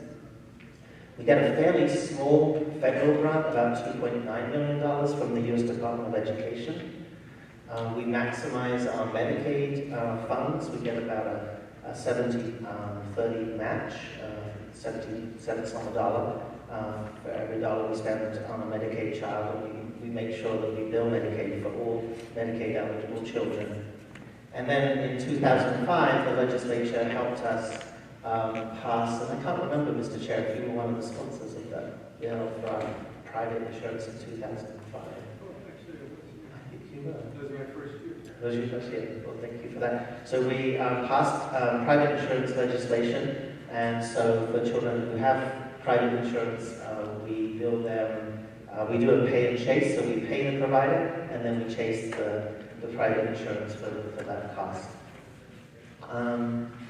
I said I'd talk a little bit about our growth. On the next page, I have a little table showing our growth, which has been an average of 4.7% growth over 5 years. This last year slowed off a little bit. We'll delve into why that might be. We haven't yet. It was only a 1.7% increase, but that was 266 additional children over the previous year. You'll see the previous year to that, we had a growth of almost 7%, 6.9%. So I didn't say this, and I'm not sure that people like this word, but it is an entitlement program in that we have to serve every eligible child that's referred that meets our eligibility. So we can't have a waiting list. We have to serve all children who become eligible. In a minute, I'll talk about our eligibility criteria. So obviously keeping pace with that, or keeping the dollars in place to keep up with that growth is a challenge, and we will be coming back in the next session both for a supplemental and an increase to our base to cover that increase in the number of children referred. A little bit about, on the next page, about our performance and quality. We have 11 performance measures that we report to the U.S. Department of Education every year as part of an annual performance report. Everything from how long it takes for children to get into services. We have a requirement in statute of 45 days, so a doctor, a WIC provider, a child care provider, or a visiting provider makes a referral. We have 45 days to get the child both evaluated, determine eligibility, and get a plan in place. And the reason why that's a short 6-week time frame is, of course, the importance of brain development and what we know about children's learning in those early years. We then have another performance measure that we have to provide all services within 30 days of that plan. So some pretty tough targets that we have to meet for the federal government. And I'm pleased to say that we're in what the federal government calls meets requirements, which doesn't sound very good. It sounds pretty mediocre. We should all meet requirements, right? But it is the highest category that they have a fairly sophisticated rubric that they use to determine. And we're one of, I think, 22 or 24 states that meet that highest benchmark of meets requirements. So we're very excited about that. And some of that's from our state staff overseeing and having the accountability, monitoring our providers, having a good database in place that collects that data. But it really is our early intervention staff who, on a daily, weekly basis, are out there trying to meet these timelines and meeting these performance requirements. I just wanted to spend a little bit on one thing. I know you heard this morning about the preschool development grant, Birth to 5. I think Alejandra from CYFD talked a little about that. We're using some of those dollars for professional development. We started some of that work under the previous federal grant that we had, which was the Race to the Top Early Learning Challenge. And so we were ready to use more federal dollars to allow us to roll out some evidence-based early intervention practices. And what's very exciting is we're just not training early intervention folks, we're actually coaching them. And the evidence really shows that you really change practice, not just for early interventionists, but teachers also, if you can coach them. And we're using a video-based coaching model where we videotape the home visit, we post that to the cloud. It's a subscription that we buy, and then the coach can then look at that video of the home visit and using this evidence-based model, look at those practices, and then in a strengths-based way, share with the early interventionists that they're coaching how they can improve their practices. And then they'll do the same in 3 months, 6 months, and see if there's improvement. And that's really where we're seeing a real improvement in the actual early intervention that we're providing to children and families. I said I'd talk a little bit about our eligibility. The LFC report, I'll talk about it in a second, makes some recommendations around the environmental risk category. So I just wanted to talk about the array of 4 eligibility requirements that New Mexico has. We've set our eligibility for developmental delay at 25%, and you'll see the developmental domains that we have listed there. We have a range, and I've only given a few examples of Down syndrome, cerebral palsy, autism, and vision and hearing loss, but we have actually a whole list that we actually do work with our public health partners in maternal child health to help us come up with that list. But these are conditions that we know if they're diagnosed in a child, and it could be at birth, right in the birth hospital, or it could be a diagnosis once they're home, or even a fair time later. But we know that these conditions have a high likelihood of leading to developmental delay. So those children are automatically eligible. And then New Mexico has 2 at-risk conditions, biological medical conditions. Those are also diagnosed conditions by a medical provider. The examples I've given are prematurity, low birth weight, exposure to substance in utero. Those are conditions in other states that wouldn't necessarily make them eligible for Part C. We think it's good that we're going upstream to provide some services. It may be a lesser intensive, maybe less often that the services, and maybe less services are provided, but we think the evidence is there that if you intervene early with some of these conditions, you're going to see a lower likelihood that they'll have developmental delays later on. And then the final one that we added, and we've had both of these conditions since the early 80s, or sorry, mid-80s, when the FIT program was put into statute in New Mexico based on the federal law, and that is around environmental risk. And those are basically family conditions that really the science wasn't there back in the 80s, but the science is certainly there now, that the more of these conditions that are present in the families, in the child's home, things like the mental health of the caregivers, domestic violence, abuse and neglect, those kind of things in the home can lead to developmental delays. And in fact, other laws have been passed since, including CAPTA, the Child Abuse Prevention and Treatment Act, that recognizes that fact, and now it's mandated that all children birth to 3 where there is abuse and neglect, those children must be referred to the FIT program. And we'll get into, in a minute, the LFC recommendations around environmental risk and those children perhaps being referred to home visiting. And I just wanted to point out that when we started this, there was no home visiting. The term was even on the map, but the LFC is correct. We're building, and I know this committee knows this, that we're building a statewide home visiting network. So we're actually very open to the public policy suggestion that these children under environmental risk be served under home visiting. We're just not sure that we're there to make that change right now. I'll talk a little bit more about that. So I just have a couple more slides talking about the LFC recommendations. So the first recommendation was that we validate the environmental risk tool or use an ACEs, Adverse Childhood Experiences tool. Again, we're open to this. We do think it's probably better that we make this change if we do it under the new department, and I'll talk about that in the new department and why I think that making some of these decisions when we're actually co-located and working closely with our home visiting and other early childhood providers. We don't have it in our budget to validate the tool right now that we use. We use a tool that was developed back in 2004, 2005 by the University of New Mexico. Embarrassingly, we can't find the research that went into that tool. I guess this was pre-electronic days, and we can't find the actual research. The LFC asked us numerous times. We do have the tool itself and the guidelines to administering the tool, but not the research that went into why the UNM, University of New Mexico, felt like these were the environmental risk factors that placed the child at risk.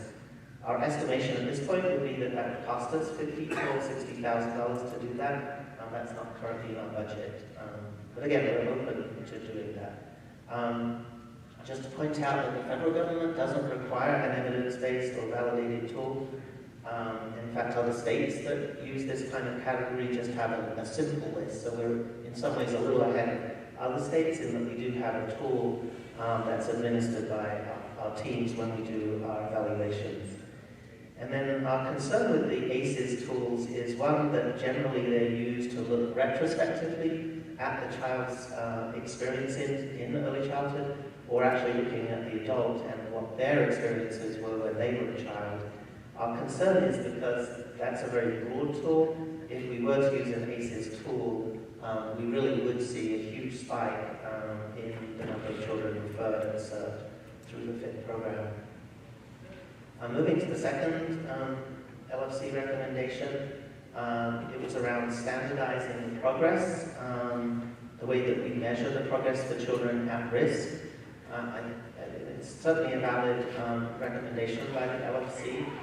Just to point out, the way we measure the progress that children make right now is through what the federal government called the early childhood outcomes, or ECHO process, where the child's development, when they first come in, whether they're referred to us at birth or referred to us at 1 or 1.5 years old, we measure their development compared to typical development when they come in and when they exit the FIT program. We can disaggregate that data for our at-risk population, but the truth is, because the child is at risk, they're often typically developing when they come in and typically developing when they leave, and I think that's the basis of the LFC's recommendation, that we're not seeing the change because they were typically developing and they remain typically developing. So we are open to looking at other tools, and one we're looking at, or not a particular tool, but is some sort of measure of the parent-child interactions. Were we successful in advancing or supporting the parent-child interaction, which we know is the key to supporting that child's development? So we're certainly open to, we'll be looking at those possible tools. The third recommendation is, and I sort of mentioned it earlier, is a recommendation that we just think is a little premature. Again, we're really open to this public policy idea, and certainly would be willing to stand for any questions that the committee has. Is that the recommendation is that children eligible currently in the FIT program under environmental risk would be referred right now to our home visiting system. We really think that if that decision is to be made, that it should be our new early childhood education and development department, early childhood education care department. We will, as far as we know from the draft organisation chart, be in a division with our home visiting partners, which I think will also lead to better guidance to the field. But certainly a decision about whether children should be referred from under environmental risk to the home visiting, we think will have to be made based on the growth of the home visiting system. Right now it's not available in all counties, and even in counties where it is available, it is capped at a certain number. And so our fear is that if we made referrals now, that some of those families would then be on a waiting list, even though accepting, as Michaela said, in some communities the opposite is true. They actually have money that's being returned to CYFD. So again, just to summarize, we think it's a good public policy debate and probably even a good recommendation. We just think it needs to be planned as part of the new department, and I think that will happen. Just to point out too, there is the preschool. Oh, I have one more recommendation. I'm going to come back to the preschool development plan. The last one I think really is the same. It's that children who are at risk should be referred right now. So if they live in a community where there is home visiting, that change would actually happen right away. And I think for the same reasons, we think that will be better made in a planful way under the new Early Childhood Care and Development Department. I'm conscious about time. I think with that, I am going to hand off to Sarah, and certainly I'll be willing to answer questions about the FIT program or any of the recommendations that we'll make. Thank you. Mr. Chair, members of the committee, good afternoon. We are on the home stretch. So thank you for your time today. I will just give a brief overview of the WIC program for those who may not be familiar. Just for your first page, I just wanted to share with you, WIC is so much more how we used to be known as the Milk and Formula program. In 2009, we updated the food package, so now we're offering fresh, frozen, and canned produce, organic, whole grains, tuna for our breastfeeding mothers. So we really extended and listened to the clientele, and so luckily the federal regs were able to change. We also have individualized counseling, so it's just not a one script for all. We really listen to everyone's individual needs because it can vary depending on what the family has, the concerns are. More than half the babies in New Mexico are on the WIC program. We currently serve about 38,000 clients per month. Just with the last presentation, it really struck a chord with me. That was really hard to endure, but luckily with WIC, we are one of the few programs that accepts all, regardless of your citizenship. We just require that you're a resident of New Mexico. So we really strive, we have a strong presence right now in Deming to do whatever we can to help facilitate that and make sure the moms and children are taken care of. We are at 185 below the poverty rate, a little different from what you heard earlier today. We do have adjunct eligibility, with SNAP and Medicaid. So again, and I'm going to focus a little bit more on this as part of the LFC recommendations, we need to streamline this process and make it easier on our families. We cannot emphasize that enough. And that's one thing with the Children's Cabinet and Hunger Task Force that we're really looking at as well.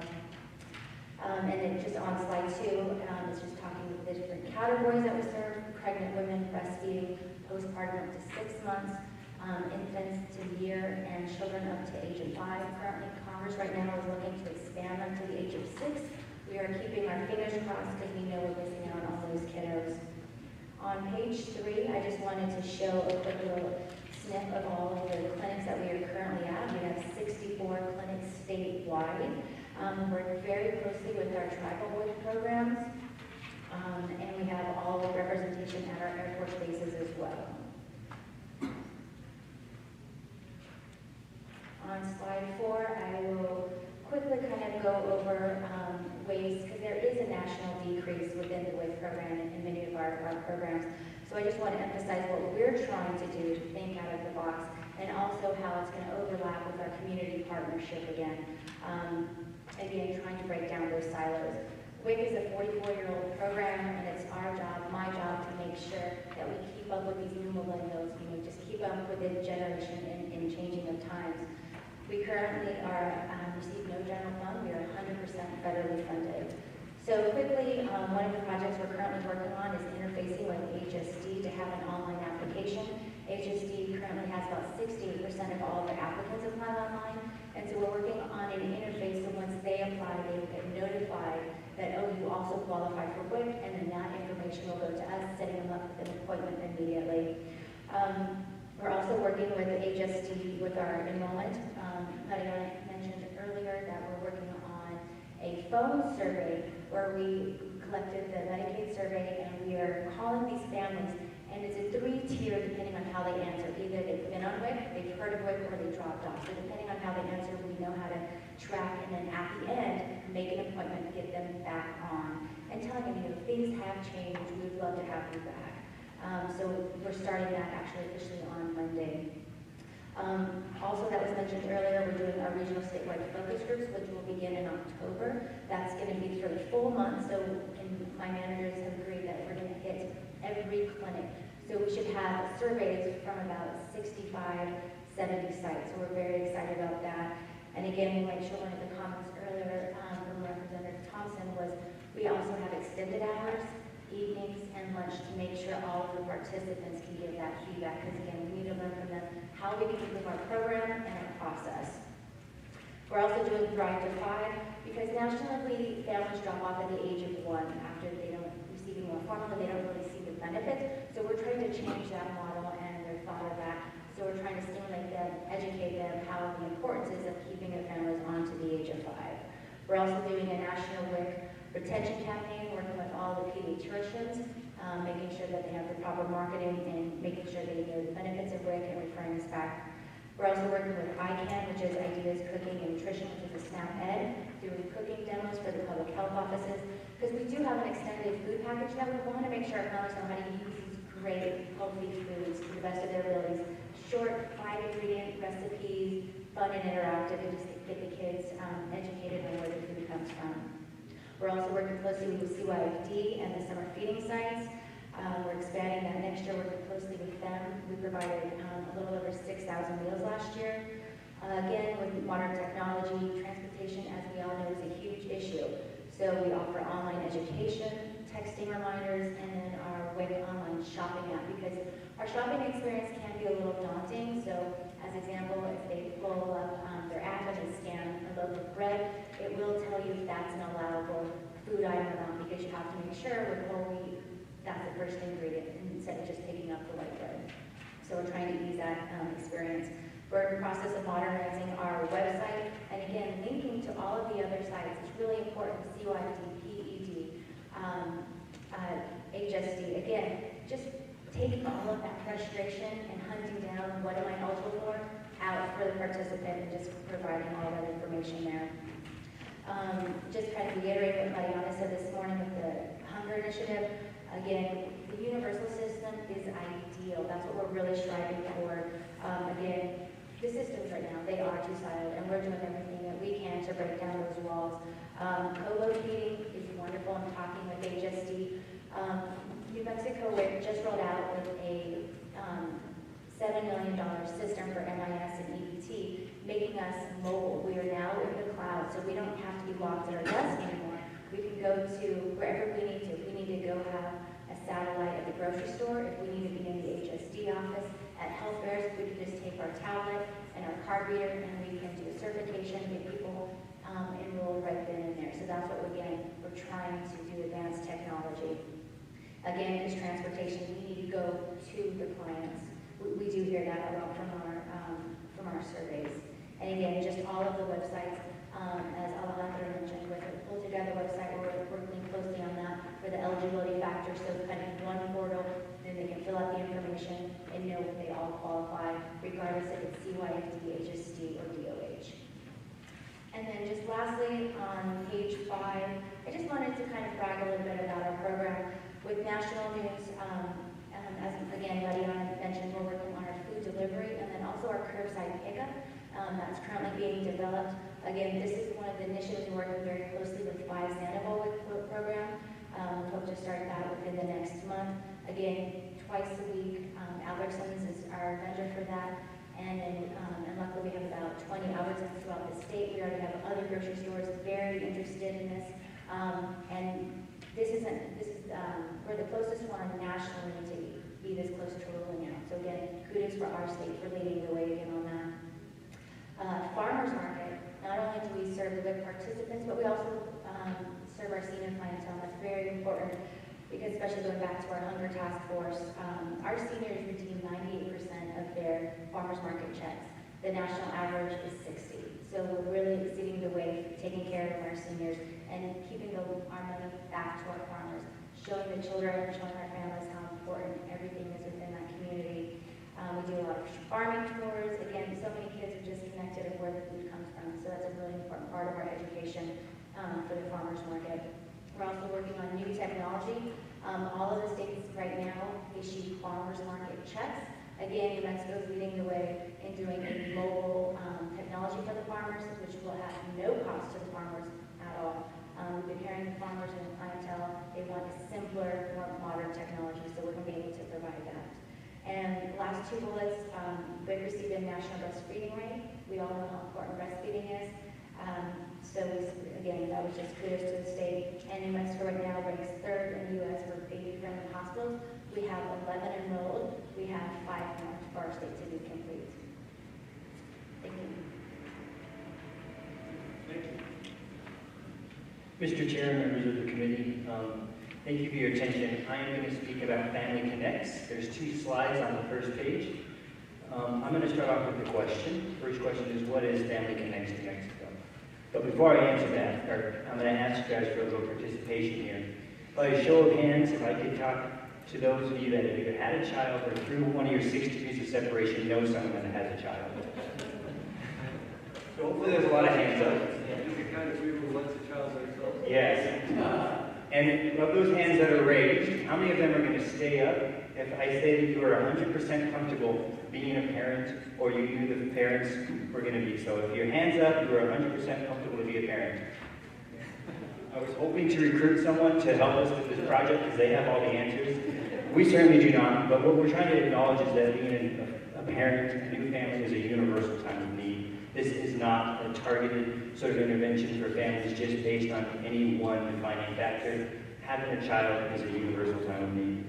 So Family Connects New Mexico is just that. It's a public health initiative to improve the well-being of New Mexico families. And it is not family first, which I just want to sort of get that out there because we realize there's some name discrepancies, some similarities there. But our name is based off of our partner out of Duke University, Family Connects Durham. It's an evidence-based program. And I just want to make that distinction that we are not families first. We are Family Connect. And I'm going to tell a quick story on how we got here, because this has been a long planning process in our Southwest Valley. For over 3 years, we started early with our community alignment. And through community alignment, which is one of the foundations of our program, we have identified a need for, again, universal access to home visiting programs. Through births from our own staff and some other sort of setbacks, we had a delayed start. And then through the generosity of the Thornburg and Brendel Foundation, we were able to secure some funds to partner with Duke University to implement a planning phase for our evidence-based program. And that's currently where we're at now, is in our planning phase. We are ongoing with our community alignment, and we have submitted a supplemental funding request for implementation. Moving on to slide number 2. Family Connects, again, I mentioned this as an evidence-based program, and we feel like that's the foundation of what we're doing because good intentions alone do not have good outcomes. We need to make sure that we're intentionally implementing evidence-based programs. And so we talk about phase 1 of implementation versus calling it a pilot program, because a pilot implies that we're still figuring out if this works. Phase 1 of implementation of this model is what our goal is. And again, because it is university-based and the great alignment with Durham Connects, we have ongoing evaluation and sort of rigorous standards that we have to adhere to make sure that we're not straying away from the model. Because we can start off as evidence-based and then drift away, and that in the end doesn't end up serving anyone. Again, good intentions don't really produce the best outcomes. And there's a lot of great findings. I'm not going to go into a lot of detail, but we also have some other attachments that go specifically over the findings through that evidence-based trial. And again, we can address those in the questions section. I'm going to move on to slide number 3. So I've said this, but having a baby is a universal time of need. And in the evidence-based implementation, what they found is that 94% of families had at least one need. And I'm going to get into the domains that are assessed with a home visit to talk about that, but it just goes to the idea that there's no protective factors for having a child. And I would use an example. I told you we had a master's prepared nurse who also worked in a pediatric ER, and let's just say her wife was maybe an elementary special education teacher. On paper, that family sounds like maybe they're well suited to be new parents. And then let's add even more support, which is in-laws on both sides within a mile. So that sort of sounds like a dream setup for a family. That great support, you're educated, pediatric ER, elementary special education. And that example that I'm using is my own. That's my wife and my family. We certainly, through the birth of now 3 children, but specifically our first, we certainly had a need for some light touch education that would have saved us some stress and heartache.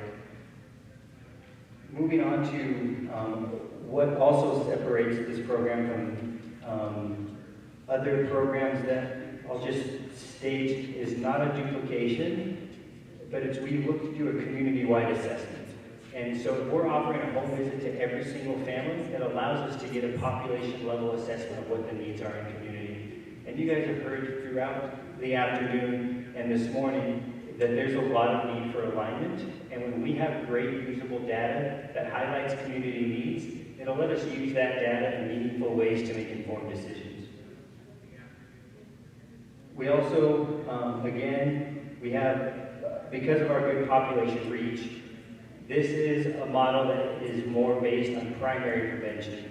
So primary prevention is an upstream approach as opposed to a targeted secondary or tertiary model, where I'll use the example of someone with pneumonia in the hospital. That's not the time to go to them and talk to them about their smoking habit that caused them to be admitted. There is a need for that level of service, but ideally the effort and energy is spent upstream telling that person the harmful effects of smoking and maybe giving them a pneumonia vaccine if they're at risk for that.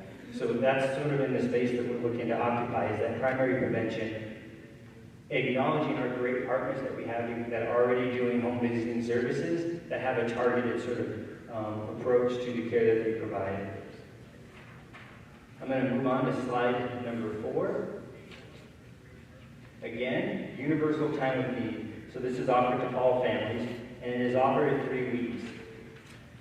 Before it's offered at 3 weeks, what else makes this model unique is that we recruit in the hospital.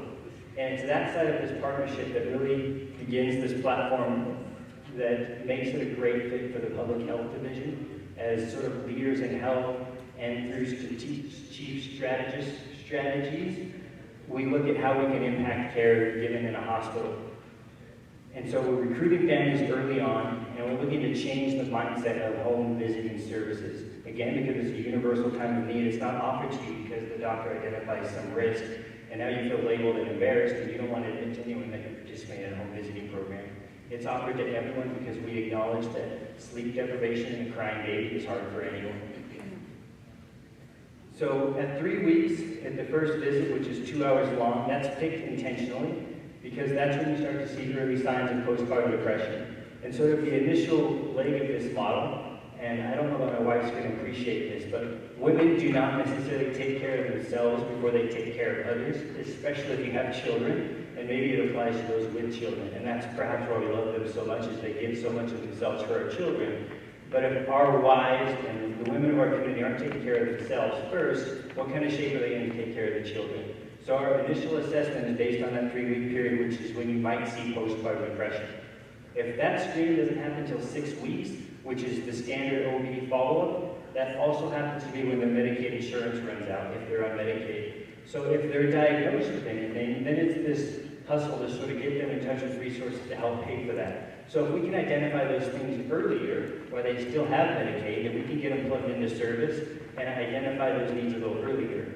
And because we're assessing an entire population, if we're identifying that need largely in the community, then we work with our partners, we bring it to folks like you guys to help really implement some system-wide change, because that is an issue if we're having Medicaid run out when we're potentially identifying things like postpartum depression.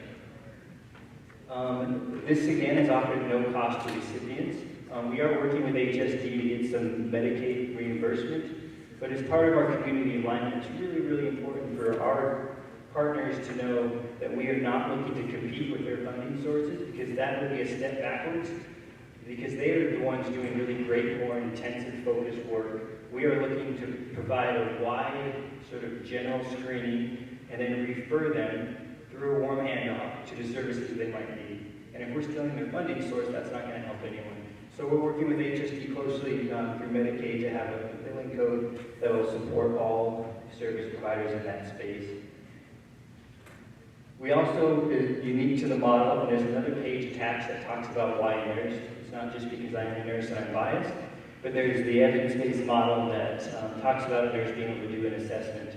And part of our long-term planning and thinking is, we know that we don't have an abundance of nurses in a community, so it's working with the higher education department to know they have great nursing scholarships as is, but they have too many applicants and not enough funds. So if we strategize around that to increase funding for nursing scholarships, we can homegrow nurses in community, and thinking more upstream about how we also build the workforce for this.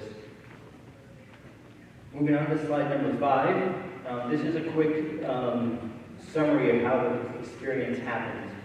So again, I mentioned that we do recruitment in the hospital. But before that, we work hard with pediatricians and OB providers to really change the mindset of what a home visit or what this service is for families. And what it is, it's universally offered to everyone, which helps in multiple ways, because we know doctors have 5, 10, maybe 15 minutes with the patient. The last thing they do is have time to sort out which home visiting program is the best fit for them.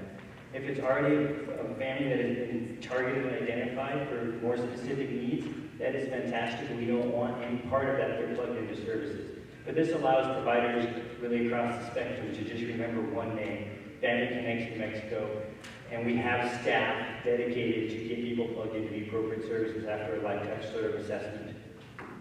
Again, this is a big picture about shifting the mindset of what home visiting is and standardizing that. So we have some ideas about an aggressive media campaign to sort of normalize this. When you do recruit in the hospital, your success rate goes up, which is another reason why we are partnering with hospitals, because they also care about the health and wellness of their moms and babies. So if we can have another touch point for hospitals, there's a lot of value in that. And again, through the warm handoff, 4 weeks after that, similarly to what Sarah was talking about with the post-visit follow-up call, we have staff that reach out to families to sort of identify how their experience was as a whole. Moving on to number 6, looking at our key performance indicators. So again, because this is evidence-based, we don't have any specific evaluations. But your task here in homework assignments, well, in-room assignment for the next 5 minutes is to think about how this would benefit any of the things that you were working on. And what we're going to measure specifically is our scheduling rate. What we've seen nationwide through Family Connects is populations covered with at least 80% of visits, some all the way up in the 90s. So when you're assessing that level of a population, you're really allowed and able to identify population level changes that need to happen, whether that be an opioid sort of recovery treatment center for new moms in North Carolina, or that be we need more just home visiting services in general. This is a platform to help identify that. Again, because we are evidence-based, and part of this model is continued support from Durham Connects. We get our training from them, and we have ongoing connections with them to ensure we're sticking to the evidence-based model. I'm going to jump ahead to slide number 7. And this is the slide that goes over the different domains that are assessed. There are 4 domains and 3 factors per domain. I'm not going to necessarily go into each one, but that gives you a little snapshot of what's covered in around the 2-hour visit that we have with the family in 3 weeks. And we like to add a 13th factor, which is the assessment of the entire family unit. And there's a lot of value in that. And because public health does provide safety net services for family planning and immunizations and STD screening and treatment, to name a few, it's also a good opportunity to, if people don't have insurance and they want family planning and immunizations, it's a way to, of course, increase the capacity for our own programs as well. I'm going to skip ahead to slide number 8, and the domains have changed. So we already know that the system of care that exists spends millions and millions of dollars for services for New Mexico families. Family Connects New Mexico builds the capacity for those programs. So if we're able to identify more families that need these services that are being developed and worked on, then we can help, one, get more people plugged into services, and two, continue to identify gaps. And that's done through coordinated referral of services. A great example, and not just because I'm sitting next to Sarah, but would be for WIC. I mean, we know that, we've heard this morning, hunger across New Mexico, and if we're touching base with every family, why are we not going to talk about WIC? And if there's some families that have already been identified as having transportation and other barriers, why aren't we bringing that WIC eligibility clerk with us as a nutritionist to enroll that family and help reduce the barrier? Those are some of the just really generic, basic examples that Family Connects New Mexico, through strategic sort of alignment, looks to address. And probably most importantly, I say that a lot, so there's a lot of most importantly in this, but the way that we use and receive data is one of the things that we want to acknowledge as the most important, because sharing this data that we're going to have, sharing our resource list with community partners is really the only way to inform larger system change. And because we do work to address a number of the social determinants of health, which is an area because I work in public health, and beyond that, we're well suited to continue that work with helping families overcome some of those barriers. The last one there, it says service provider well-being, and that's in there because what we're hearing from providers, and through our collaboration with the UNM Prevention Research Center, they hear from providers all the time in their survey of referrals to home visiting programs, is we don't ever know what happens to those families. So we're developing an intentional feedback loop to get that report from our 2-hour visit back in that patient chart so that provider knows, and it improves the continuity of care and really the medical home for those clients. And so that's something through our unique partnership with hospitals that really helps this continuity of care. And again, at the core of all of this, through our public health alignment with community, I'm jumping ahead to slide number 9, is our community alignment. And again, this is a non-competitive alignment. We are not in the business of taking families from the programs who are already actively recruiting in this space. Which, by the way, if we're just using Medicaid as an eligibility for home visiting services, and 70 to 80% of New Mexicans are on Medicaid, and of those statewide, only about 10% of those eligible families are in any home visiting service right now. 10%, if that's our measurement. We're extending it beyond that, and we're saying 100% of births are eligible for this program. And so we would look to move that bar of 10%, even if we moved it modestly up to 20, 25, 30%, which is something that's been done and demonstrated in other sites across the country. That would be a really big success for the support that we provide families. Home stretch here with the last couple slides here. Really because public health has a great community alignment, we feel like we're ahead of the game to begin this phase 1 of implementation. And it's difficult for home visiting programs to invest in communities where you don't know what the uptake is going to be like. But if you know how many births are in that county, and we have that data readily available, it's easy to figure out how many staff you need to cover those births, which is 1 nurse for every 250 births. So we can staff accordingly to that model, and then identify larger needs in the community with certainty. Again, implementation sort of sticking to the science and evidence-based nature of it all. On slide number 11 is the list of staff who have been working on this project within the Public Health Division. And it's a wonderful team that has helped over really the past 10 months as we've had to secure our funding through the Thornburg and Brindle funds. We've made some significant progress, and this team has really contributed to the success of that, and we look to have ongoing impact in that area. So as I get closer to the end here, I gave you guys a little interim assignment to think about how Family Connects can help with any of your initiatives. And so when we look at slide number 12, and we have those 2 images there, I want you just to look at the one on the left first, and do we see a rabbit? You got a couple of yeses. Do we see a duck? So you should see both. If not, don't raise your hand, don't acknowledge it. We'll talk one-on-one. But as you see both, you are not wrong there. And if you see Family Connects helping with early childhood literacy or helping get a handle on opioids in the community, you aren't necessarily wrong. The evidence-based model doesn't necessarily support those, but our neighbors in Texas are implementing the Family Connects program, and they have a separate funding stream that's implementing early childhood literacy work in that home visit, and they're studying the outcome of that. And if that's favorable, then we would be able to call that evidence-based, and then be able to implement that as well. So if there's special passions or projects that you know of for your community in general, there are lots of opportunities for ongoing collaboration beyond what we're already doing. So as you look at those images, also think of Family Connects being multiple things for community. 2 more slides. Moving on to number 13. I was watching, while I was making this presentation, I was watching Thomas and Trains with my children. It's a great show, and I just had this idea like, oh, that's great, that's Tidman's Sheds, that's a train depot. So I want you just, for a minute here, play along. That circle there with the train track is Family Connects New Mexico. That shed there, where the trains are coming out of, are all the birthing centers and hospitals across the state. Ideally, we are intercepting all families and helping them get on the right track to wellness, whether that be through a nice warm handout referral to more intense home visiting programs, or just some light touch education. And if we're able to do that, I really think that we're going to shift child wellness, family wellness in a big way.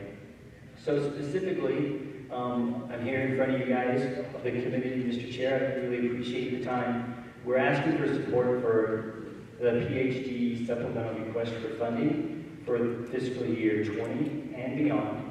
And less of a commitment, but requesting additional information. In your circles of influence, if you know of folks who would like to hear about this program that you want us to align with, we are more than happy to give a presentation. And even more than that, because we know that this is sort of a bottom grassroots sort of program, we acknowledge there are some benefits from having a top-down approach as well. So within your circles of influence, if you know folks, either in the press office or UNM systems, that would like to hear about this program, we would not shy away from those connections, either via email, and I will of course have my card, and I'd be happy to pass on my contact info. The very, very last slide, and I don't know if I'm allowed to do this, but if you guys want to pull your phone out, you can, you do not have to. And your smartphone QR code, this is new technology for me as well, you don't have to have a special app. All you do is hover over that picture with your camera open, you just touch the screen and it'll focus on it, and then a little bar will drop down on the top. That's going to take you to our website, and I just gave you some nighttime reading. You don't have to read it tonight, but that's all that I have. Thank you, Mr. Chairman. Thank you, Don. Anything else from the panel before we go to the committee? Okay. We have Representative Bash to start things off. Yes, thank you, Mr. Chairman. Thank you, panel, for your presentation. Dominic, I think I want to address you about Family Connects. There are many ways to acquire children. And if you'll indulge me, I'll tell you a little bit about my family. We have 2 adopted children, and one of them was adopted when he was 3 years old. He's our first. And the day after he came to live in our home, I was saying, what's so wrong with my life that we had to do this? Because he was crying incessantly. And then our second child is a daughter that we adopted from China. But I noticed in your Family Connects, the way you're connecting with families is through the birth of children in a hospital. Have you thought about other ways to connect with adoptive families or even families who are fostering perhaps their own relatives' children? Thank you, Mr. Chair. Representative Bass, thank you for the question. Because of the evidence-based nature of the program, the tools and screening things really are designed for mothers postpartum and newborns. But I say that because I think Family Connects extends beyond just the mother. If there are grandparents raising the child, if a newborn is placed into foster care right after birth, we certainly would be more than willing and happy to connect with those families. I don't want to assume, but my guess is they would be plugged into some services if they're already engaged with the CYFD system. So we wouldn't want to duplicate unnecessarily.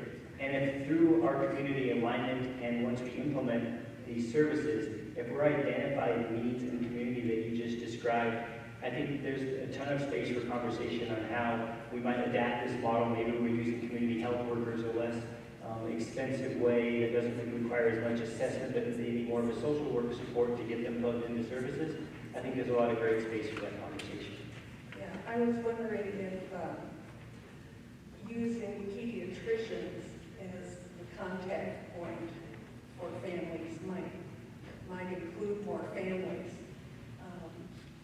Because usually with adoptions, you take the child immediately to the doctor.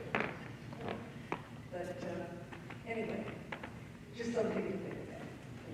And thank you, Mr. Chairman. Thank you, Representative. Anybody else on the committee with the questions or issues? I had a couple I wanted to bring up. It strikes me that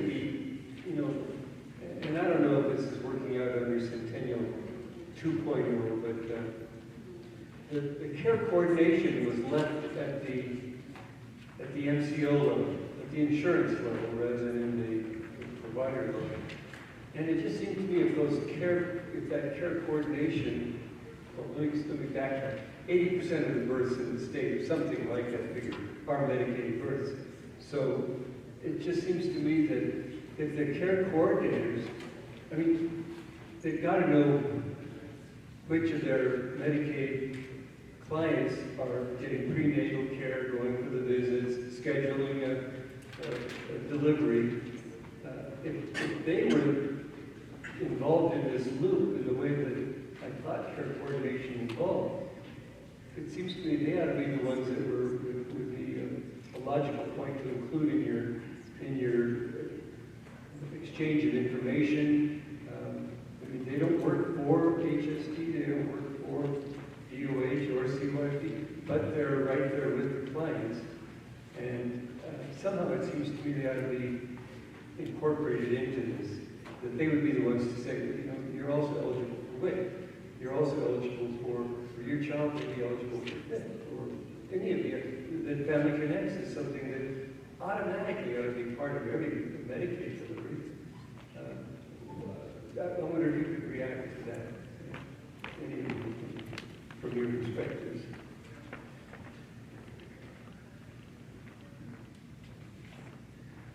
Mr. Chairman, members of the committee, we do outreach, and I'm sure our partners do too, to make sure the care coordinators are aware of our services, and we certainly do get referrals from care coordinators, but I think you're speaking to something a little bit more targeted and designed, that they become in some ways a little bit what Dominic was talking about, the short of having a statewide first touch, that they should, if that's 80% of the births, they could be making sure that the family are getting the services that they need, which is their role, not just coordinating the services within their MCO, but making referrals to other systems. Yeah, and under 2.0, do they still have care coordinators at the MCO level? Is that what they still, they never did move it down to provider level, which is what has been talked about as a possibility. Well, then that makes it even more, I think, imperative that we involve those MCOs in whatever strategizing you're doing on how to make sure people find out about the services. If care coordination means anything, it should mean this. Otherwise, they're just doing these endless assessments of people's needs, and then referrals don't go anywhere. I talked to some very frustrated care coordinators. They live in Osaka, they go visit a client who lives in Osaka, and they do this very careful assessment and come up with a plan. You need some physical you need to go to a 12-step program. It would be really great if you could have that diabetes checkup done more regularly. And they live in Osaka. There's no way in the world they can get any of it done. And so they just spent a day doing an assessment that vanishes into the vast cosmic nothingness of Osaka. So I just, you know, I would love, if we're going to spend all this money on care coordination through the Medicaid program, and we are spending a lot of it on that care coordination, it seems to me that that ought to be one vehicle that you could use to get your program something done. Medicaid runs out 6 months after birth? 6 weeks, yeah, 6 weeks after birth.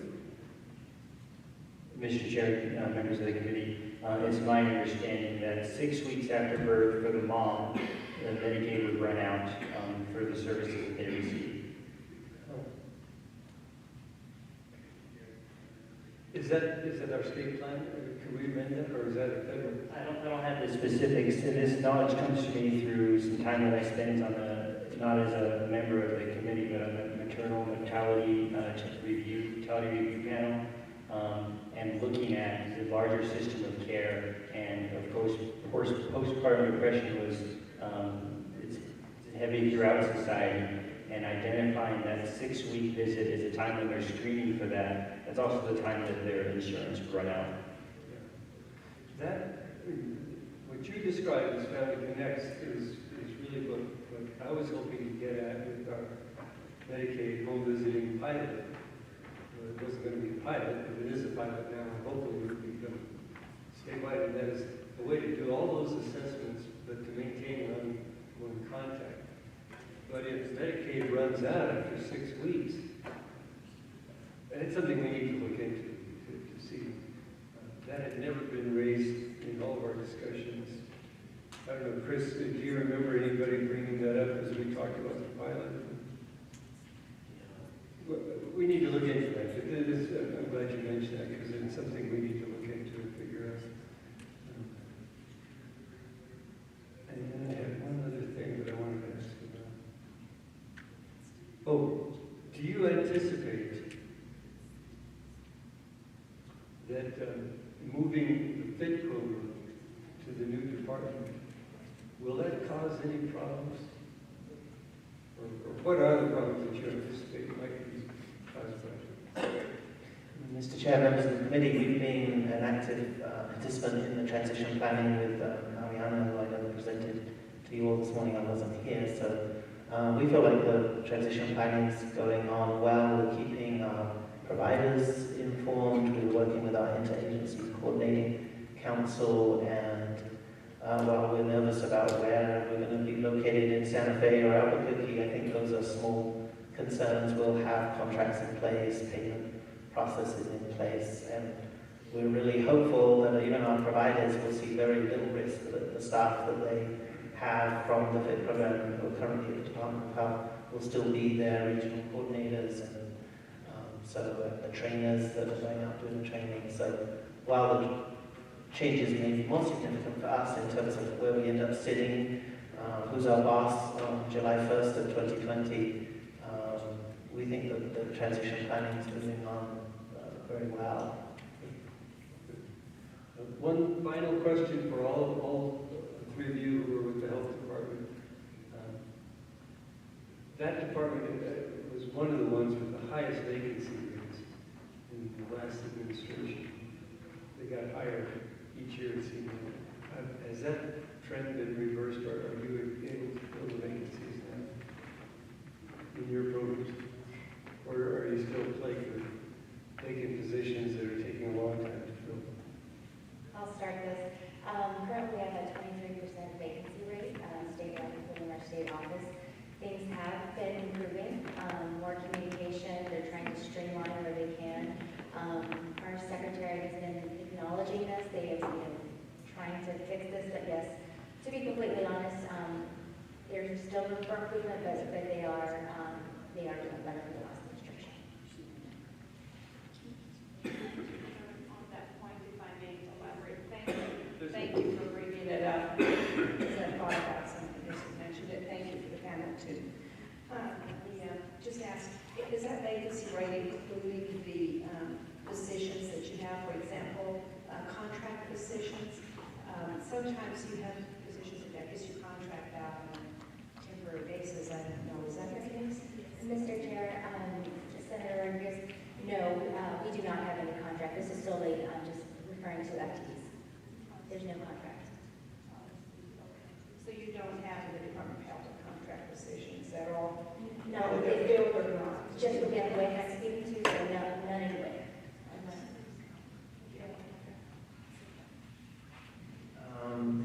Mr. Chair, Secretary Rodriguez, we don't actually have, we contract for a lot of services, but I don't think that's what you're talking about. You're talking more about contractors who actually sit maybe at the Department of Health or are working with us on a daily basis. We don't have any position of that. So our actual delivery of early intervention services is done through something like 1,000 FTE of speech therapists, developmental specialists, PTs around the state.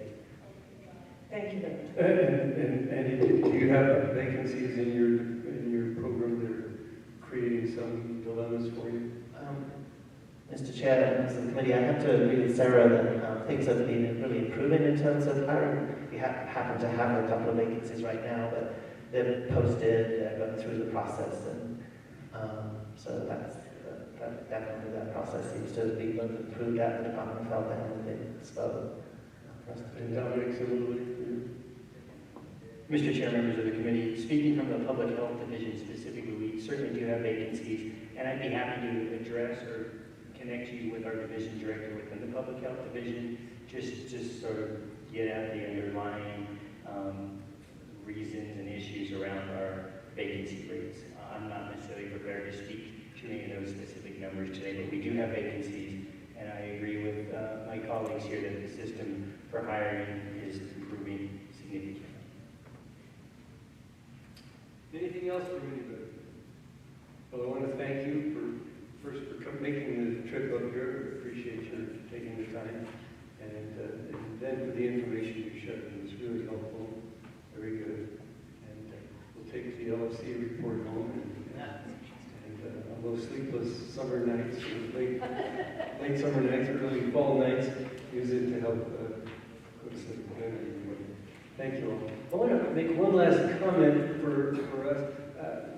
When we go to out of town meetings, like we'll be in Las Cruces, second meeting in September, and even in Albuquerque, I think it might be good if we could get publicity in the paper ahead of time that we're going to be there. I don't know if we've ever done that, but it's very few Taoseños came, was it? You did a press release? Yeah. Well, I guess we just aren't a very attractive topic for Taos. Sometimes when we go to a community where a lot of local people bring up local issues at the public comment, we have little public comment this time. Sharon gave us one comment yesterday, and we had, I think, one the day before, but other than that, not much. So maybe things are going just swimmingly, and everybody's perfectly happy. Representative? Mr. Chairman, school just started. And I think most people are really just like trying to get schedules in order and get kids to school. And this is a tough week. Okay. All right. Anything else? It's a very good idea. I think we should be doing this across the board. Now, Andy did say that we do a press release, so I guess, I don't know if the Taos News picked it up or not. Yeah.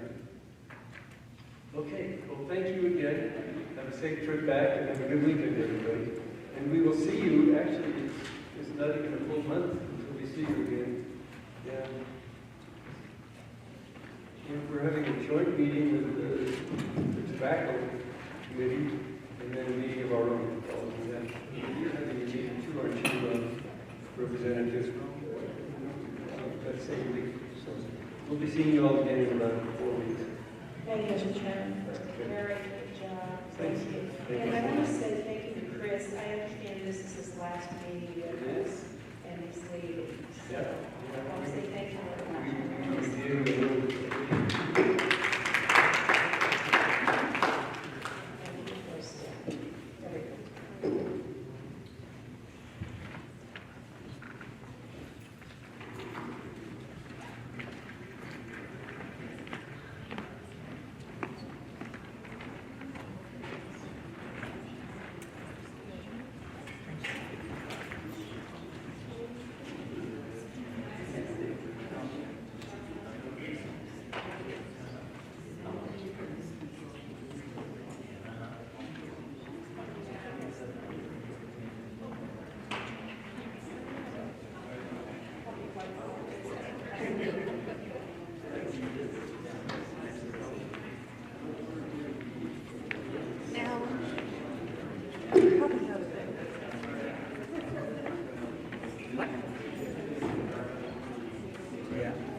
You know what? That makes it so much easier. You know what?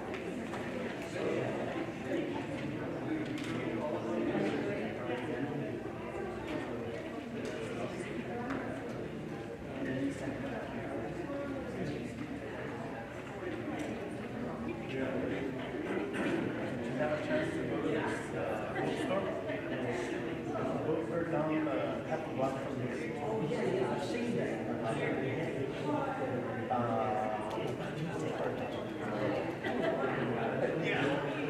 The others are really good. That's what we have. Yeah, I came over to me.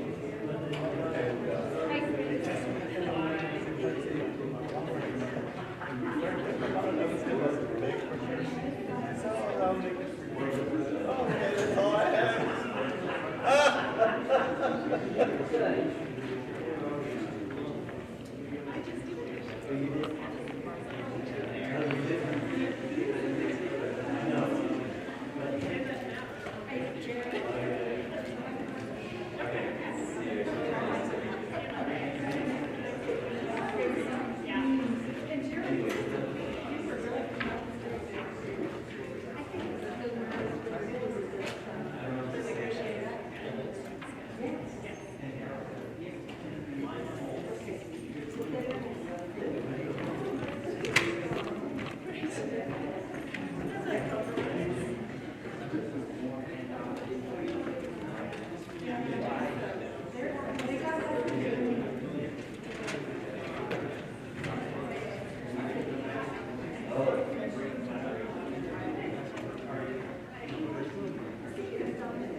I think I said to you today.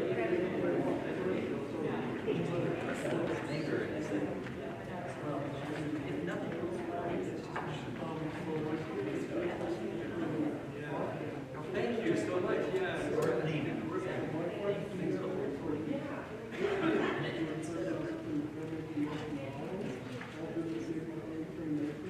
Friendly and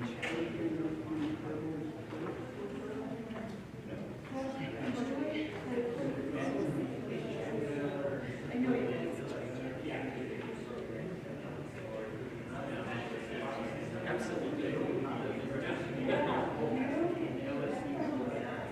I mean, enough to, this is early.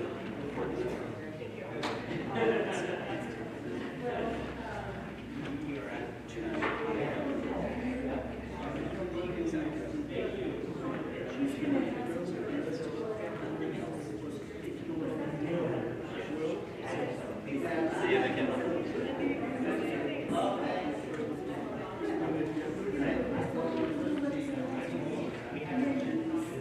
I think we worked with that. We responded to you.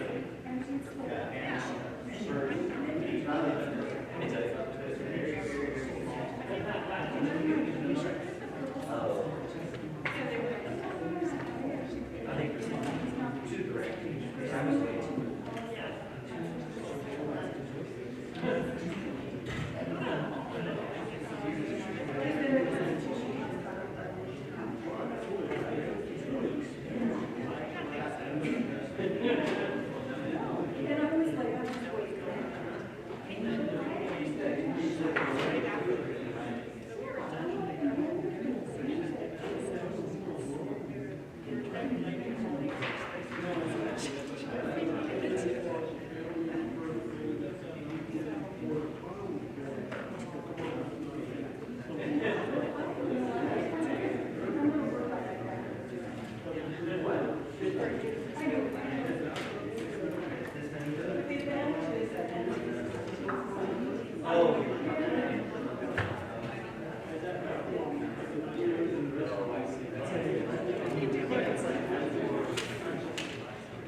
Okay, I will. Oh, yeah.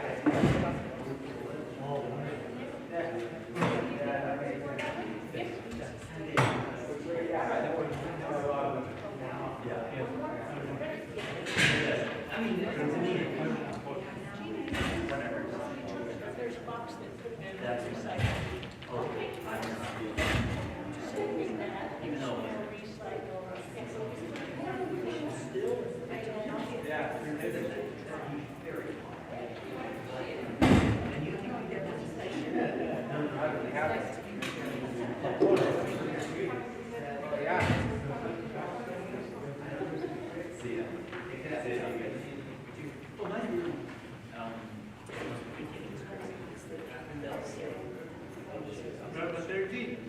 I think that's good.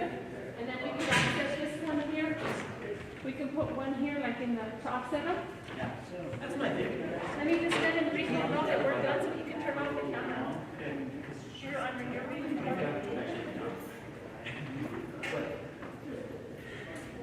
No. Maybe, I mean, this is just my, why are you so loud? I don't know, like, people are like, do you like it? Like,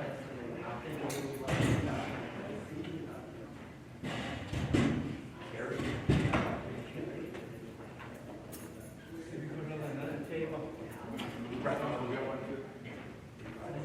Really, oh, yeah. That's a great point,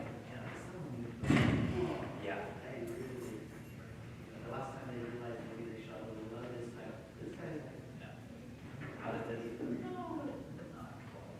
So they didn't oversee it. Yeah, something said.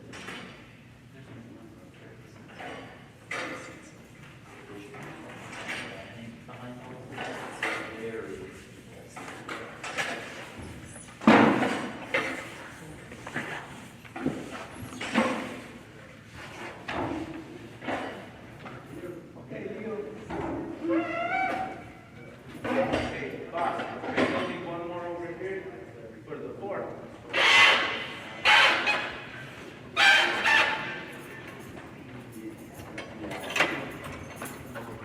That might be okay there too, you know? Yeah. And then just.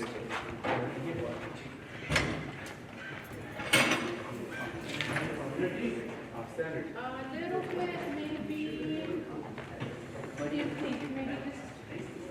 What is it, 4, 5, 10? Yeah. Yeah, that should be okay, huh? Just offsetting like that. That Yeah, might not that's be good. so- You think we'll fit 5 all the way back there? Yeah. Yeah. Yeah. Maybe we should do that first, Leo, do you think? You want to do the 5 Set up, first? we'll set up the one on 5. each side, that way we know where to fit. Yeah. Oh, before we start putting chairs around the Thank you. Got everything went good, and thank you for everything, and you stayed in the detail, I will, and all the powers that you allowed me to do.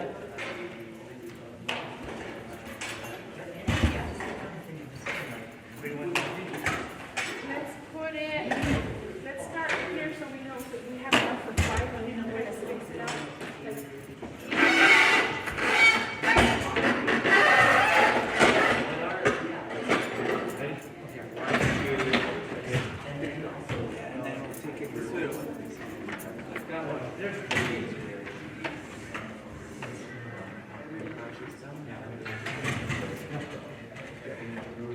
Because I think we're gonna probably be able to cover that. Oh, yeah. So that's already 1, 2, 3. Right. Yeah, so 5 rows. Boom, boom. Yeah, so let's go one more time.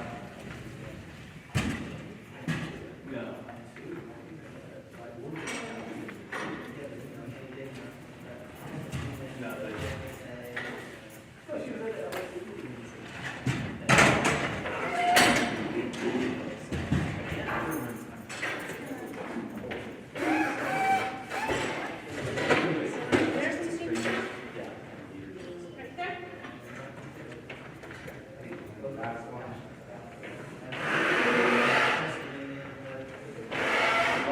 4.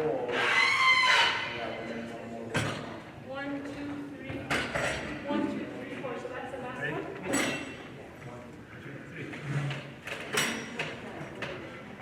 So are we going to do 5 this way, come to the back? Yeah. Just one more. No, I think that's 5. 1, 2, 3, 4, 5. Oh yeah, that's right. And then 4 that way. For now. And how is far back? You know, if you like where it's at. That way they have enough space to kind of. Maybe I should move this one back a tad bit, just so it's even. What do you think? This one back a little bit. You think so? Yeah, like that. That's plenty of walking room too. In between.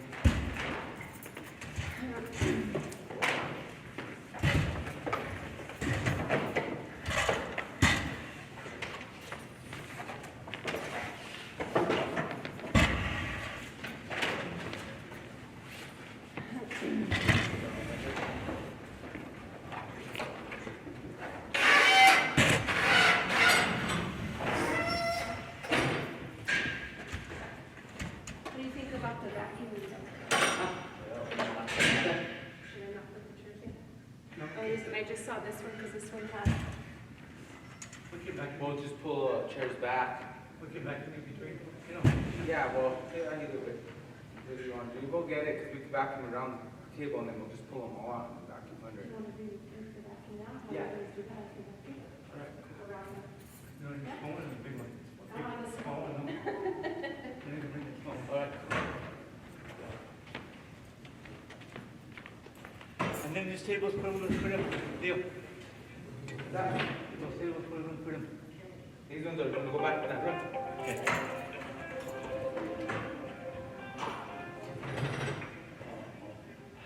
Okay.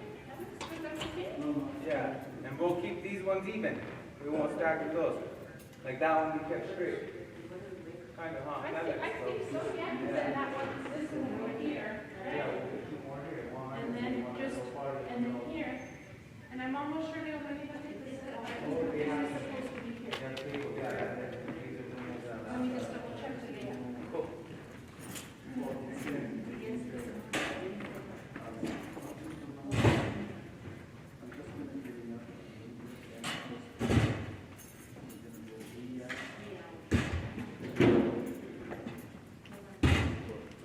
That's perfect, that way there's enough Little people more on room, that. more room on that side. Cool. What do you have going on here now? We want a wedding. Wow. Wedding reception. Hey. Hey, Chris, I'm coming right out. I just want to just ladies.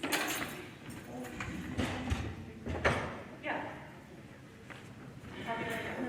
Yep, okay, bye.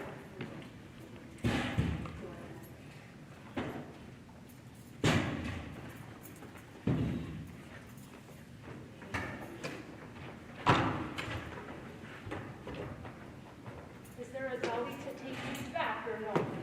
Yeah, we can probably stack them on one of those dollies there, huh?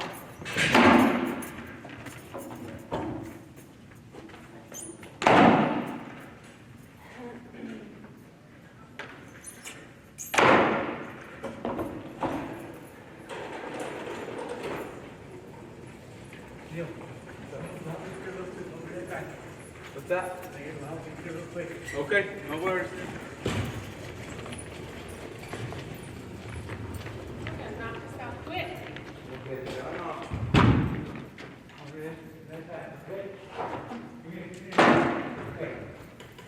Good night, thank you. Thank you.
tossed you in. I dropped myself in, you up?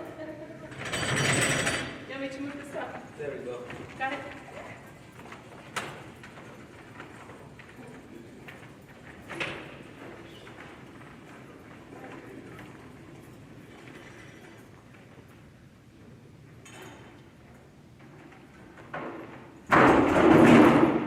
You okay? Yeah, when I put it down, it went kind of fast. Maybe we should carry them one by one, do you think? Yeah, those dollies are the best. No, that'd be nice if we had a different dolly. These dollies are a bit weird.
Did your kiddos finish the donuts? I'm sure this morning they probably did it, yeah. There's more. All right.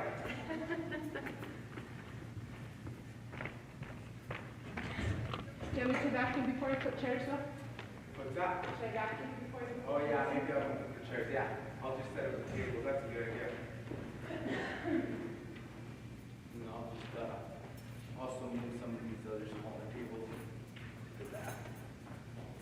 Except for, there's not really that much room. Does it matter where they go? Is there a certain spot? I think once we get all, because these are only 20. Yeah, huh, so Once then we I'll get just these, have then, to roll those out and then move those in. Okay. yeah.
At 4, but my mom will pick it up. Well, that's good. Yeah, that should back me up. My mom retired 2 years ago from the human services. Oh, okay. Yeah, so she has a little bit of time. She's been, my grandpa's pretty sick, she's not doing too good.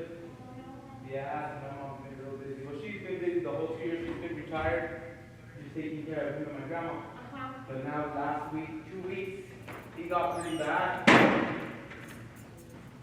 So they put him on hospice and stuff. Oh, I'm sorry. Yeah, it's pretty tough.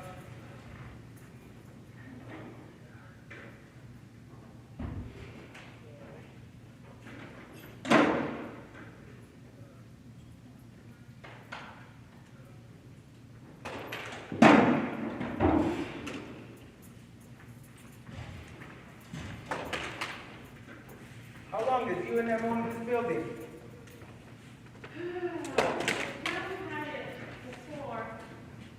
Yeah, the town had it. And these are the same tables that the town had, I assume. Yeah, I think so. Some of them are pretty dangerous watches. This guy over here. Is it fluffy?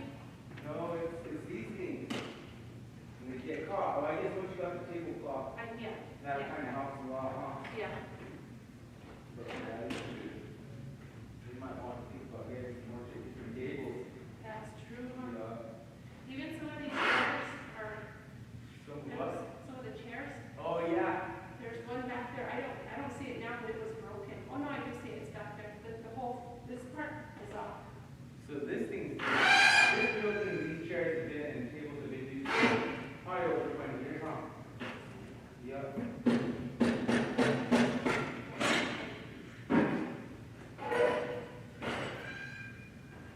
Yeah, my mom said she'll pick her up. And then next week my schedule changes, I get off at 1. So I'll have plenty of time to just hang out in town and then go get her at 4. And what's your vehicle doing now? You said. He's a new cross country as well. Yeah, they're both gonna run. Does he drive yet? No, he's 14. He turns 15 in December. Oh, he's a ninth grader. He's a 9. So we got a year and a couple months before he could drive. Another thing I gotta start saving money for. I told him if he got like put 1,000 miles, Oh, that's good. I'd get him a vehicle so he. Yeah. Is he excited to drive? A little bit. He never really bothers me to drive my truck or nothing. I let him a few times, but he never asks, hey man, let me drive to the post office or nothing. Nothing. Not really. I need to start like getting him used to it.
Not like that day they had pizza for orientation.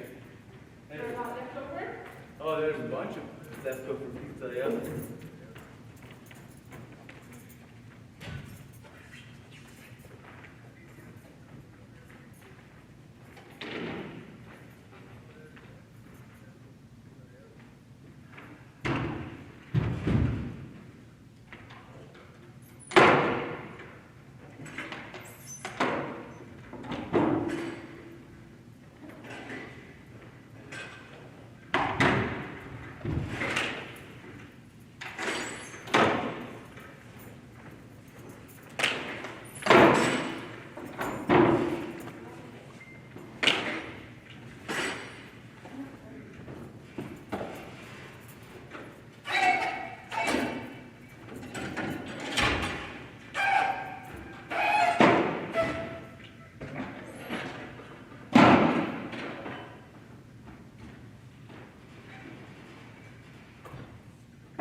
I noticed my coffee stain did come up. Oh yeah, I was gonna hit it again today. Yeah, I hit it good yesterday. But I was like, ooh, I might need a couple of times. I played it smart today. I turned them off and opened them, so. Oh, well, what do you call it? You turned them off like a few minutes before, what, like 20 minutes before? Yesterday I didn't, but today I did. Like 20 minutes or what? Just right when they finished, I haven't emptied them yet. Oh, all right, so you're letting them cool down right now. Oh, yeah. Okay. Yeah, they were hot yesterday. It's all good, we wanted to get out here.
Oh, really? Still see some of the glitter in the carpet.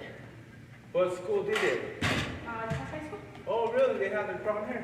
And the homecoming too, I think. Oh, and then you can still see the glitter. Yeah.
think it looks crowded like that? Should we try to move it up a little?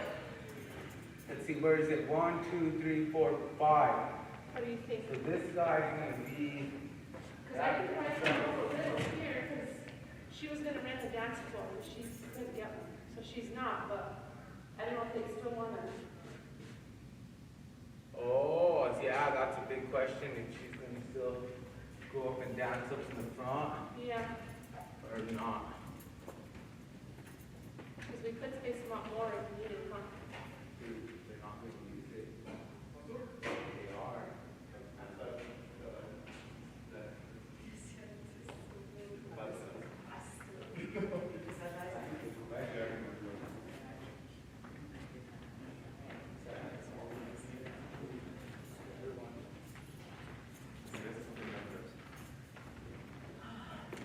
Excuse me, do you have an idea whether the Pueblo is still open?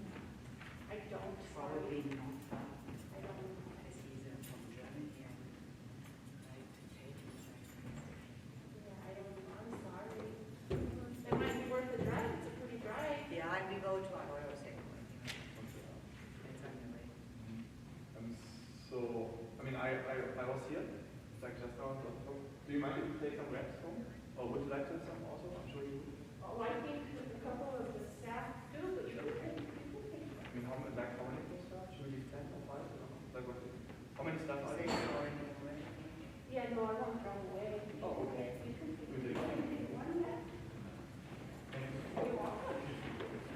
You're welcome.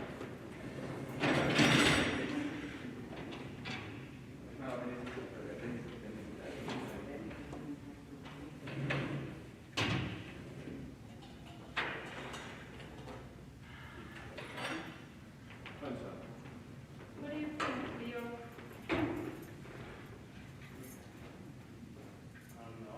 Is it so crowded? No, not really. No? No. Okay, you have two people hold up a chair. Well, is there enough of a walkway to go Oh, through? right. Here's your. And this guy and this guy. And that's pretty far out.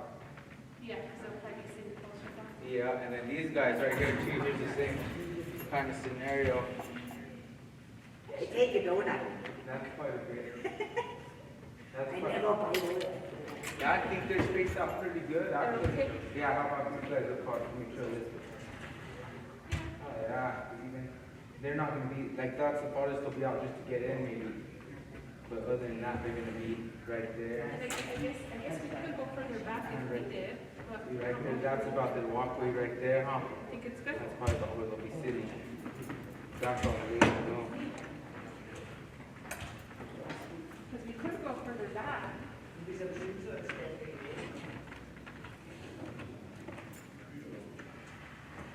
But it's almost like if you spread them too much, it's like too. Yeah, this is cool. Yeah, I like it. Like that. Bye-bye. Bye. This one is kind of welcome too. Yeah, and there's exactly 20 of those kinds.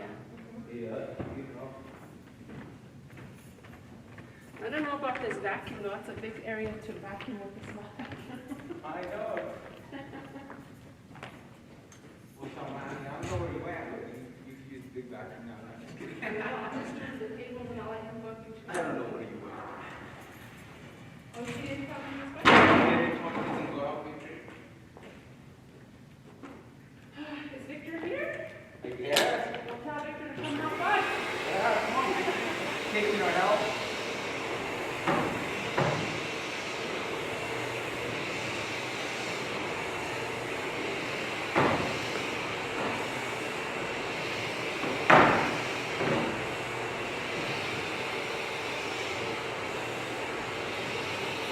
You got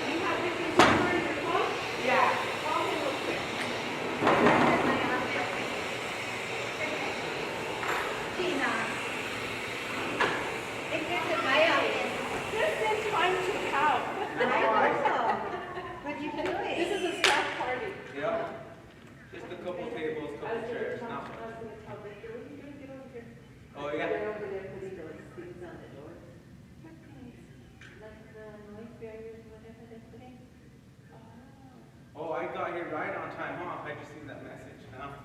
So Oh, right you after haven't you seen it. No.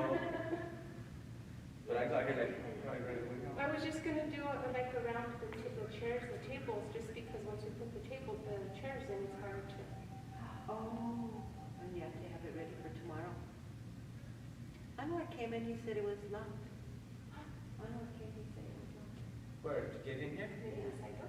I told you he was a friend. He said, yeah. I bet you were. No, yeah, because he said he could see it through there. I thought those people just walked in. They did?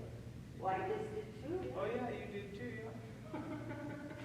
Watch, here's Victor talent. Oh, is it? Oh, yeah.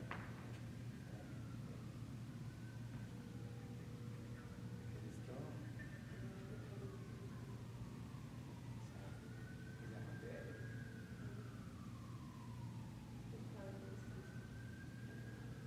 What do you think about the tables are being spaced out enough? The reason if we did them so far apart is Well, people walk through. is because she didn't have the gas for the front, but then she said she couldn't get a floor. So I was next to her going for the one store. I guess you could, if you wanted it. The dust was actually more slippery. How Do does you he? think, is that too crowded? So we're doing four, we're doing five, four, five. And four this will be, so this will be one, two, five. Oh, okay. What do you think? I think it's better when you have a lot set. It's not too crowded? As long as what you gotta think of is like, sometimes people like this have their chair pulled out a little bit. Yeah. So can you walk if the chairs are pulled out a little bit? Yeah, right, and that's pretty far still off. Yeah. There would be like right there, or maybe even at the farthest. There's still plenty of room. There's still room off. But then if you spread them out too far, it would be like, Then people your can't neighbors be. over there. Yeah. I guess we could go a little bit more further back, but then you don't, if they're talking to people back there, you don't want them that far back either, right? That's the nice people on that side. That's a pretty good distance right there too, after, like, Do you when you do walk. mock sandwiches? Sure. And donuts? Right there. Oh, yeah. There's this one. It's kind of like.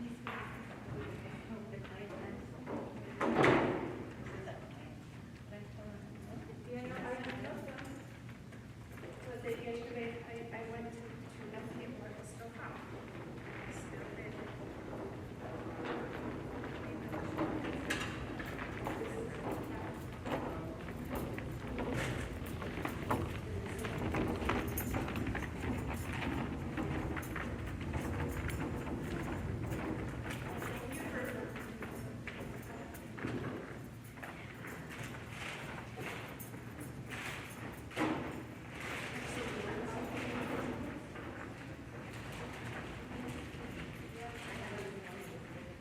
You know what, what's that? No, I don't. Maybe the pretzel. I don't even do this snack.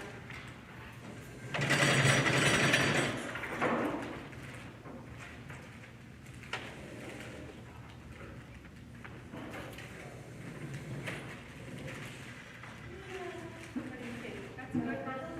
Yeah, so just one.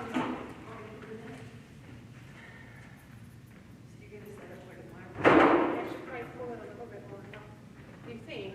Which one? This is for the front one.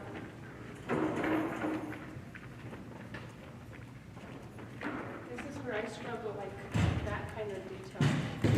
But the thing is that they're gonna dance, I don't pull it too much more. Right there.